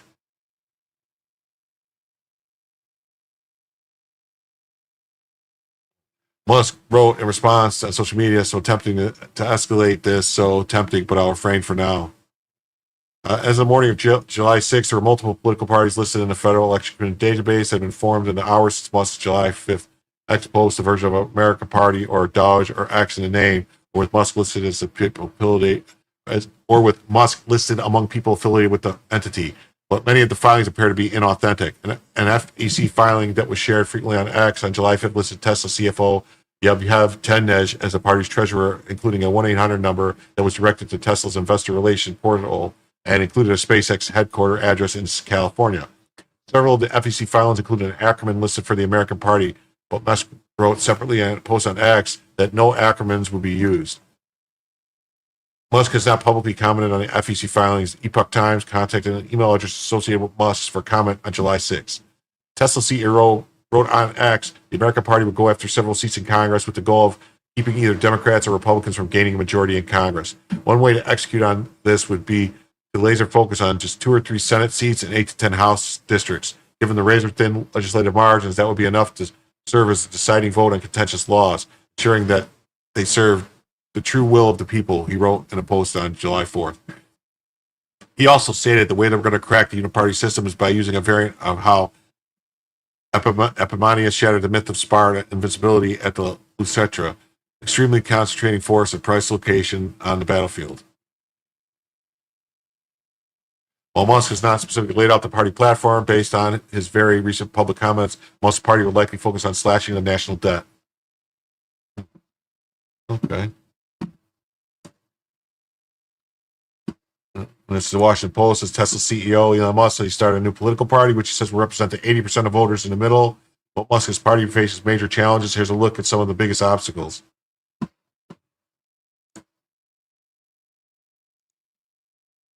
The richest man in the world says he started the American Party, turning into the meaningful movement. It will be difficult. Tesla CEO last year went all in on using his wealth to support Donald Trump's successful 2024 president run, cementing him as the country's largest political donor. He later led the formation of Trump's administration's U.S. Doge service in an effort to cut the size of government. However, Musk also leads SpaceX and owns his own social media platform, X. Appears to be done with supporting Trump and most Republicans in Congress. Motivated by what he suggests is disdain for high government spending, Musk recently vowed to create the American Party if Congress approves the massive tax policy and spending bill backed by the president. On Saturday, the day after Trump signed the bill into law, Musk said on X that the party had officially begun form to give you back your freedom. But Musk's party faces major challenges ranging from a political structure that favors a two-party system to its political temperament. Here's a look at some of the biggest obstacles. 1. Institutional barriers and ballot rules. The United States winner-take-all electoral system is not welcoming to third parties. Hans Noble, a professor who teaches political history and political methodology at Georgetown University, said the United States does not have institutions that are open to multi-third parties being super successful. You have to win outright in order to get anything, Noel said. It's not like other democracies where you can start a small party and you get, 20, 30% of the vote and you get some share of the seats in the legislature and you can build from that.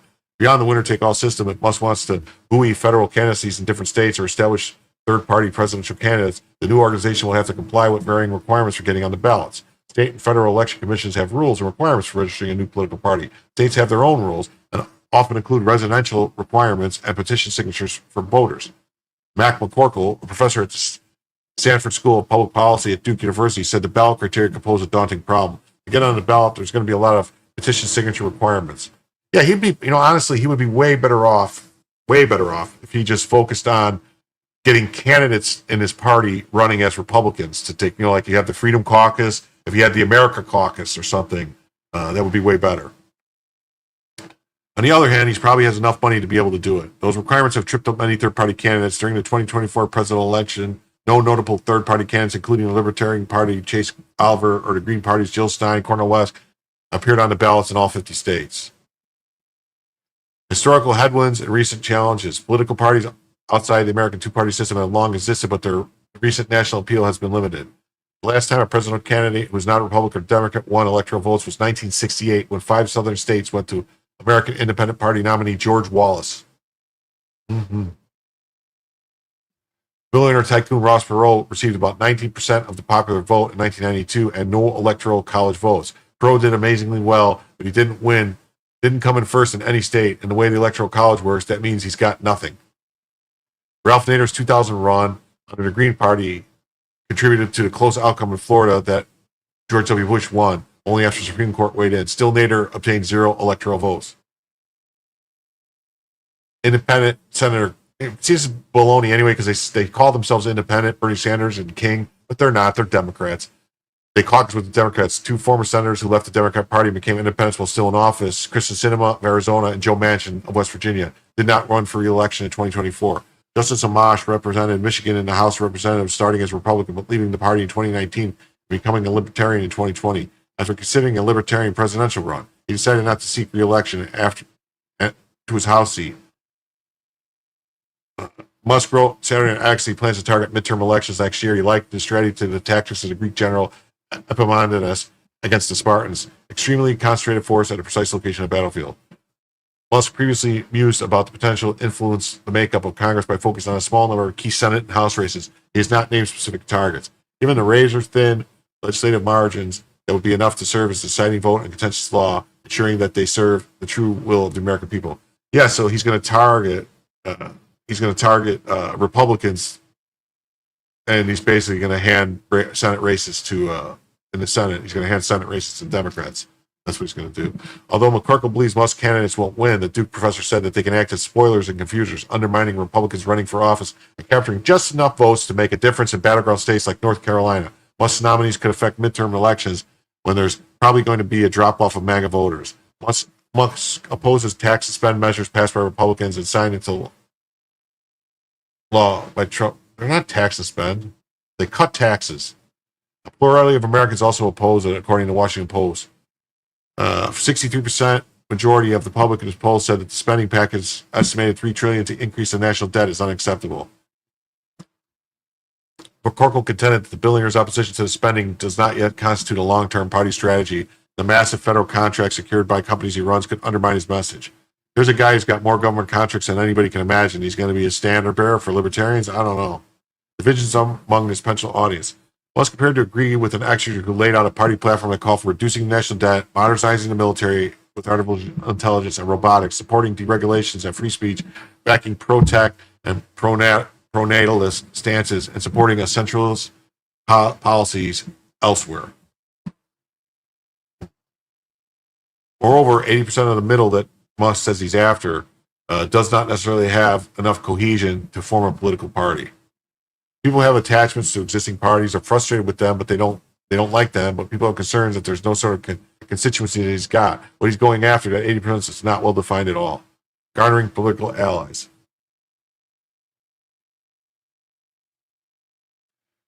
In the wake of his exit from the federal government and subsequent blow-up with Trump and congressional Republicans, Musk's influence with the party appears waning. Trump allies James Fishback has already said that he established a super PAC to blunt Musk's political efforts.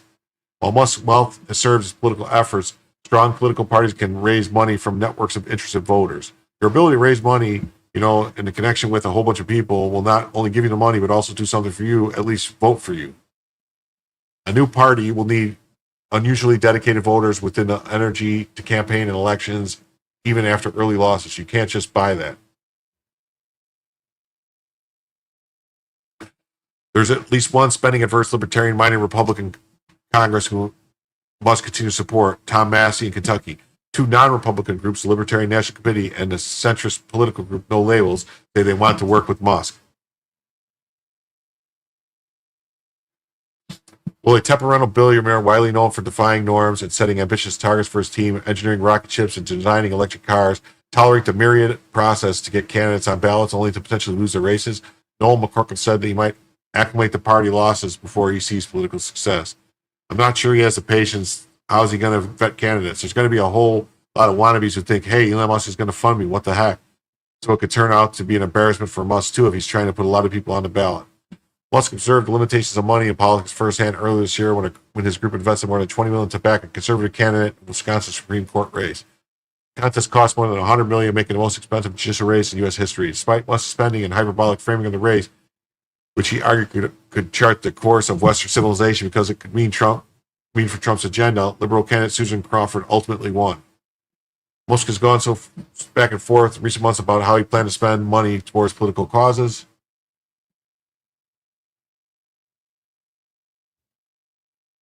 After his candidate lost the Wisconsin race, he planned a lot less political spending going forward.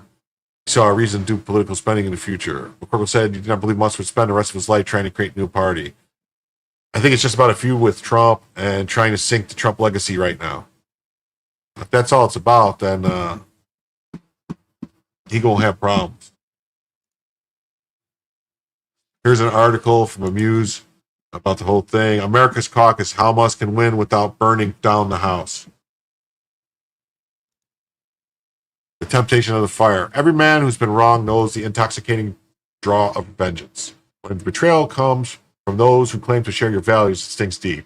Elon Musk has every right to be angry with Republicans in Congress. They took Trump's signature legislation, the big beautiful bill, stripped it of its muscular reforms, larded it with pork, and passed it as if it were a victory. In truth, it was a betrayal, not triumph.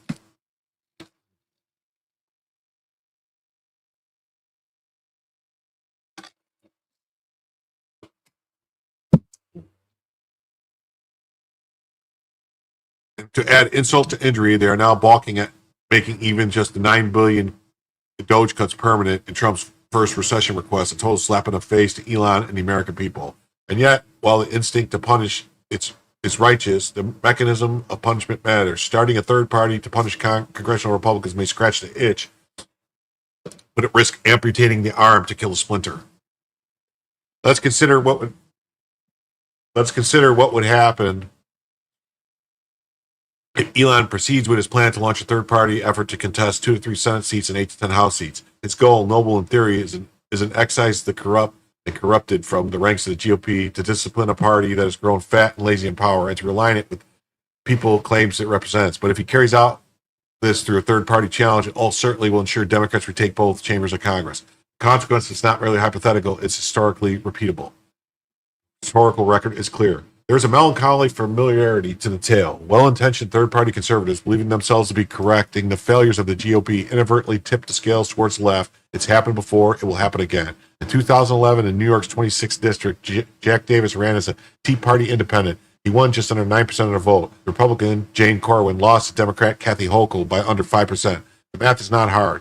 Davis's entry split the conservative vote and handed the seat to a Democrat. In 2009, New York's 23rd district, Doug Hoffman ran on the Conservative Party line after refusing to back the GOP nominee. He won 46% of the vote. Democrat Bill Owens won with 48%. Another split, another Democrat.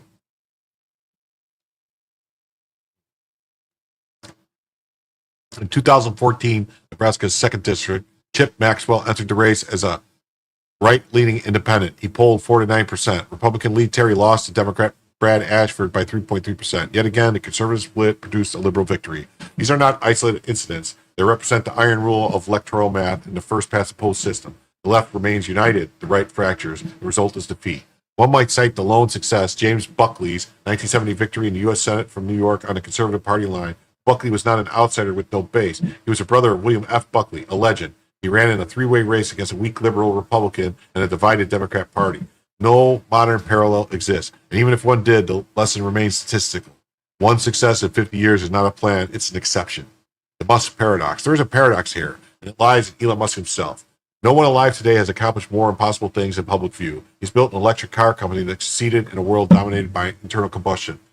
He turned a private rocket firm into the bedrock of the U.S. space policy. He's launched a satellite network that blankets the globe and internet. He took over Twitter, renamed it X, and saved the free speech in America and around the world. In Elon's world, disruption works, but the risk of serial success and the rise of a fallacy that the rules don't apply, and history is made only by those who are audacious enough to ignore it. And perhaps they are, but the laws of electoral arithmetic are not so easily bent. They are closer to gravity than regulation. Musk must believe that third-party efforts have failed simply because no one has done it right, but there's a deeper possibility that his prior string of successes may be giving him a subtle dose of confirmation bias. With every audacious idea, your back turns into global triumph. It becomes easy to assume that your instincts must always be right, yet in this case, the historical record may be the exception that proves the rule. The problem is not technique, it's structure. Our system is not designed for 3 viable parties. It punishes division and rewards consolidation.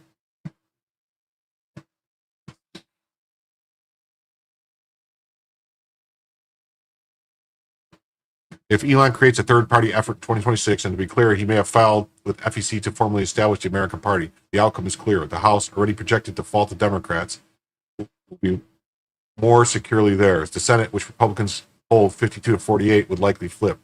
I thought the Republicans have the Senate 53 to 47. Yeah, they do. Most likely outcomes that American Party would flip and not pick up a single seat. It would not serve as a constructive alternative. It would function solely as a spoiler, a punisher. The result would be a fully Democratic-controlled Congress with unchecked power. Consequence of losing the Congress. Consider what that would mean. First, President Trump's legislative agenda, already weakened by internal sabotage, would die in committee. Second, impeachment would become the new normal. Democrats would have every incentive to impeach, perhaps multiple times, and with the Senate under their control, they might even get traction. It is worth remembering that 3 current Senate Republicans voted to remove President Trump during his prior impeachment trials. With Democrats in charge and even a handful of GOP defectors, the efforts might not be symbolic this time. They would be consequential. Third, the worst elements of the GOP, the very rhinos Elon seeking to purge, would find new life. It would become the bridge between the Democrat majority and a neutered Republican minority. We could witness, as we already had in the Texas House, a grotesque hybrid of progressive and establishment rule. Liberal measures would move, conservative ones would die. Fourth, and not the least, Democrats could return their attention to Elon himself. He is not beloved by the left. His independence, his wealth, his mockery of woke dogma, and his refusal to bend to their narrative make him a threat. A Democrat Congress would not hesitate to hold hearings on SpaceX, Starlink, Tesla, Doge, and even Elon himself. The dream of nationalizing his companies, already whispered, would find voice. The path forward, not party, but caucus. What then is the alternative? To channel righteous fury not into an independent third party, but into a disciplined insurgency inside the GOP. Call it the America Caucus. Give it a clear platform, modeled on Gingrich's 1994 contract with America. 10 legislative priorities to be introduced in the first 100 days. Candidates could join the caucus and sign the contract, but runs Republicans. The public would know precisely what they stood for.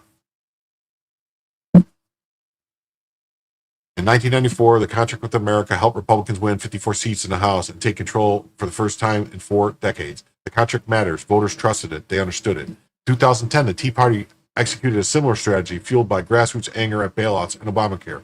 They challenged GOP incumbents in primaries and took the House. They picked up 63 seats in the largest midterm gain by any party since 1938. The key was targeting the primaries, not third-party spoilers. No vague sentiment, precision, planning, execution. Elon can do the same. The America Caucus can primary the dozen most problematic House Republicans and field candidates in vulnerable Democrat districts. Here is where it starts. Dan Newhouse, Washington 4. David Valadao, California 22. Nick Lolata, New York 1. Brian Fitzpatrick, Pennsylvania 1. Maria Alvarado Salazar, Florida 27. Dave Joyce, Ohio 14. Mike Kelly, PA 16. Michael McCall, Texas 10. Mike Simpson, Idaho 2. Brett Guthrie, Kentucky 2. All are Republicans, all won by large enough margins to withstand a primary, but small enough to be vulnerable. Primary costs range from $500,000 to $1.5 million, with general election costs ranging 1.5 to 4.5. These are achievable targets. In the Senate, the caucus is even more expensive. But equally urgent. Senators like Joni Ernst, Susan Collins, John Cornyn, Lindsey Graham, Bill Cassidy, and Shelley Moore Capito are up in 2026. Each can be challenged in a primary.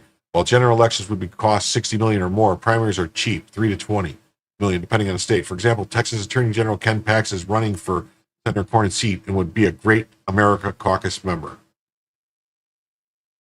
Then come the open seats. Nebraska's second in the House is a winnable GOP district. Pennsylvania 3 and Illinois 9 are blue, but with funding and strategy, it can be flipped. In the Senate, open Republican seats in North Carolina, Kentucky, Florida, and Ohio are ripe for America Caucus champions. Even better, go on the offense against vulnerable Democrats. In the House, seats like Maine 2, Jared Golden, California 13, Adam Gray, and California 45, Derek Tran, New York 4, Laura Gillen, New Mexico 2, Gabe Vasquez, North Carolina 1, Don Davis. Washington 3, Marie Camp Perez. Michigan 8, Kristen McDonald Rivet. Texas 28, Henry Cuellar. Texas 34, Vicente Gonzalez. Ohio 9, Maury Captur. Ohio 13, Amelia Sykes. California 27, George Whitsides. New York 3, Tom Sugozi. California 9, Josh Harder are competitive. In many other of these races, Republican challenges were significantly underfunded. In fact, on average, Democrats outspent Republicans by more than 200%. With Elon's backing, resources, and organization, these seats could become prime opportunities for American caucuses to flip the House. Estimated cost for funding all the primaries and general races, excluding the Senate Democrat challenge, is $450 million to $600 million. It's not cheap, but it's doable. The final argument: there's a temptation to punish the GOP through third-party revolt, but as satisfying as it may be, it would be the American people who pay the price. Conservative goals would vanish, Trump's agenda would die. Elon himself would become the Democrats' favorite target, and the very rhinos we seek to eject would be empowered. Worse still, Elon should be very wary of how quickly those who once demonized him now rush forward to join his cause. They are not converts to his politics. They are allies in the shared goal of destroying Trump's agenda and dismantling the Republican Party. Mark Cuban, who vocally supported Kamala Harris and Biden's border policies, now wants to join the American Party. Anthony Scaramucci, too. Democrat influencers are lining up not to build something better, but to hijack the vehicle of destruction. Tempting as it may be to embrace their support, Elon should not trust them. The Democrats are on their heels. They see an opportunity. Do not let them in the gate. Instead, unite those who have always had America's interests at heart. I have been led to believe that President Trump would get behind the American caucus if approached by Elon. He would endorse its candidates. He would help fund their campaigns and amplify their message. The idea of Trump and Elon working together to reform the GOP is not a fantasy. It's entirely plausible. Trump has repeatedly signaled his willingness to work with Elon. Together, they would form a reformist juggernaut, capable of reining in the excesses of their establishment and breathing new life into a party that has too often forgotten its purpose. With Elon and Trump working together, the American caucus will become not just a political strategy, but a national movement. The contract with America 2.0 is a clearest path forward. The American caucus would not splinter to right, it would discipline it. Primary of the weak, elevate the strong, and retake the GOP, not by abandoning it, by bending it back to the purpose. That effort does not have to be Elon alone. A Musk-Trump alliance would not be some speculative fantasy. It would be the most formidable reform coalition in modern American politics. Together, they could protect the Trump agenda from sabotage, energize the base, and revitalize the party. The American caucus could become the spearhead of a populist renaissance. That is the legacy Elon Musk could forge, not a third party, but a first principle. If he chose that path, I would be honored to help him build it, and I'm sure many of you would too. Yeah, I agree. Okay, next story. Measles cases hit the highest level since it was declared eradicated in the U.S. in 2000. Because of immigration. Here's their story. It says, U.S. measles cases surged to their highest records. Measles cases hit highest levels since declared eradicated in the year 2000.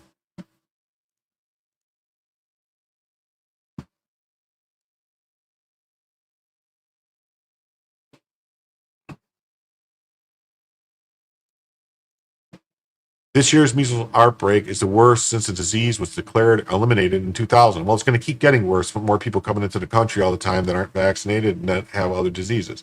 Halfway through 2025, reported cases have already surpassed 1,274, the peak for all of 2019.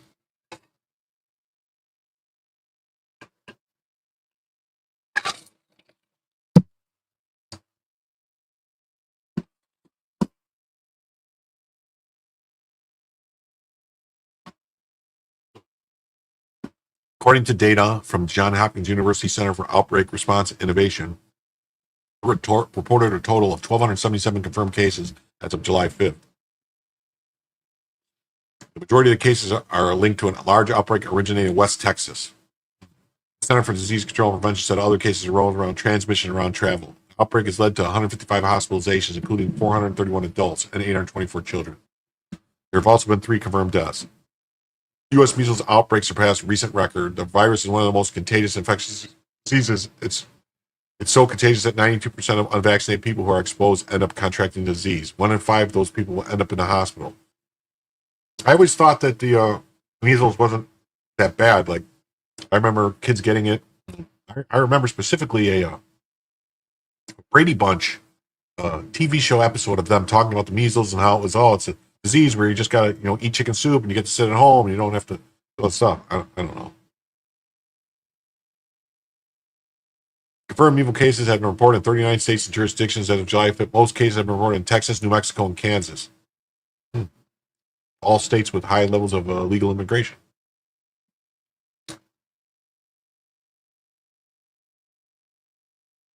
Measles cases continue to grow, sparking debate among Americans on vaccines.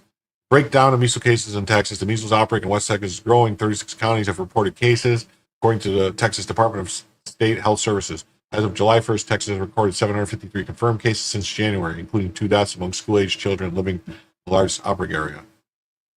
Did they die from the measles or from something else? According to the CDC, measles symptoms appear 7 to 14 days after contact with the virus and typically include high fever, cough, runny nose, and watery eyes. Measles rash appears 3 to 5 days after the first symptoms.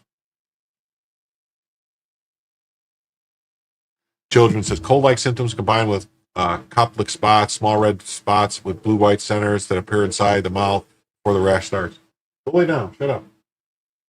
Symptoms in adults can be more severe and can raise the risk of complications including pneumonia, encephalitis, hepatitis, death, especially in the patient has other medical conditions.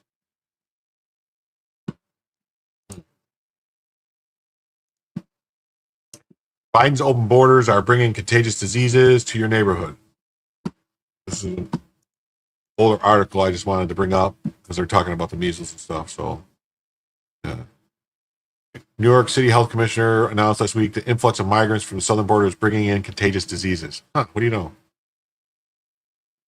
New York City Health Commissioner announced last week that the influx of migrants from the southern border, more than 50,000 to New York City alone, the past year is delivering contagious diseases, including tuberculosis, polio, to our neighborhoods. The same disease threats are also endangering other migrant destinations, including California, Texas, and Florida.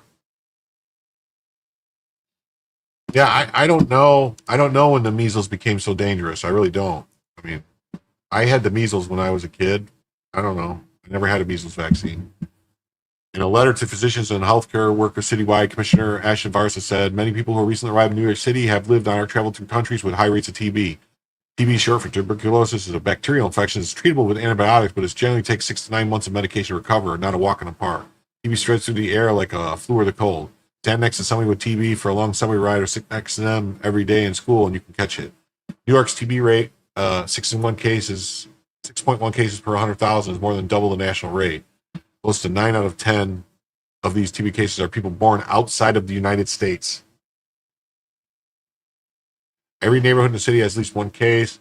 The commissioner's letter calls on New York to pull out all the stops providing migrants health care, food, and legal services. What will legal services help them not have diseases? I don't understand. Not a word about protecting the people who already live here. Open borders import disease. Immigrants who lawfully apply for a visa must undergo health screening and show that they are vaccinated. And refugees are screened for TB before entering the U.S. Not so for waiting across the Rio Grande. Nationwide, at least 6,009 of the 8,300 people with TB in 2022 were foreign-born. Florida has been slammed with 21% increase in TB since 2020. Texas border counties have a TB rate triple the national average. At least TB is treatable. Polio, on the other hand, can paralyze you for life. Time will tell how the big threat the return of polio is. In the 1940s and 50s, thousands of Americans were permanently paralyzed by it, but vaccines ended that nightmare. New York's last confirmed case was in 1990. That is, until last summer when an unvaccinated Rockland County man became paralyzed by polio. The disease likely originated in another country. 50% of migrants streaming into the Big only 50% of the migrants streaming into the Big Apple are vaccinated. But an even bigger issue is the type of vaccine used in many poorer countries, which can actually spread polio. Oh, what do you know? The United States uses only injectable polio vaccines made from dead virus that cannot spread the disease, but many other countries use a less safe oral vaccine that contains live virus and is sometimes shed in the vaccinated person's feces. It can spread in the sewage and on unclean hands, causing the vaccine-derived polio cases. That's a problem in 25 countries. The polio, that would be if I'm not mistaken, I believe that's the polio vaccine that Bill Gates is pushing. It's the oral one that actually spreads polio. Polio has been found in Newark's sewage matches the strains of polio caused by the oral vaccines. Health authorities have matched the Rockland man's polio to these strains. The Rockland man had not traveled outside America, but he attended a gathering where he picked up the disease several days before symptoms appeared. He may have shaken hands or touched contaminated water or been exposed to the virus. More unsettling, Rockland County Health Commissioner cautions we've seen one case of paralytic polio. That means there are probably hundreds of cases out there in this community that are not diagnosed because 75% of the cases are asymptomatic. Governor Hochul temporarily declared a state of emergency, but Democratic politicians won't talk about the threat to our health emergency happening. And here's this. This is from February 18th of 2015, so this is going back. Legal immigration and a threat to infectious diseases. There's a growing health concern over legal immigrants bringing infectious diseases into the United States. Approximately 500,000 legal immigrants and 80,000 refugees come to the United States each year. An additional 700,000 legal immigrants enter annually. Well, except for during Biden, it was 5 million a year coming in. 3/4 of the illegal immigrants come from Mexico, El Salvador, Guatemala, and Honduras. Yeah, it just says that the legal ones are forced to take a health screening and the illegal ones don't. So just remember that, and this was, how will Trump handle immigrants carrying communicable diseases? One of the differences between legal and illegal immigrants who come legally are screened.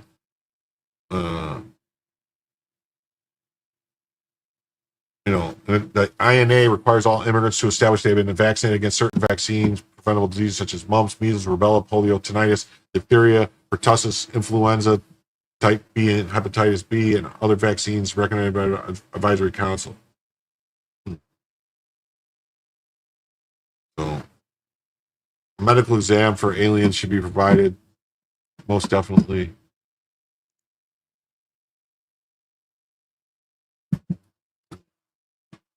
On to the next story. It says Republicans just cut Medicaid will cause some control of the Congress. And, are you now admitting that illegal aliens are voting or something because they only cut access to Medicaid for illegal aliens? Yeah. It says flooding a system with non-citizens. North Carolina faced strain from unchecked eligibility fraud, not funding shortages. Yeah.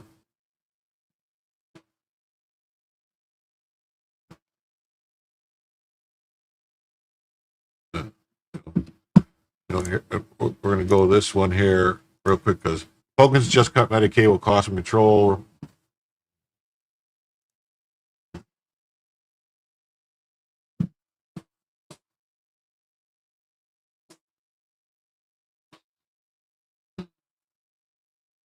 Republicans cut the healthcare program by more than $1 trillion. It could hurt them in the next year's election.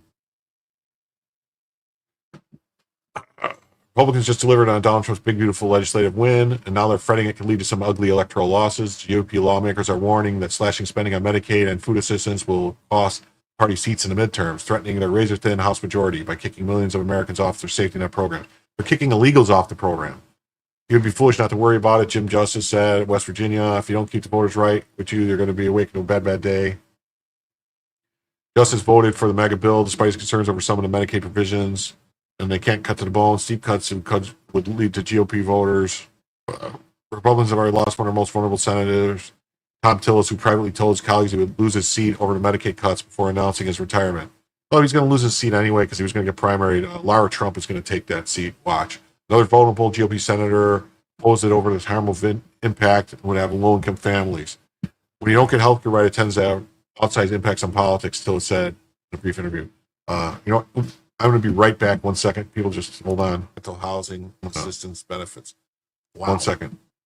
From October 2011 to January 2025, 100,000 in Social Security disability. She was collecting Social Security disability benefits.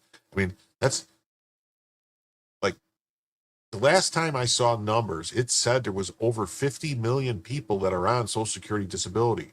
I saw a story not too long ago about a whistleblower that worked for one of these companies that when the people come in, the resettlement groups to help the people come in, that was coaching them on what to say in order to receive Social Security disability.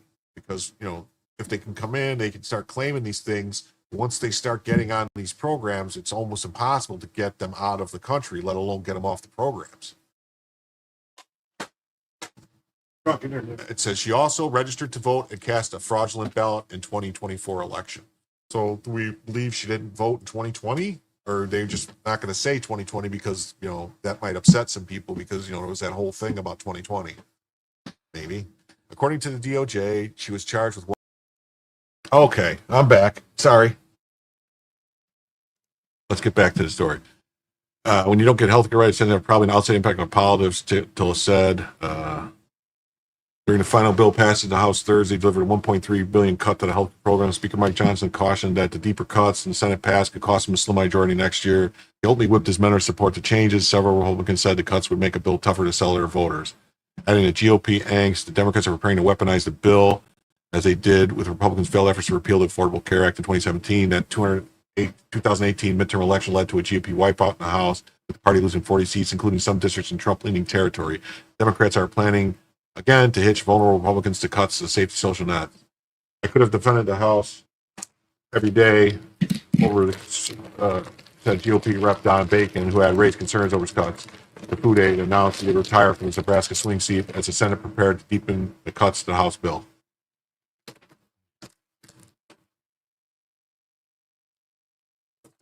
The other side is going to use Medicaid as an issue, he said, even as he voted for the mega bill.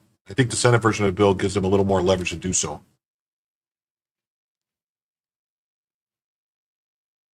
Republicans are walking a tightrope as they return to their districts and start selling the sweeping policy package. They're going to have to lean into the mega bill's popular provisions, like eliminating tax on tips, while trying to escape the unpopular reductions to the safety net programs. Voters broadly dislike the mega bill. Some recent polling showed a 2-to-1 margin of disapproval, according to surveys conducted by Quinnipiac. Nearly half the voters want federal funding for Medicaid, while just 10% want less.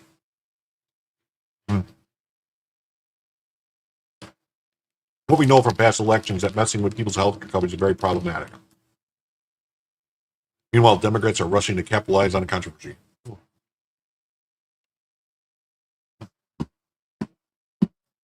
Okay. Well, let's look at what this says. This says,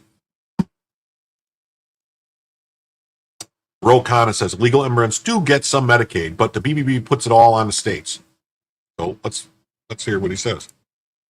Okay, so we have Florida Republican Randy Fine, welcome back to the show, and California Democrat Ro Khanna. Randy, I start with you. I'm a fair broker. You're always welcome here, and you know that. And I have to say, thank you, and God bless you both for standing next to each other, showing the civility, showing that you can have a conversation with somebody from a different party. It seems simple for you two, but it is a prayer too often in this country. So thank you for doing it. Randy, what do you make of my take? Why did you vote for it?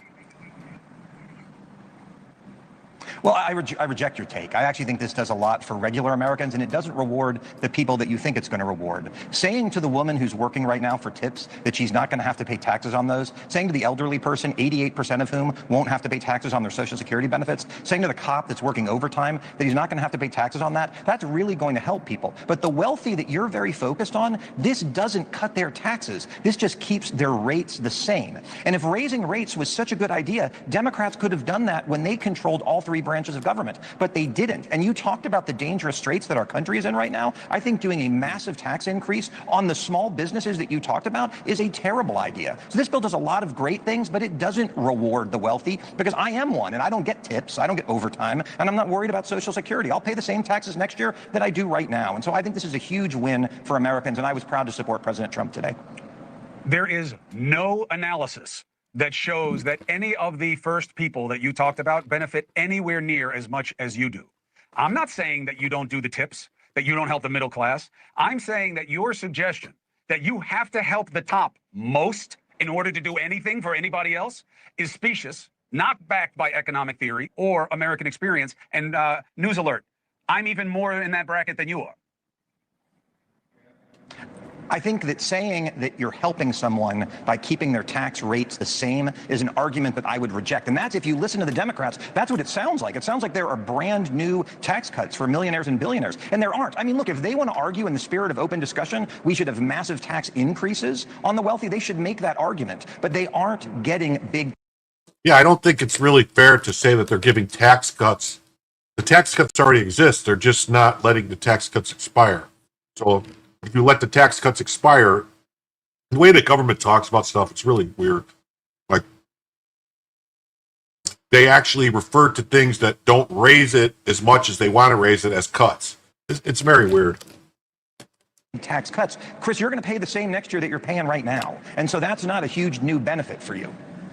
I agree, but it's continuing a benefit that I don't know that I need. One, because I don't trust how you guys use the money. But two, Because to pay for what you're giving me, you're taking from people that don't deserve to have things taken. That's my point, Randy, but I respect your argument. Ro, is he right? You Democrats had a chance. You didn't do it. Now you want to bitch just because it's hate Trump all the time and you don't have better ideas.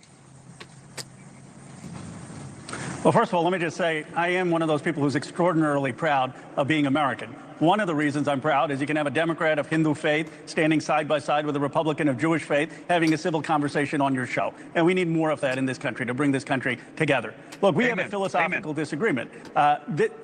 This bill, in my view, 60% of the benefits go to the wealthy, to people who are making over $220,000. I candidly do believe that for the billionaires in my district and for the wealthy, we should raise their taxes. I'm very clear on the record of that. And the bill takes away Medicaid and SNAP. It has $1 trillion of cuts there. The studies show that if you're in the bottom 30%, you're actually going to lose money. Even when you factor in the no tips, the no overtimes, when you take away the Medicaid, you take away the SNAP, you actually are a loser. And if you're in the top 10%, you make out a lot. That is not, in my view, what we need. What we need is higher taxes on the wealthy, and we need to be securing Medicaid, securing food assistance. And Chris, the people who suffer the most, in my view, are the kids. Because when you have a family that isn't getting food assistance, is not getting health care, the American kids suffer. You want to build a great society, invest in our youth, invest in our kids, make sure they have health care, make sure they have basic food assistance. Chris, can I jump in on that? Because yeah, please, Randy, go ahead. The bill cuts Medicaid. The bill cuts Medicaid for two groups of people. And again, Democrats should just say they want it. It cuts Medicaid for illegal immigrants. Now, if they want to say illegal immigrants should get Medicaid, they should just make that argument. The other group but they don't get federal money. People we never expanded it to. They do. 1.4, that same analysis you referenced said 1.4 million illegal immigrants get Medicaid. That's that same analysis. But not from the federal. Precise. What we're talking about is an undocumented person shows up in an emergency room in a hospital. Right. The state takes care of it. Now, you actually, on the bill, don't cut it. What you take is the reimbursement goes down from 90% to 50%. I believe most people in this country believe that if someone shows up having a heart attack, the doctor should treat them. And if you believe that, your bill basically puts the burden all on the states, and it's still funding it. You don't zero it out. But we've solved for that in Florida. 1.4 million people on Medicaid. They're going to lose it. The other people who are going to lose it are 30-year-olds who are at home playing video games who don't want to get a job. Come on, that's a boogeyman, though, Randy. It's not a boogeyman. It's the truth. People that aren't working who get Medicaid. You're playing into a stigma that people who are poor are lazy. No, not all people who are poor are lazy. I know lots of people who are poor, but there are some people who may not be poor and choose not to work. But I think the president's coming on, and you probably want to hear. Yeah, so Chris Cuomo is such a piece of shit.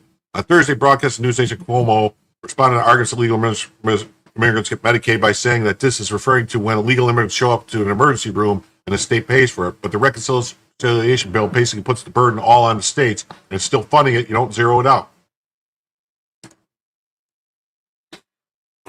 Randy Fine said the bill cuts Medicaid for illegal immigrants. Now, if you want to say illegal immigrants should get Medicaid, they should just make the argument.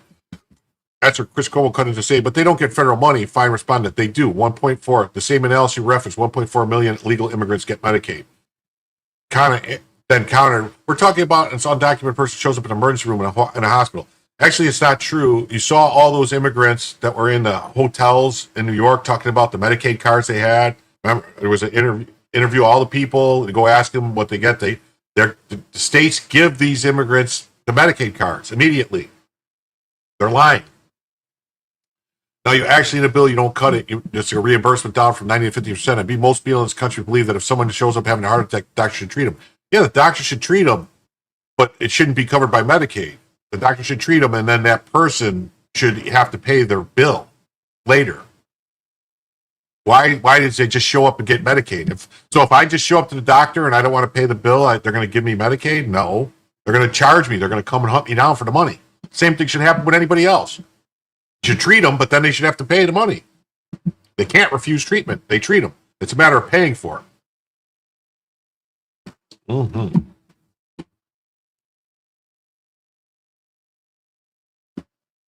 Yeah, and see, here's what I hear. Mega bill hits healthcare for immigrants, including legal ones, hard.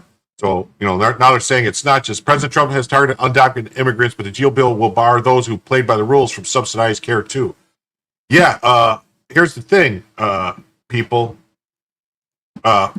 immigrants that come to this country, the immigrants that come legally, they're supposed to be able to provide for themselves. They're not supposed to come here and immediately be sucking off the services of the American public. It's not how it's supposed to work. They're supposed to be able to take care of themselves. Trump's crackdown on undocumented immigrants is central to his presidency. As President Donald Trump intensifies his targeting of undocumented immigrants, the GOP mega bill passed Thursday takes aim at those here illegally by revoking access to subsidized care. Yeah, none of the immigrants, illegal or legal, should be getting subsidized health care. Why? Under court rules, those immigrants, green card holders, refugees, survivors of domestic violence, and individuals on work and student visas can purchase health care on Obamacare Marketplace and receive tax credits to offset the cost. Some of them are also eligible for coverage through Medicaid and the state and federal program for low-income people if they earn incomes below the poverty level, as well as Medicaid, the federal program for Medicare, and the federal program for elderly people. The provisions in the GOP mega bill narrowed immigrant eligibility for these programs, allowing only green card holders, immigrants from Cuba and Haiti, and immigrants from certain Pacific Island countries access to federally funded health care. Yeah, if you're not a green card holder, then you shouldn't be entitled to our benefits. The move is to restrict coverage for illegal immigrants comes as Trump administration pushes ahead on its aggressive immigration campaign, delivering massive deportation, challenging birthright citizenship. They're not challenging birthright citizenship. They're saying birthright citizenship should only be to people who are lawfully present in the United States, permanent lawful residents, and ending temporary protection status for hundreds of thousands of immigrants. These are the largest cuts to health care that we've ever seen. And this will be one of the largest cuts to immigrants in recent years. The health policy think tank in Washington, the Congressional Budget Office, a nonpartisan scorekeeper, estimated similar provisions would leave 1.3 million lawfully present immigrants uninsured in 2034. Oh, well. Low-income green card holders in the 5-year waiting period that applies to them for Medicaid and who are currently eligible for subsidized Obamacare coverage are expected to be the largest group hit.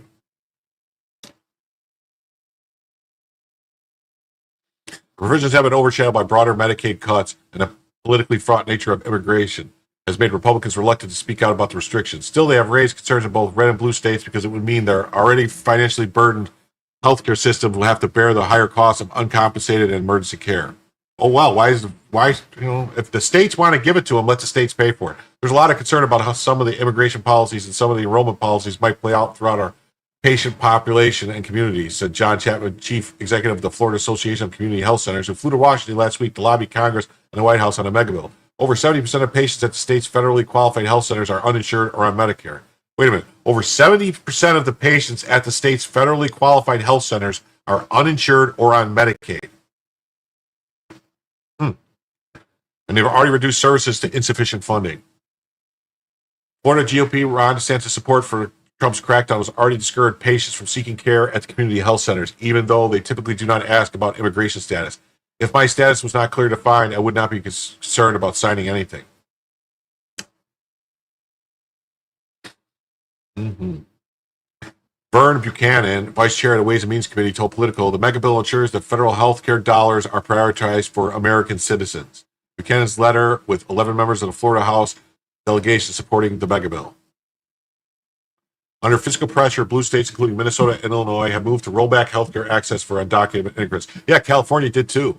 California had to roll back $12 billion of money they were going to spend on undocumented immigrants' healthcare because they were getting that money from the federal government. Yeah, Gavin Newsom, a Democrat, approved a state budget that would scale back free healthcare for undocumented immigrants. Yeah. Why would the undocumented immigrants get free healthcare? Get out of here with this. Send them home. One of the hardest hit states for the mega bill restrictions on immigrants will be New York, which is one of the 3 states that have enacted a basic health care program allowed under the Affordable Care Act, known as the Essential Plan. The Essential Plan offers low-cost health insurance for New Yorkers earning up to 250% above the poverty line and is funded by federal dollars that would otherwise be used for ACA tax credits. The bailout mega bill will strip coverage for 500,000 immigrants covered by the plan and shift the cost to New York. The state must pick up the tab because of a 2001 state court decision that requires it to cover immigrants who are ineligible for Medicaid due to their immigration status. Yeah, so you see that? It was a little trick they played. We have to cover on this health insurance, but we're going to get the feds to pay for it because the feds won't pay for Medicaid. The downstream impacts are not just immigrants. We don't close services for a particular insurance category. They get closed for all. Earlier this month, 5 Republican House members from New York wrote a letter to the Senate Finance Committee, Mike Crapo, urging a 2 to 3 year delay on immigrant restrictions, warning an abrupt elimination would have drastic disruptive consequences for New York's healthcare system. Oh, well, New York. The bill will exclude lawfully present immigrants earning below the federal poverty level from Obamacare Marketplace starting next year. Marketplace restrictions for lawfully present immigrants earning above the poverty level will start in 2027. I'm sorry. I don't know why.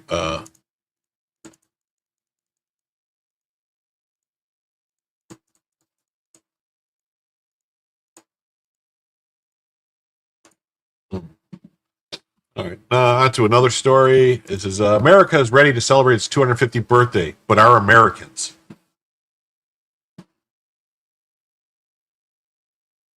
I don't understand what they mean by that, but let's find out. Let's read their story.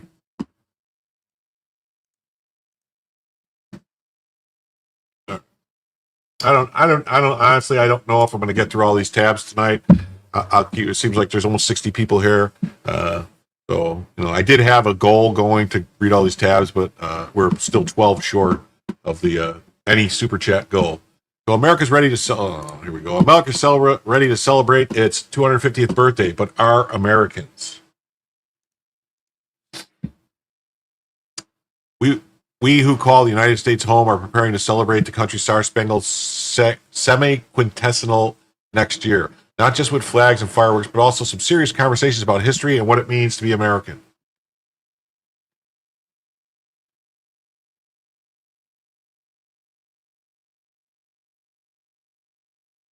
Among the celebrations, a massive fireworks display at Mount Rushmore on July 3rd, 2026, and what organizers hope will be the single largest flag-waving celebration in history. As President Donald Trump on July 3rd announced he's planning to host Ultimate Fighting Championship event at the White House. I don't know about that, but whatever.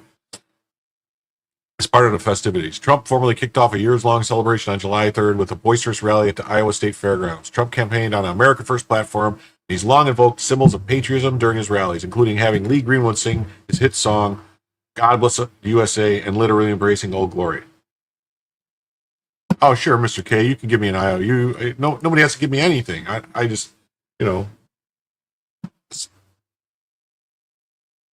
This 4th of July, our magnificent destiny is closer than ever before. We are one people, one family, and one united American nation, he said to Cheers. We will fight, fight, fight. We will win, win, win because we are Americans and our hearts bleed red, white, and blue. Trump also reaffirmed his plans to hold a great American state fair with exhibits from all 50 states that will begin in Iowa, along with other national celebrations. And while there will be parties and parades aplenty for the nation's 250th anniversary, some scholars are also urging Americans to spend time thinking deeply about the country's past and future. The anniversary comes at a time of deep partisan divisions, particularly about the role of immigrants in this nation. Trump directly addressed the divide facing the nation during his Iowa appearance, criticizing Democrats who he say hate America and offering the same sentiments in return. Trump made the comments in connection with his final passage early in the day of his big, beautiful bill, which implements tax and Medicaid cuts while dramatically expanding immigration enforcement and was unanimously opposed by congressional Democrats. I really do. I hate them. I cannot stand them because I really believe they hate our country. You want to know the truth, Trump said it. Bill is a nonpartisan, semi-questionable kickoff event. Polls show Americans are less patriotic today than ever before recorded. A new Gallup poll found that just 58% of U.S. adults say they're either extremely or very proud to be American. Yeah, and I think I saw the poll, too, that said it was only 32% of Democrats said they were proud to be American. So, tells you who they are. Strikingly, the poll found that younger Americans were far less likely to be patriotic than older generations. Only 41% of Gen Z is extremely or very proud to be American compared to 75% of baby boomers. The poll also found that Democrats in particular are a source of the drop. Across all 80s, just 36% say they are extremely or very proud, down from 62% a year ago. The Democrats being proud to be an American depends on who the president is. That's sad. Doesn't matter who the president is, it's still the same country. Independents also showed a loss, falling to a record low 53%. In contrast, 92% of Republicans said they were extremely or very proud of this country. Patriotism is now polarized to some degree, and it depends on whoever is the president, and that hasn't always been the case. But why didn't they say what the Republicans were last year? Because I bet you it was around the same number. And that's why they didn't tell you what the Republicans were last year. They didn't say if it was a gain or a fall, because they don't want you to know. They're just trying to say it's everyone when it's not. People in other party are just not mistaken, but are enemies. But Pitney said, real American patriotism alive and well. Everyone who volunteers to serve in the military or the local fire department, who helps out at a food bank or tithes at their local church is helping to make good on the promise of America. Parades are great. All celebrations are terrific, but that's not really what patriotism is about. It's certainly possible to take criticism of the countries too far. Trouble with Trump's plans is they sound awfully superficial. His patriotism doesn't run any deeper than the cloth of the flag. Who the fuck does this guy get off saying that about Trump, that he's not patriotic? That's a lot, this is a fucking bias reporting. While celebration of the country's 250th anniversary was a necessity to invoke the past, Trump has signaled he wants historical focus that boasts his vision of patriotism, loyalty, and liberty. In conjunction with the anniversary, Trump has ordered the creation of a $334 million National Guard garden of American heroes featuring life-size statues of notable figures from American history, including John Adams, Red Cross founder Clara Barton, airplane inventors Orville and Wilbur Wright, civil rights leader Martin Luther King, astronaut Christina McAuliffe, along with President Ronald Reagan and former Supreme Court Justice Antonin Scalia. Only American citizens are eligible to create the statues. America owes its present greatness to its past sacrifices. Because the past is always at risk of being forgotten, monuments will always be needed to honor those who came before. Trump said in an announcement that the Statue Garden, these statues are silent teachers in the solid form of stone and metal. They preserve the memory of our American story, and they stir up a spirit of responsibility from chapters yet unwritten.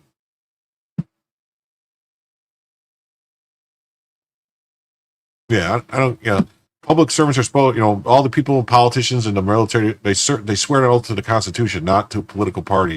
And it's very sad that these Democrats flip what they believe depending on who the president is. And yet this newspaper just glosses over it and tries to say, it depends on who's in power. Republicans are the same way, when they didn't say what the Republican change was, so it probably didn't change. In announcing the garden, Trump also ordered the Justice Department to vigorously prosecute anyone caught damaging or defacing memorials and statues. Yeah, they're destroying government property, they're destroying history. He's ordered the National Park Service and National Museums to focus on history that unites and inspires Americans rather than on what he considers issues that would divide America based on race. Exactly, everything should bring us together, not divide us. The golden age of America is upon us, Trump said in his Iowa on July 3rd. This incredible national resurgence is happening just in time for one of the biggest events in the history of our country. Exactly 1 year from tomorrow, we will celebrate the 250th anniversary of America's founding with this birthday party, the likes of which you've never seen before. Eric Foner, retired Columbia University history professor and Pulitzer Prize-winning author, said the countries have long struggled to balance an honest assessment of their history with the push for patriotism. He said the reality is every country has both good and bad on its ledger. Talking about all else aspects help build a stronger nation. Some historians have noted that Trump is willing to acknowledge the end of slavery in the United States, but he's reluctant, if not outright hostile, to talking about the structural racism that remains as a legacy of that enslavement. Yeah, there is no structural racism in this country anymore. There's not. That's bullshit. It's self-defeating set of events when you try to create a patriotic history and glorification. We remember it's also related to what we forget.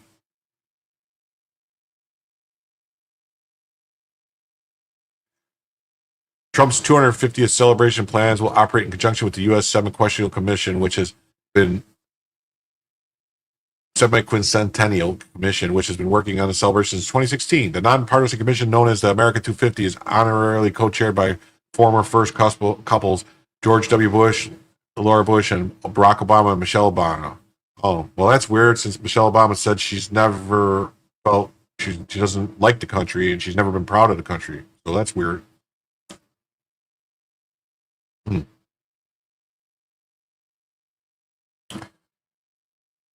America 250, which has corporate sponsors including Walmart, Palantir, Amazon, and Goldman Sachs, is planning on the biggest single-year volunteer effort in the country's history, along with sponsoring field trips, oral history recordings, and the commission is also organizing a playlist of musical anthems celebrating America, a tech expo to highlight innovation, and a series of concerts celebrating American composers, performers, and musicians and dancers.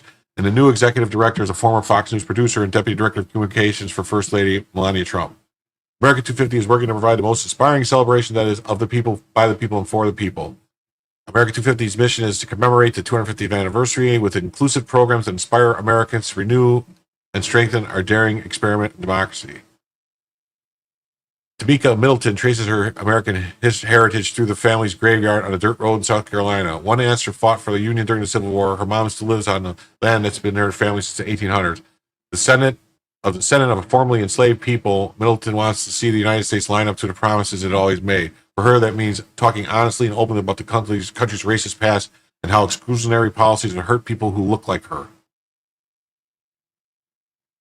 I have a right to this country, no matter what people think about my critiques or that I work for. My folks' blood is in the soil, said Middleton. I have a right to this country and a right to its best self. Good for you. The managing director of the Women's March, Middleton said organizers have been talking regularly about the importance of an honest look at the country's history. Yeah, whenever they say they want an honest look at the country's history, what they really mean is they want to say America's evil and it's bad. That's what they mean. Leaders of the 2017 March Against Trump organized Free America counter-protests during this year's Independence Day celebrations. Yeah, they hate America. So no matter what she says, they were protesting on Independence Day this year. They hate America. Middleton said the Women's March is still deciding how it will approach the 250th anniversary, but she encouraged Americans to consider the words of civil rights era activist Fannie Lou Hamer. Nobody's free until everybody's free. Who the fuck isn't free in this country? People that are prisoners are in jail because they committed crimes. So I would love for people to be thinking about how to bring that to fruition. What are required to ensure that we're building a different world and a different country. Yeah, whatever. Of course, shit. So here, and on that note, let's look at this. This unhinged lunatic is the president of the nation's largest teachers union. Largest teachers union. NEA, remember who you are and hold your head high. You are brave. You are powerful. You are the NEA. Hold your head high. Hold your head high. NEA. Oh, freedom. Oh, freedom. Hold your head high. Wow, that's insane. What is this? Teachers Union. She spoke at the union's annual convention on Thursday. National Education Association President Becky Pringle delivers keynote address. Representative Assembly in Portland, Oregon, NEA President Betsy Pringle stood before the NEA members with one message: racial gratitude. We must use our power to take action that leads, action that liberates, action that lasts. We cannot simply fight against, we must also fight forward, says Pringle. The nation's largest teachers union blocked me. NEA blocked him. President of the nation's largest teacher union ran off to blue sky. Yeah. Peggy Pringle still has her at-large position at the Democrat National Committee. Of course she does. Still at-large at DNC. They all are. She makes over $500,000 a year. Teachers union had raked in over $500,000 while fighting to keep schools closed during pandemic. Tax forms show. Becky Pringle collected hefty paychecks from the nation's education association, while the union had also funneled cash to liberal endeavors. President of the nation's largest teachers union just pulled a Dwight Schrute. Oh, that's funny. Yeah, she's still on a board member.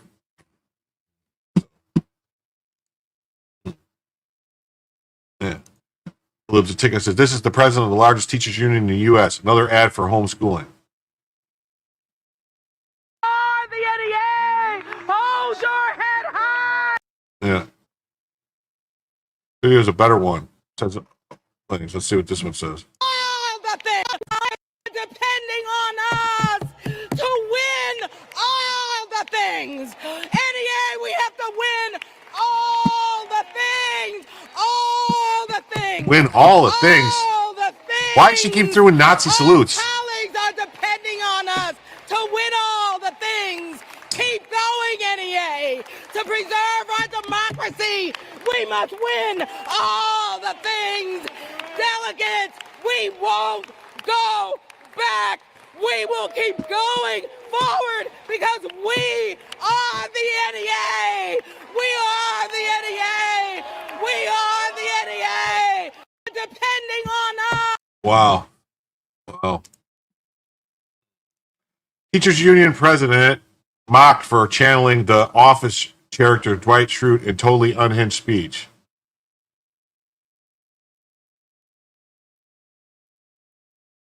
President of the nation's largest teacher union mocked for a totally unhinged speech, with critics compared the appearance of an overtop scene from The Office. National Education Association NEA President Becky Pringle wailed on a podium, flailed her hands in the air, and tossed her head back, yelling about winning all things during an address to the union in Philadelphia on Thursday.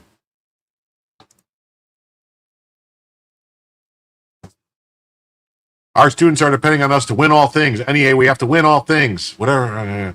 Pringle declared, striking the podium with her fist and raising both hands in the air.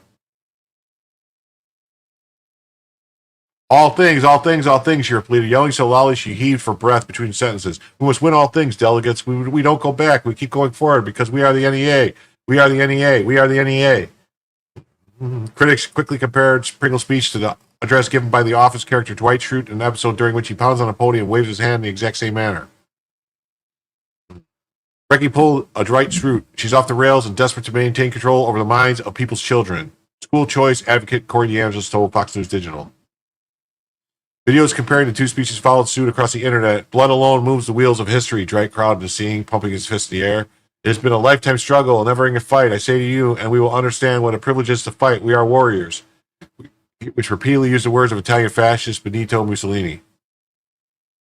It looks the same, doesn't it? Look at, oh yeah. Heritage Foundation Education Policy Fellow Jason Bedrick called Pringle's speech an overwrought, hyper-partisan tirade that did little more than promote the cause of school choice, a cause which the advocates use public funds to give parents across access to education outside public school system. Even Pringle's over-the-top Dwight Schrute-like theatrics can't distract from her union's role in the dismal state of education in this country. The speech was just Pringle's latest compared to the office heel. At last year's annual address, Pringle closed with another impassioned performance that National Review writer Jack Crow described as unhinged. Dwight's acceptance speech at the annual Paper Salesman Conference looked measured on topic by comparison, Crow wrote at the time. So she's a nutbag, and that's who's teaching your kids. Okay.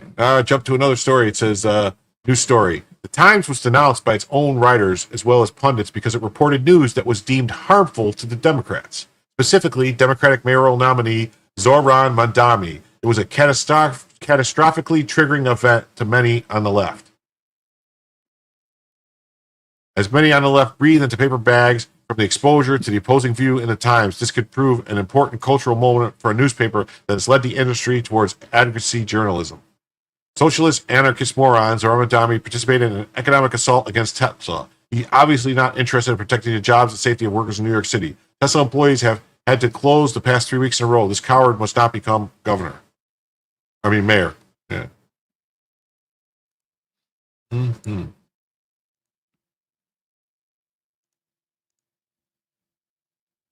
New York Times struggles to explain why it reported news to traumatized readers. This week, the New York Times experienced an uprising in its ranks and among its readers. The paper was denounced by its own staff, and liberal pundits called for the entire editorial staff to be canned. Why? Because the New York Times actually reported news that was deemed harmful to the Democrats, specifically Democratic mayoral nominee Zohran Mamdani. The newspaper took the additional step of publishing a cringy explanation to why it reported the news that Mamdani lied on his Columbia application and claiming to be black. For liberals, it was an utter nightmare. For a party still defined by identity politics, Mamdani's false claim over his race left many uncertain about how to react. The left has always maintained a high degree of tolerance for false claims by its own leaders, from Senator Elizabeth Warren to being Native American to Senator Richard Blumenthal claiming to have served in Vietnam.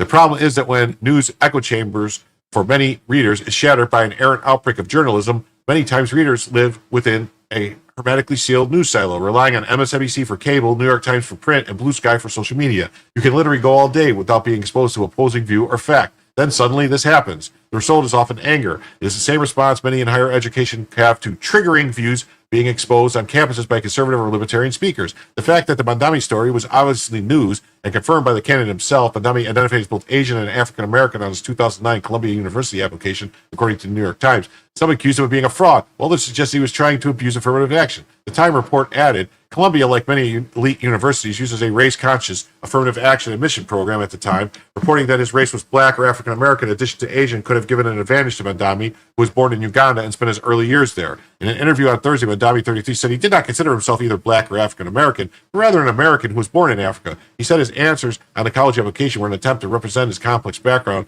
given the limited choices before him, not to gain an upper hand in the admission process. He was not accepted at Columbia. Other candidates like Mayor Eric Adams went after Mamdani, and the matter has now become an issue in the mayoral election. The Times readers were outraged at the point that the paper published a lengthy statement from the Times assistant manager editor for Standards and Trust, Patrick Healy, attempting to explain why it decided to publish facts that undermine a Democrat candidate. Healy sheepishly explained that when we hear anything of news value, we try to confirm it through direct sources. Mr. Mamdani has confirmed this information in an interview with the Times. It did not help much like the infamous cotton scandal, where editors were fired for allowing a Republican senator to print an opposing view on rioters, writers, and pundits demanding firings of attacked journalists.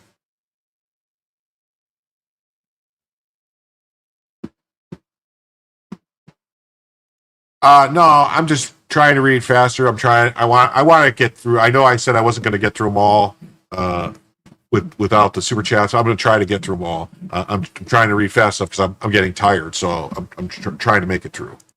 That's all. One such response came from Time columnist Jamel Bowie, who attacked the journalists themselves. Not surprisingly, the attack appropriately came on Blue Sky, a social media site designed to be a safe place for liberals who do not want to be triggered by opposing views. Bowie slammed Times reporter Benjamin Ryan, a stupid, claiming everything I've seen about him screams of a guy with little to no actual brain activity. After the outrageous attack, Bowie deleted the post, explaining, I deleted several posts about a Times story because they violated Times social media standards. Bowie seems to view Ryan as simply stupid for publishing the truth about a leading candidate for mayor lying about his race. It is an ultimate expression of advocacy journalism. Apparently, the Times should have killed the story to keep readers from knowing about Mandemi's prior false claims. The indispensable right I discussed in the radical shift in American journalism that occurred within the rejection of neutrality and objection in favor of advocacy journalism. J schools now teach that objectivity is a dated concept. As former New York Times writer and now Harvard University journalism professor Nicole Hannah-Jones has explained, all journalism is activism. After interviewing more than 75 media leaders, Leonard Downey Jr., former Washington Post executive editor, and Andrew Hayward, former CBS News president, detailed how media leaders viewed neutrality and objectivity as dated concepts and inhibit social and political agendas. The problem is that once readers become accustomed to an echo chamber, exposure to opposing facts trigger rage. This was evident among pundits and commentators like former MSNBC host Keith Olbermann, who declared, you absolute abrogation of the New York Times standards when in a better era there had led a full range of you in management to resign. Utter failure, yet again. If you don't realize New York Times is perceived as actively campaigning against Mandami, you're all lost anyway. So if you report the truth, you're campaigning against somebody. Ironically, the opposition to Mandami by some liberals over his anti-Israel views is being cited as the only reason that the Times would run such a story opposing a leading Democratic candidate. And it raises an even more chilling prospect that absent such a division among Times readers, the story might not have been published. I hope that's not true, as many on the left breathe into paper bags from exposure to an opposing view on the Times. This could prove an important cultural moment for the newspaper and has led the industry towards advocacy journalism.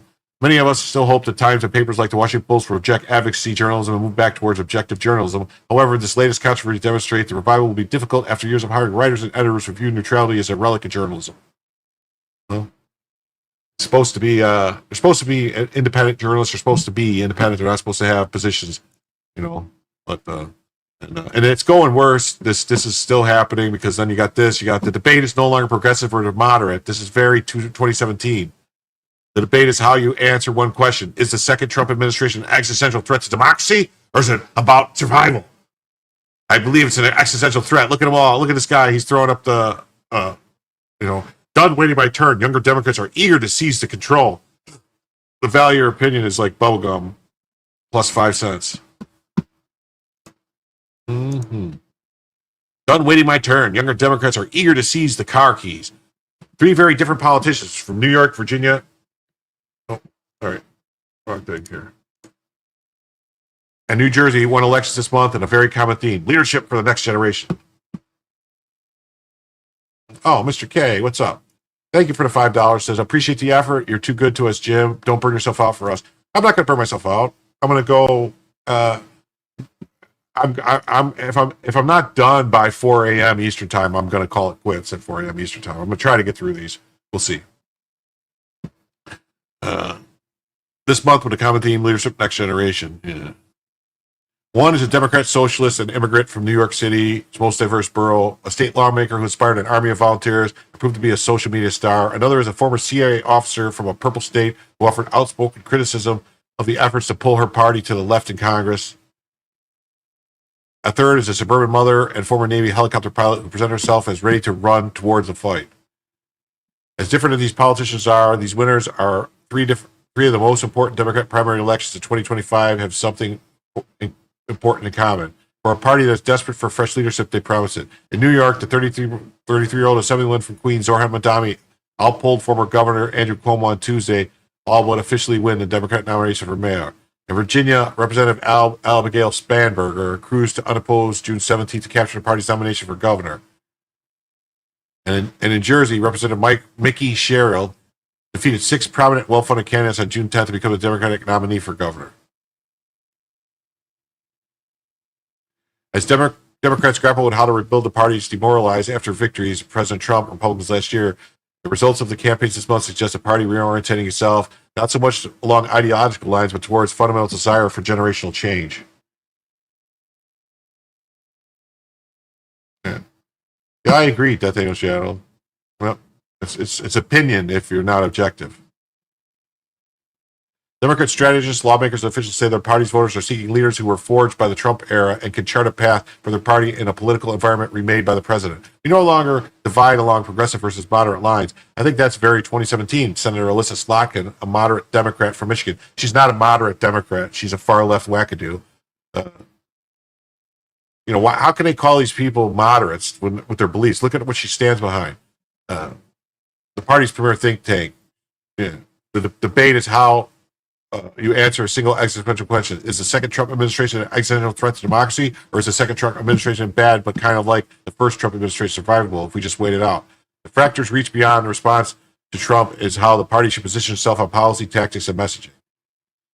For months, younger Democrats have questioned the ability of the older leaders to effectively drive a message into the fractured media environment where legacy outlets like newspapers and broadcast networks are competing with podcasts and social media platforms like TikTok. They push for broader policies to address the economic pain of families struggling to afford basic necessities like childcare, housing, and groceries. They question long-held positions like support for the state of Israel, asylum rules, and government regulations around housing and energy. All 3 candidates campaigned intensely on issues of economic affordability, and they devoted far less attention to the kind of social issues like abortion rights, criminal justice, climate change, and transgender rights that have emanated divisions with the party's primary contestants in recent years. I don't think it's much about age, it's about recognition of a new reality the 2 Americans face, said Abdul El Sayed, a candidate for Senate in Michigan, where 3 of his primary opponents are under 45. There's been a structural frame shift in how hard it is to build life in America. That shift in our economy hits youngest people the hardest. But there's some appetite for new faces fueled by the party's electoral regrets. After an election where Democrat voters were repeatedly told to ignore their own concerns about President Joe Biden's age and fitness for office, these motherfuckers, these papers were the ones telling them to do this. They're no longer willing to accept the candidates solely based on seniority. We got a message that's changed is what people are looking for. Yeah, change, just like Obama's change. How was that Obama's change working out for you? To Neera Tanden, Biden's former domestic policy advisor, now runs the Center for American Progress. A little late, but we got it. Mandami's stunning toppling of Cuomo, a thrice-elected governor and governor's son who was appointed to his first position in government more than 3 decades ago, provided a clear example of diminished power of the old guard. The endorsements of the once prominent older Democrats, well, the only reason he won is because they enacted some weird ranked choice voting, and there was like 6 people running. So, unlike Madami, Spanberger and Sherrill have moderate women with national security creds who were elected to Congress in 2018 when the Democrats won on a wave of seats. They were both supported by top party donors and leaders. Yet both women who shared Capitol Hill apartment while serving in Congress have cast themselves as tough fighters willing to take on Trump and their own party. Spanberger attacked the Democratic left wing after nearly being defeated in 2020, suggesting it's all talk of socialism and defunding the police had cost the party seats. And on a campaign trail this spring, Sherrill argued that Democrats need a new playbook to attack Trump. Democrats need to be willing to play hardball, disrupt norms and institutions. Oh yeah, play hardball, like what, trying to kill him? Representative Gerald Nadler of New York, who endorsed Mr. Mandami on Wednesday for November election, acknowledged that a hunger of generational change had played into success. Still, it's not particularly concerned about his congressional seat he's held since Mandami was a toddler. Doesn't mean everybody should be younger, said Nadler, who was elected in 92. It's a general desire. He isn't the only older Democrat who is offering little indication of leaving his seat. Senator Chuck Schumer has rebuffed calls to step down after enraging the party's grassroots by moving to advance a Republican-backed spending bill in March. Representative Eleanor Holmes Norton, 88-year-old non-voting delegate for Washington, D.C., has insisted she's running again, even as her staff repeatedly walks back her remarks. And Representative John Larson in Connecticut, 76, has no hints of retiring after suffering a complex partial seizure caused him to freeze and abruptly stop speaking on the House floor. Efforts by younger Democrats to pressure their elders have fractured the party. David Hogg became a lightning rod for criticism after he announced plans to spend millions of dollars on primaries to help bring generational change to the party while serving as vice chair of the Democratic National Committee. He resigned in June after members voted to make him run for his position again. It's a bit more nuanced than saying if you're just old, you need to be really scared right now. Hawk said in an interview. People are really tired of elected officials they feel are incompetent and have been around for a long time. Hawk said other activists say the victories this month will fuel eagerness from younger Democrats.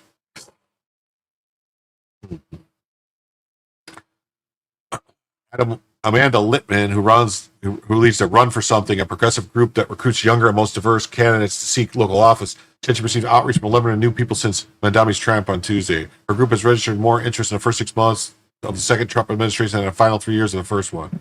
The thing we have heard so far is that this time in 2017 is, I'm done waiting my turn. I'm not getting the back of the line. Good for them. Do what you're going to do.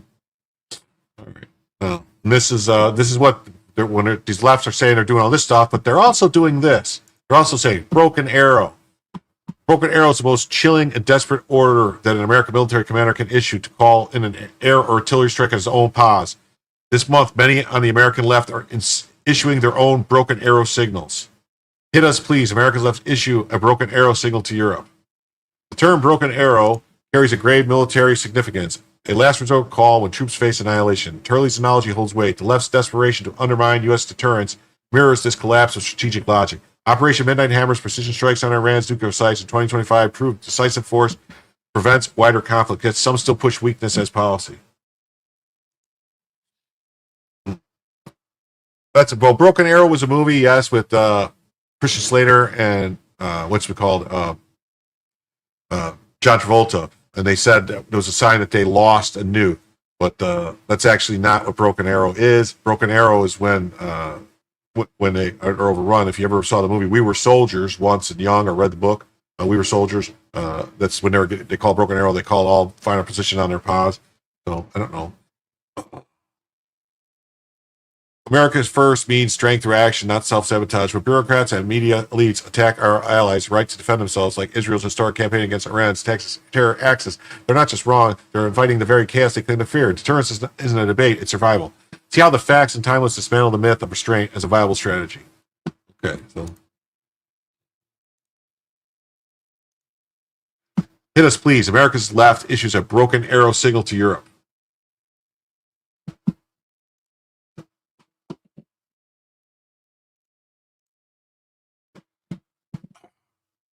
When faced with an enemy about to overrun a surrounded force, a commander uses it to call an artillery or airstrike on his position.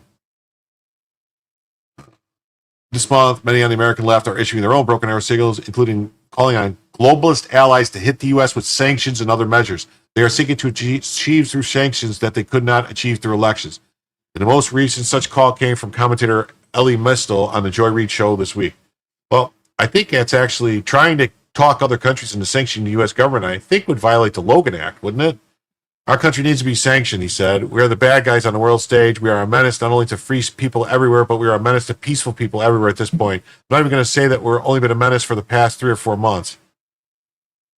Mistel's call was highly surprised to those familiar with his writings. A regular commentator at MSNBC, he's previously called the Constitution trash and urged not just the abolition of the U.S. Senate, but also all voter registration laws.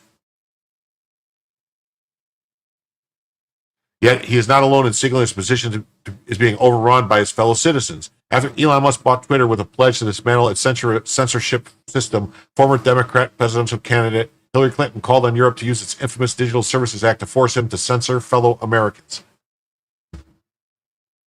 Nina Jankowicz, the former head of Biden's infamous disinformation governance board, appeared recently before the European Parliament. She called on the 27 EU countries to fight against the U.S., which she described as a global threat. See, she went and did that. She should be arrested and charged with violating the Logan Act. She went overseas and she was telling governments what to do with policies, with negotiations against America. She broke the law. To the delight of globalists, she declared, before I describe the detail of Russia's recent online influence campaigns, I want to call upon you to stand firm against another autocracy, the United States of America. This year, I spoke in Berlin at the World Forum, and I was surprised to see so many Americans joining European leaders in support of the forum's slogan, a new world order with European values. Attended by figures such as Bill and Hillary Clinton, the conference heralded Europe as a key countering threat posed by the U.S. Others denounced America as the world's villain with boycotts and protests during the 4th of July celebration. One leading influencer declared this country's beyond effed and encouraged citizens to walk away from the illusion that they built around this country. Democrat politicians and pundits have fueled the anger by claiming fighting the current U.S. government is like fighting against Nazis.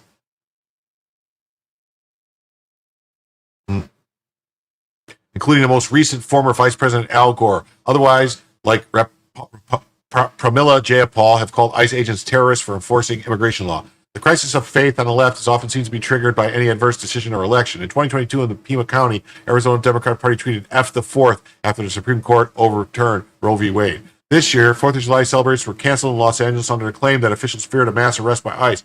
Rather implausible considering the protests against ICE will be held as planned. Others are organizing protests this week declaring F the 4th of July, and we have a king that we need to get rid of. The problem for those calling on the EU to fight the U.S. democracy itself, something of a headache for the global elite in Brussels. European governments are cracking down on conservatives and other groups, which are soaring in popularity, with calls for stronger borders and reversing mass migration trends. Great Britain, France, Germany, and other countries have experienced a similar surge in popularity of conservative parties. The fact is, many of the triggers for these No Kings protests are the product of the Democrat process and the big, beautiful bill to change immigration policies.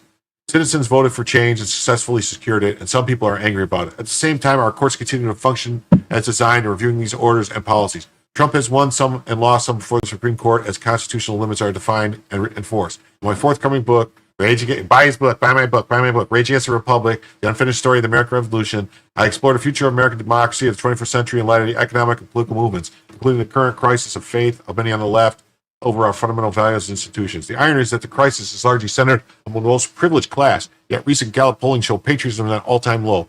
However, the drop is mostly found among entirely the Democrats. Only 6% of Democrats reported being extremely or very proud of America, compared to 92% of Republicans. Some are simply moving to foreign countries. The New York Times has fanned the flames of those claiming that the U.S. is a new fascist regime. Recently, it featured a declaration of 3 Yale professors fleeing American fascism for the free nation of Canada.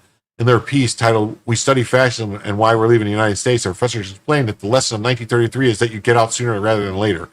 But what these professors call fascism looks a lot like the democratic process to others. The problem with democracy is that it doesn't always produce the outcome you want. For some, support for democratic choice seems to extend only to fellow citizens who make the right choice, from their own perspective, of course. So faced with losses in elections and in Congress, many are shouting broken arrow and hoping to external help, crushing the opposition. Yet the fact that the country is not being overrun, those are fellow citizens who are calling for these policy changes and rejecting far-left policies, just as many in Europe are calling on the EU to block far-right democratic victories. Many in this country are advocating for trashing of the Constitution or transnational interventions to reverse political voting trends.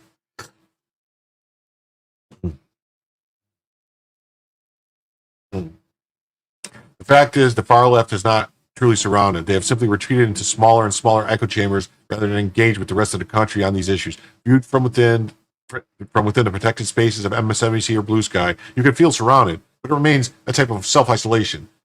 It is like watching wagons frantically circling the plains without a hostile in sight. The problem is that most Americans have moved on.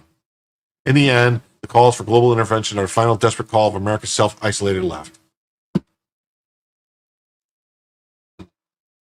Okay, here's a next story. The DOJ has busted 29 North Korean laptop farms across 16 states, alleging that illicit IT workers located in the communist dictatorship obtained employment with over 100 American companies to help fund the regime's weapons program. The DOJ's takedown of 29 North Korean laptop farms across 16 states is a huge win for national security. These illicit IT workers linked to over 100 American companies were allegedly funneling money to fund North Korea's weapons program, a bold move by the regime to bypass sanctions. It's reassuring to see our government cracking down on this sneaky scheme, protecting U.S. businesses and keeping a tight leash on rogue nations. More action like this is definitely needed. Feds cracked down on North Korean spies working remote IT jobs through American laptop farms. The DOJ has busted 29 North Korean laptop farms across 16 states, alleging illicit IT workers located in the communist dictatorship obtained employment with over 100 American companies to help fund the regime's weapons program.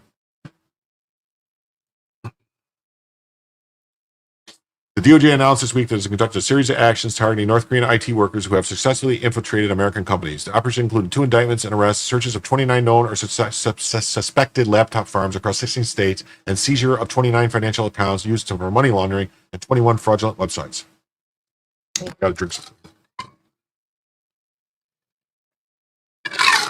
The Justice Department revealed that certain U.S.-based allegations allegedly enabled one of the schemes by creating a front company and fraudulent websites to promote the credentials of the remote IT workers and hosted laptop farms where the North Korean operatives can remotely access computers provided by the victims. The laptop farms circumvent the suspicion that would arise from shipping a laptop across the country for a supposed U.S.-based worker. shipping a laptop outside of the country. International sanctions have been made nearly impossible for North Korea to fund its nuclear ambitions through legitimate means. As a result, the country has turned to an alternative source of income, such as stealing billions of dollars worth of cryptocurrency, conducting ransomware operations, and now placing operatives in high-paying jobs at U.S. tech companies.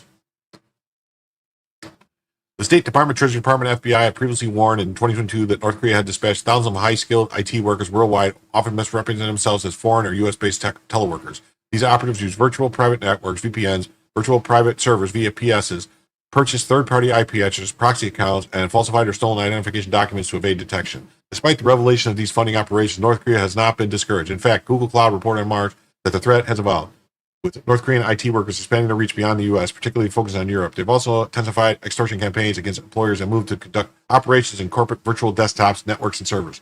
Shutting down these operations can help protect companies from North Korean operatives who plan to use their access to private resources to steal intellectual property, providing information for far more overt cybercrime and steal cryptocurrency. In one case, an undercover worker stole virtual currency worth over $900,000 from an Atlanta-based company.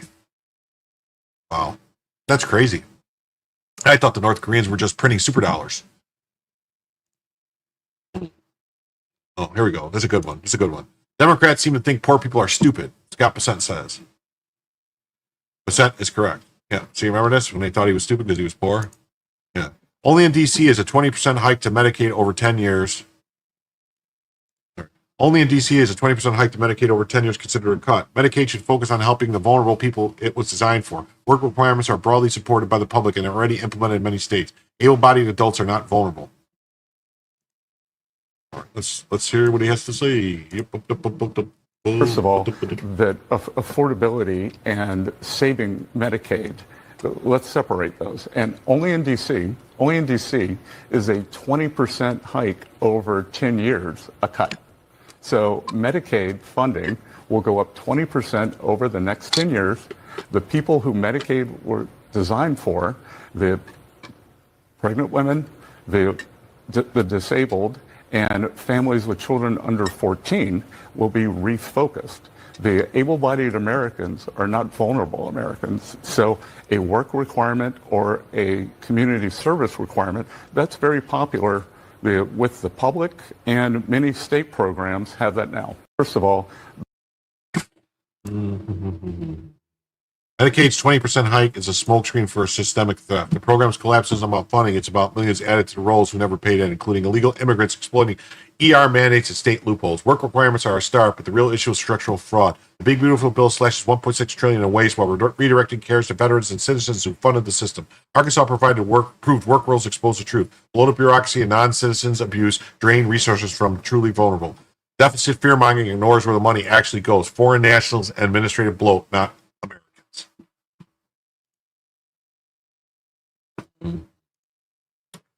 pass it. Our estimates are based on modeling that we used last time when I was chairman of the Council of Economic Advisors. We run the same models through this tax bill. It's even better. If you get 3% growth again, then that's more than $4 trillion more in revenue than the CBO and these other bodies are giving us credit for. I know that the administration says the bill will actually shrink the deficit by $1.5 trillion. Help me understand why there is such a drastic difference between your number and all those others. Well, first of all, let's remember that science is not democracy. Truth is not democracy. Our estimates are based on modeling that we used last time when I was chairman of the Council of Economic Advisors to say what would happen if we had a bill, how much growth we would get. And we said, and we were criticized soundly, that we would get 3% growth. And we even had the really technical macroeconomic models that said that we would get 3% growth. We run the same models through this tax bill. It's even better. And what we're seeing is that if you get 3% growth again, then that's $4 trillion more in revenue than the CBO and these other bodies are giving us credit for. They have been wrong in the past, and they're being wrong again in our belief. But the thing that disappoints me is that if I put out a model and I say, hey, here's what's going to happen, we're going to get 3% growth, and then it turns out it's 1.5% growth, then as an academic economist, as a scientist, then it's my duty to say, what did I get wrong? What did my model miss? These people aren't doing that. And that's the thing that I find disappointing, because we put, peer-reviewed academic stuff on the table, said we're going to get that 3% growth, and then we got it right last time, and we believe we're going to get it right this time. But if you think that 1.8% growth is what's going to happen over the next 10 years, then you should agree with the CBO number. But there's another part of the CBO number that you need to worry about, and that is that if we don't pass the bill, then it's the biggest tax hike in history. And with that big tax hike, then of course we would have a recession. The CEA says that we'd have about a 4% drop in GDP and lose 9 million jobs. If we had a 4% drop in GDP and we lost 9 million jobs, what would happen to the deficit? And so I don't think that the CBO has a very strong record. I don't think these places have a very strong record. And what they need to do is get back to the basics of looking at macroeconomic models. There's a really famous macroeconomist at Harvard named Jim Stock. They should go back and read everything Jim Stock has written for the last 15 years and fold those into their models. Yeah. So there you go. So all this talk about blowing up the deficits, and here's what Joe says, has to spot on. The CBO static models are stuck in the past. They ignore how growth fuels revenue. The 2017 tax cuts proved that $300 billion plus in new revenue despite doomsayers. The big beautiful bill turbocharges that model. Lower taxes, smarter tariffs, and energy dominance drives output. CBO's 3.3 deficit fear flawed. They lowballed GDP gains, dismissed the tariff revenue, and assumed zero savings from slashing bureaucracy. Real growth at 3% adds $4 trillion plus over decades. Supply side math works, always has. So yeah, so technically, if they get growth, if they can get growth, they will be able to. They're actually not gonna lose any money. And then only 2%. Only in DC is a 20% tax hike over 10 years. A cut. Medicaid funding will go up 20% over the next. Did I already? Wait, is this?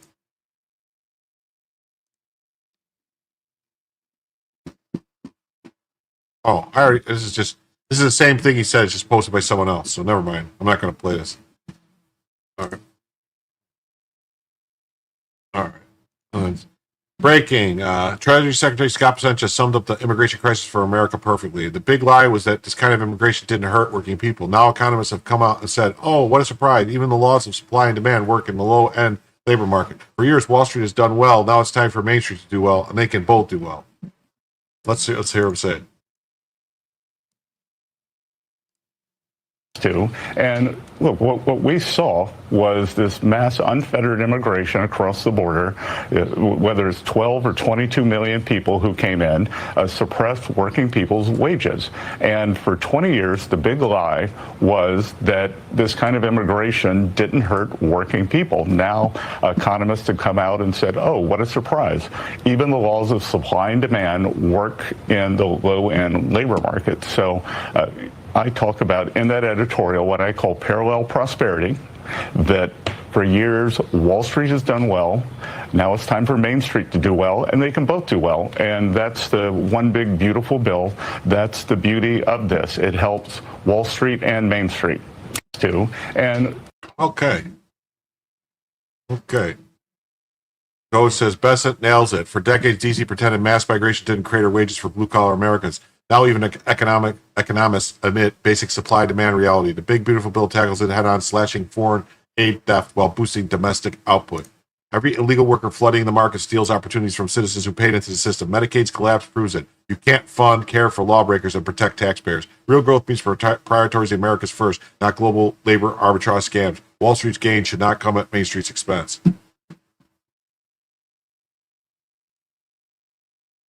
And here you go by political. Democrats seem to think poor people are stupid, Scott Bessent says. President Trump's Treasury Secretary bristled at the suggestion that changes to Medicaid would make it too difficult for people.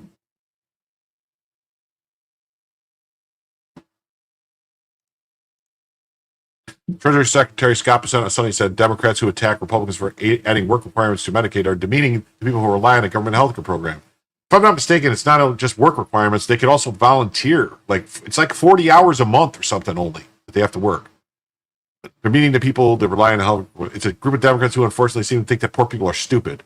Bessent told Dana Bash on State of the Union. I don't think poor people are stupid. I think they have agency, and I think they have the right to and I think to have them register twice a year for these benefits, that is not a burden. But these people who want to infantilize the poor and those who need these Medicaid benefits are alarmist. President Trump signed a sweeping domestic mega bill, which included more than $1 trillion in healthcare cuts, to law Friday. Work requirements are a key component of savings needed to extend trillions in the tax cuts Trump pushed over the line during his first term in 2017. But Democrats and advocates are worried the administration's toll could prove cumbersome for both low-income workers looking for low-income Americans looking to prove their eligibility and for officials doing the verification. Bessent's comments prompted fierce pushback by Kentucky Governor Andy Beshear, who told Bash that Democratic governors are speaking out when they're supposed to be we're supposed to be the best governors of our states, and that we can be. Listen, I know a lot of people on Medicaid. These are parents with special needs children that could never cover it otherwise. They are busy working, people working 2 jobs are ready to support their child. And now if they miss a deadline, if they miss checking a box, look what happens. I mean, you can lie all you want about what's in the bill, but the numbers are the numbers. They always try to do that shit. They always try to make it about something that's not. Richard Besser, President CEO of the Robert Woodson Johnson Foundation, on Sunday pointed to Arkansas as an example. Thousands lost coverage when the state implemented a work program. He told Georgia's. Not only affects those individuals, which is bad enough, but rural hospitals across America depend on Medicaid dollars to stay in existence. It's predicted that there could be hundreds of rural hospitals closed. These hospitals are also a driver for business. Business don't want to move in the community without a hospital. Preston told Bash that the economy he and Trump are building will afford job seekers the ample opportunity to exit the program and find new work in the manufacturing sector. No, there are no change in benefits, he said. The only change in requirements to get the benefits. And what we're doing, we're bringing back manufacturing jobs. We're bringing back working class jobs by securing the border. We have seen already the working class wages move up, so we're creating jobs. People can get off Medicaid and get a job and good health benefits.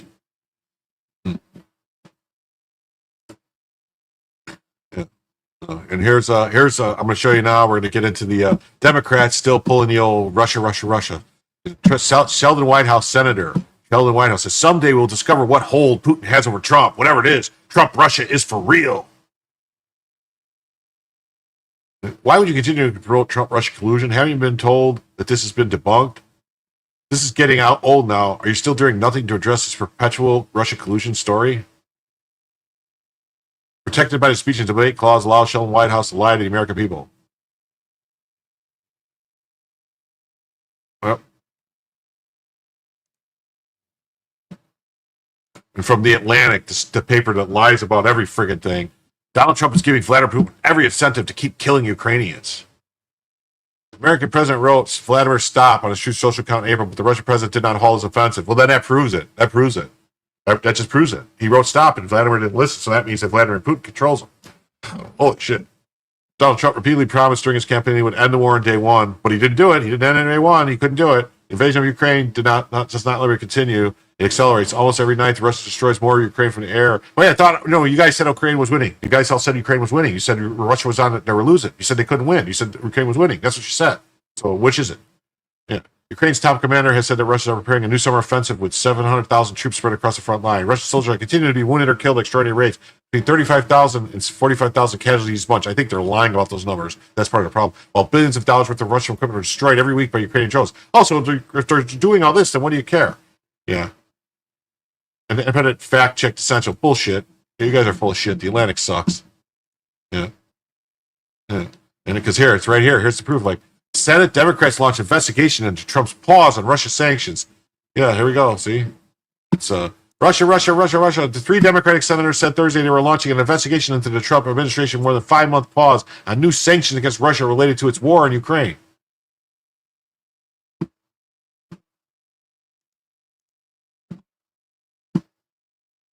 Instead of taking clearly available steps to pressure the aggressors, President Trump is doing nothing. We should be investigating these missed opportunities to push an end to the war.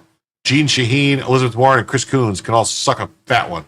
Said in a joint statement, since President Trump began his second term in January, the United States has not issued any new sanctions against Russia. Well, what new sanctions are you supposed to issue? Aren't they already sanctioned all to everything? In some cases, even easing such restrictions. Well, if you're trying to get them to work and work on a deal, you're not going to. What deal are you going to make if you basically try to destroy them? Under President Biden, the Washington Post more than 6,200 sanctions against entities linked to Moscow. Well, what else is there left to sanction then? Trade and financial sanctions and fuel its war machine, equaling more than 170 new sanctions in months. On average, according to the analysis of the New York Times, the lack of new sanctions, the lawmakers' right, is only allowing President Vladimir Putin to continue to attack Ukraine, even as Trump repeatedly stated he will quickly put an end to the war. Americans should be asking why President Trump, who says he wants to end the war, is instead letting the aggressor run rampant. On top of holding key assistance to Ukraine, President Trump has blocked regular updates to our sanctions and export controls for 5 months and counting, enabling a growing wave of invaders in China and around the world to continue to supply Russia's war machine. The failure to use such existing tools emboldened Putin to keep fighting, they add. The investigation comes as the Pentagon last month ordered a pause on some air defense interceptors and precision-guided munitions to Ukraine, a revelation that came to light this week. Yeah, we need stuff for ourselves. We're running out of stuff. We can't just keep giving it to Ukraine. Top Democrats, including Shaheen, the ranking member of the Senate Foreign Relations Committee, were quick to blast reports of the weapons haul. House Armed Services Committee Adam Smith admonished the administration for leaving Congress out of the loop and potentially jeopardizing U.S. national security. In the context, cutting off crucial avenue of support to Ukraine in a critical moment of their national survival is strategically and morally wrong, he said. Let's screw them. The decision clearly appears to be part of an effort to reward Putin. No, we needed this stuff for ourselves. What the hell's wrong with you? We can't give weapons to everybody all around the world, Parnell told reporters. We have to look out for America and defending our homeland and our troops around the world. But Shaheen, Warren, and Coons argue that Trump is letting the aggressor run rampant. They call on the administration to enforce existing sanctions against Moscow, including restarting routine designation of entities currently supporting Russia's defense industry. They also call for the U.S. to join European partners in tightening sanctions to bring Kremlin to the negotiating table. Wasn't Europe buying oil and gas from Russia? So what's going on here? The only way to secure a just and lasting peace is democratic resolve, or G7. Yeah, no. The only way to a just and lasting peace would be to actually, go to the table and negotiate something. Yeah, here's just to prove that the Democrats are nuts. Trump puts Putin over our allies and threatens our national security. This was March 4th. So it's just a nonstop thing. It's a constant thing. It's Trump, Russia, Trump, Russia, Trump, Russia. Donald Trump threatened to be a dictator on day one, and now he's siding with foreign adversaries like Vladimir Putin on America's allies. There's a reason why so many military leaders, including our own former chief of staff, think Trump's dangerous foreign policy agendas make us less safe. Between Parrott and Putin's talking points and opposing aid to Ukraine, Trump has shown that he's incapable of standing up to despots around the world and protecting America's national security. Trump has pledged allegiance to the wrong red, white, and blue. You know what? These people are nuts. Nuts, nuts, nuts. They're all nuts. Nuts, nuts, nuts. Donald Trump paused military aid to Ukraine shortly after parroting Kremlin's propaganda in the Oval Office and buries himself in the United States and world stage. These people are all nuts. Nuts, nuts, nuts, nuts, nuts. Mm-hmm.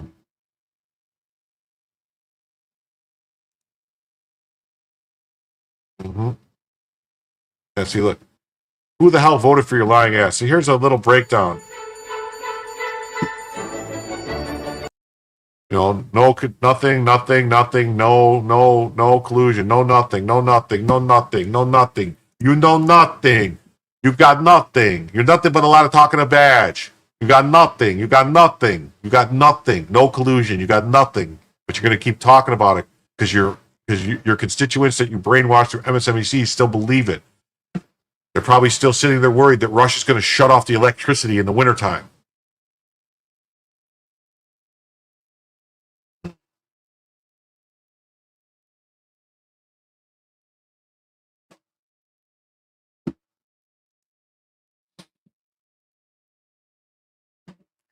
All right. Now, this is a story that I don't know.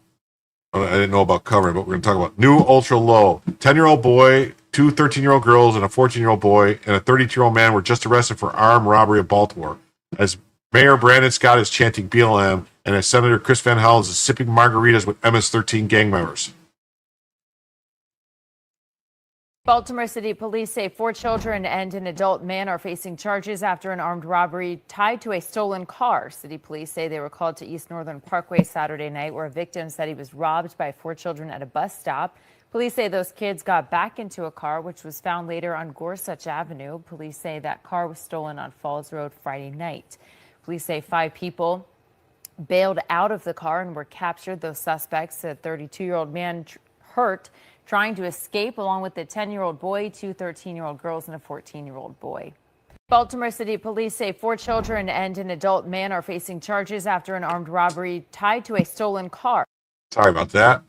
Okay, so that's crazy stuff going on in Baltimore. Holy moly, a bunch of criminals discussing. Democrats, it's all about illegal alien grip. Black Lives Matter is dead, he says.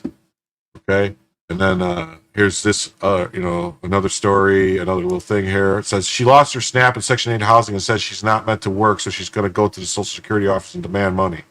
Let's see.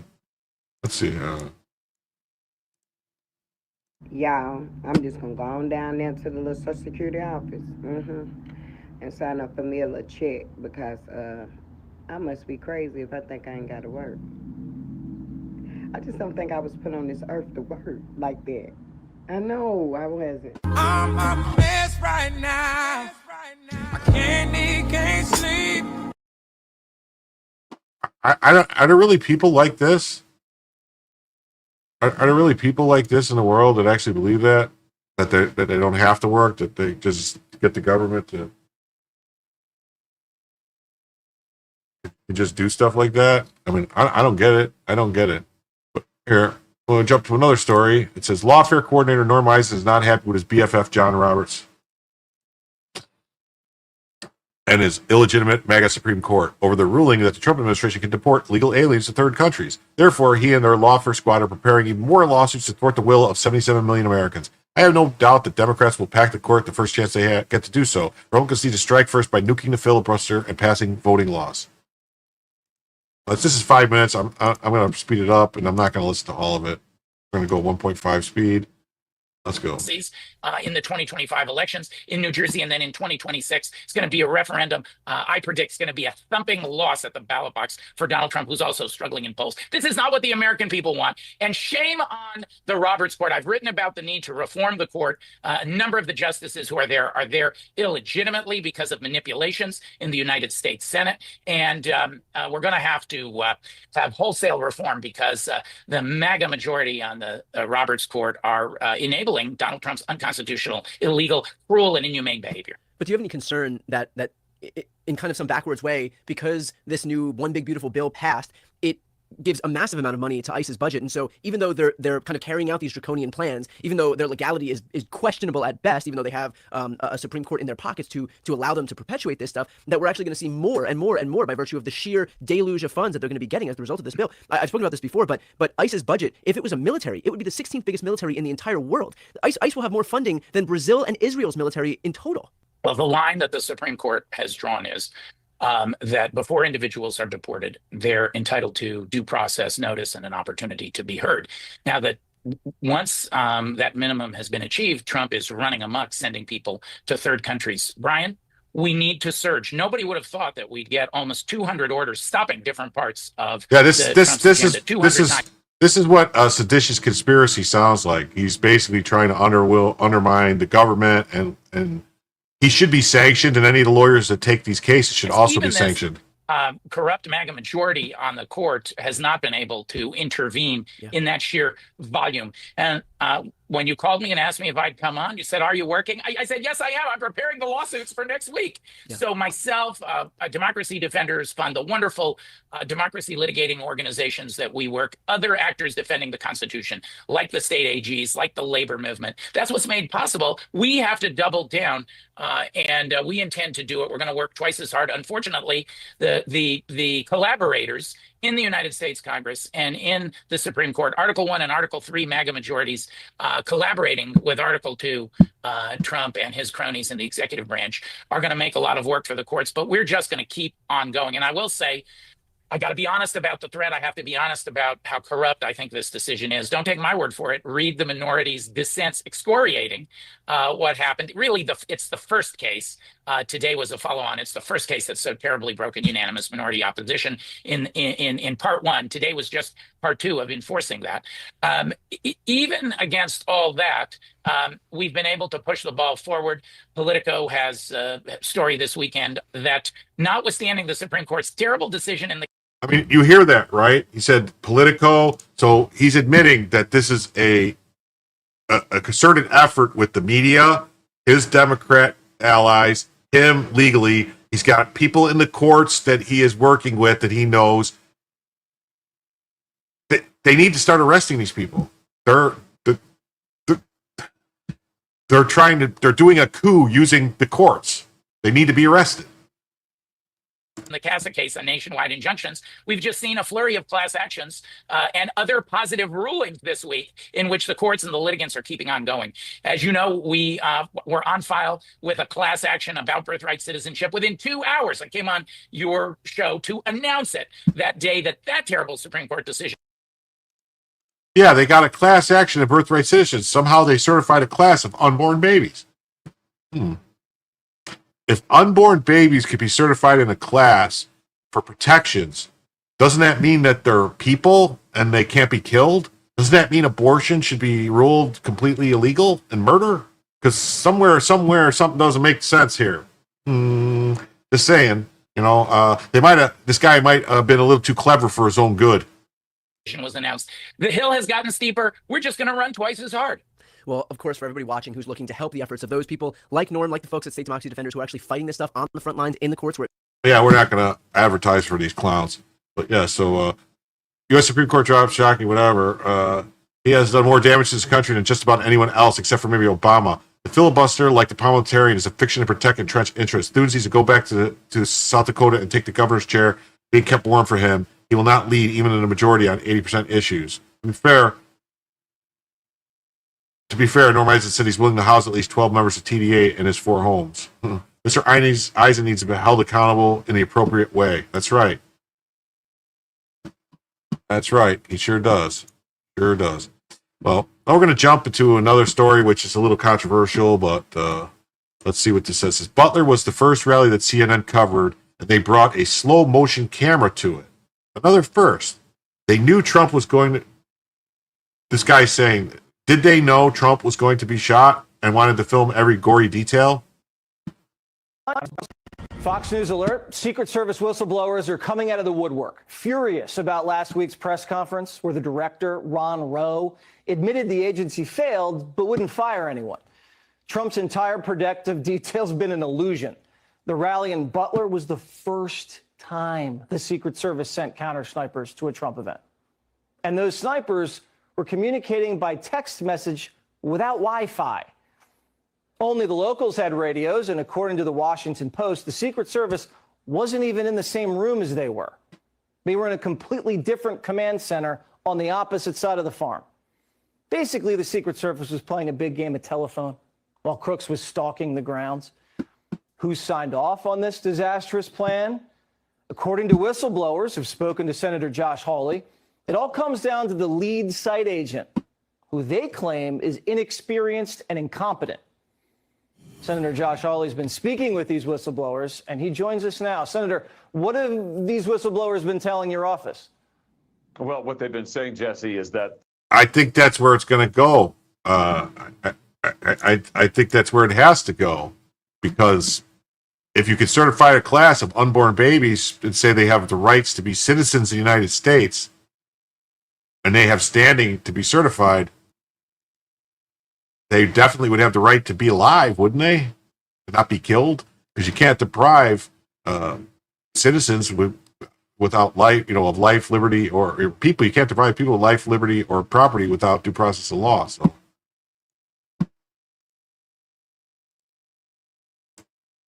this individual, the site agent, the lead agent, was known to the Trump campaign to be inexperienced, to be ineffectual, to be, frankly, incompetent at their job. Well, I'm also told by whistleblowers that on that day, she was not enforcing the normal security protocols. She was not checking people's IDs. She did not use Secret Service agents. Most of the agents there that day were not Secret Service agents. They were Homeland Security agents. And get this, Jesse, most of them had never worked a rally before. And yet this is who she chose to staff the event with, and she didn't train them or integrate them. From top to bottom, it was a total disaster. Jesse, it is a miracle, not only that Trump is alive, but that more good Americans were not killed. It's unbelievable. You're saying that the site agent in charge of this security in Butler wasn't checking IDs? What do you mean? She was just letting people in? That is what whistleblowers tell me, is that IDs were not checked to allow individuals into secure areas, Jesse. In other words, it was a total free-for-all. Whistleblowers portray to me a circumstance, a situation that was totally out of control, where people were milling around, including in what were supposed to be highly secure areas. Nobody knew who they were. By the way, it was also the lead site agent's job to make sure that the line of sight for where Trump was clear, that agents could see all angles, and she didn't do that. In fact, I'm told that the line of sight was obstructed, which means that agents from different angles couldn't really see around Trump, couldn't see potential dangers to Trump. This is pretty textbook stuff, Jesse, and what whistleblowers say to me is none of it was done properly, none of it was done by the book, and frankly, when you know all that, it's amazing more people weren't killed. This person needs to be fired, as does anybody who had leadership on that day. This person is still doing security. They're still in charge of security for political events. Why aren't they sidelined and under investigation themselves? This is exactly what the whistleblowers who are coming to me, Jesse, want to know. And in fact, we know that this individual is still doing all those things because the director confirmed it. He told me under oath that, yeah, this individual is still working events. In fact, he said still doing investigations, which raises the question, is she investigating herself? Right. I mean, this is insane. And I'll just say this, Jesse. Sure. Whistleblowers are coming forward from the Secret Service because they can't believe what leadership is doing. They cannot believe that the Secret Service is not taking action to clear out the rot, frankly. They're scared to death this is going to happen. Yeah. So to the campaign to be, frankly, not very good at her job. They had concerns about this individual before the Butler rally. Again, when she was assigned to Butler, the campaign. That's not true. The STS supporters, it's not true. CNN covered 3 prior to that one live. Stop believing everything you see on the internet. Renewed scrutiny on a PA assassination attempt. President Trump, where's the investigation? At 12:33 Mountain Time, Sunday, July 6, 2025. The American public is demanding answers regarding the stalled investigation. Recent revelations, Senator Josh Hawley on Fox News shed light on significant security lapses. Conspiracy theories have gained traction. CNN's usual presence rally. Slow motion camera suggests foreknowledge of the assassination. The American people are entitled to know what. Silence cannot continue. So we're going to jump to this one. Do this.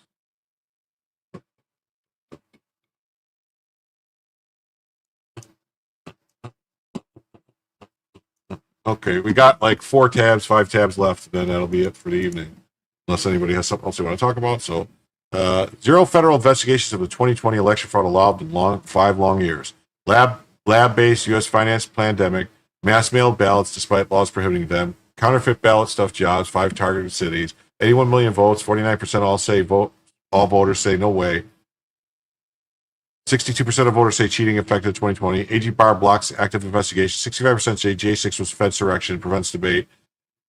U.S. Supreme Court blocks all state challenges. Biden scuttles energy development, starts war, spends trillions, balloons national debt, promotes open borders, protects traffickers, mandates deadly experimental vaccine injections, Afghan debacle, D.C. judges frame and jail innocent citizens.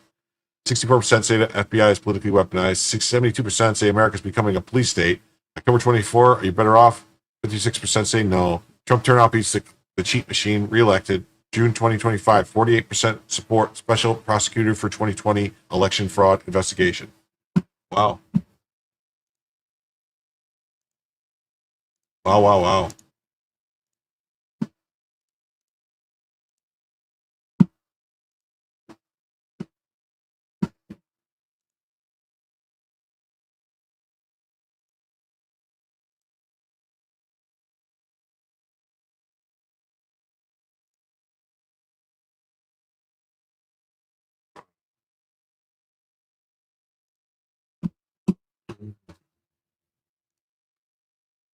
48% support for special prosecutor for the 2020 election fraud investigation. President Donald Trump recently called for a special prosecutor to investigate the 2020 election. Nearly half of all voters favor the idea. The latest Rasmussen report, national telephone and online survey found that 48% of likely U.S. voters would support the appointment of a special prosecutor to investigate the 2020 election, including 32% would strongly support such a move. 47% are opposed to investigating the election day that made Joe Biden president, including 36% who strongly oppose the appointment of a special prosecutor. Okay. And then we got this. Good morning. Durham told us. Legacy media immediately called him a liar. Now the CIA told us, and now they're calling them liars. It's what they do. Director Brennan declassified handwritten notes reflect that he briefed the meeting participants regarding the alleged approval by Hillary Clinton on the 26th of July of a proposal for her campaign advisors to vilify Donald Trump by stirring up a scandal claiming interference by Russian security forces. Obama and Biden sat in on the August 3rd Situation Room briefing and said, yeah, let's get to the highest officials in the administration fabricate evidence to frame the opposing party candidate Donald Trump. Pure treason. Right there. So Obama, Comey, Clapper, and Brennan decided we're going to screw Trump, said Ratcliffe. Was going to create this and put in an impromptu IC assessment in a way that nobody can question it. This led to the Mueller special counsel investigation, which concluded after 2 years and which crippled the Trump campaign. Okay. Then we got this. Just in, Trump, DOJ, and FBI conclude Epstein had no client list and committed suicide by Axios. More, the DOJ and FBI will not disclose further Epstein-related material citing the protection of victims' privacy. That's just crazy.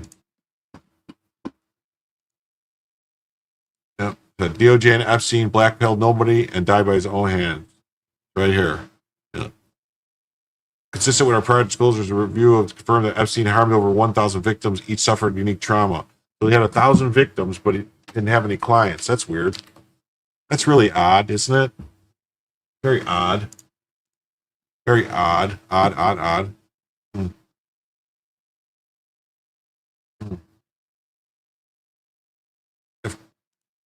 If Trump thought he might be on the list, he would have buried this without having Pam look at it or created anticipation around its release. That's why I think your explanations about his louder. Yeah. Through a thorough investigation, FBI investigators concluded Jeffrey Epstein committed suicide in his cell. The conclusion is Epstein died by suicide. During this review, the FBI enhanced footage, increased its contrast, balancing color, improving sharpness, regarding clarity, viewability, full raw advanced videos here. The files relating to the Epstein include large volume of Epstein images, videos of victims who are either minors or appear to be minors, over 10,000 downloaded files and images. Teams of agents, analysts, privacy and civil lawyers look through this stuff. Epstein had gone to trial. The seal served to only protect the victims. Though this review, we found no basis to revisit disclosure of the materials of not permitted release of the child pornography. Like Tim Pool says here, based on the latest development from the DOJ, Epstein client list is now complete. Prince Andrew. That's it. Only one. The DOJ, FBI conclude Jeffrey Epstein had no client list, committed suicide.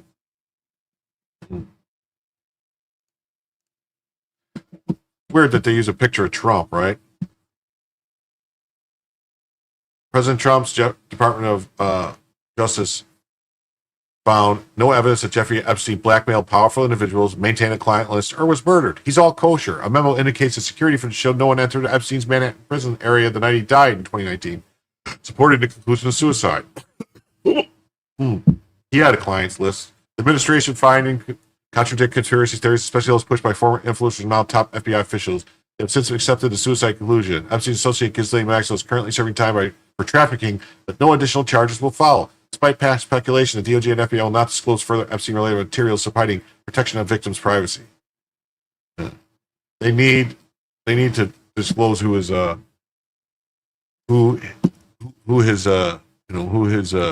clients were. That's what needs to happen.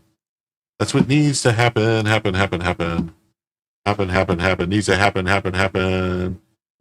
happen. Needs to happen. Is anybody live right now? I don't see anybody live right now. Oh well, let's see. So I'll do this.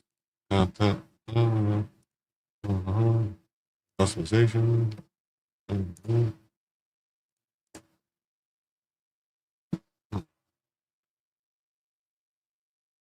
I don't see anybody streaming right now. I guess I'll just do this. Okay. All right. Well, everybody, I want to thank everybody for coming tonight. I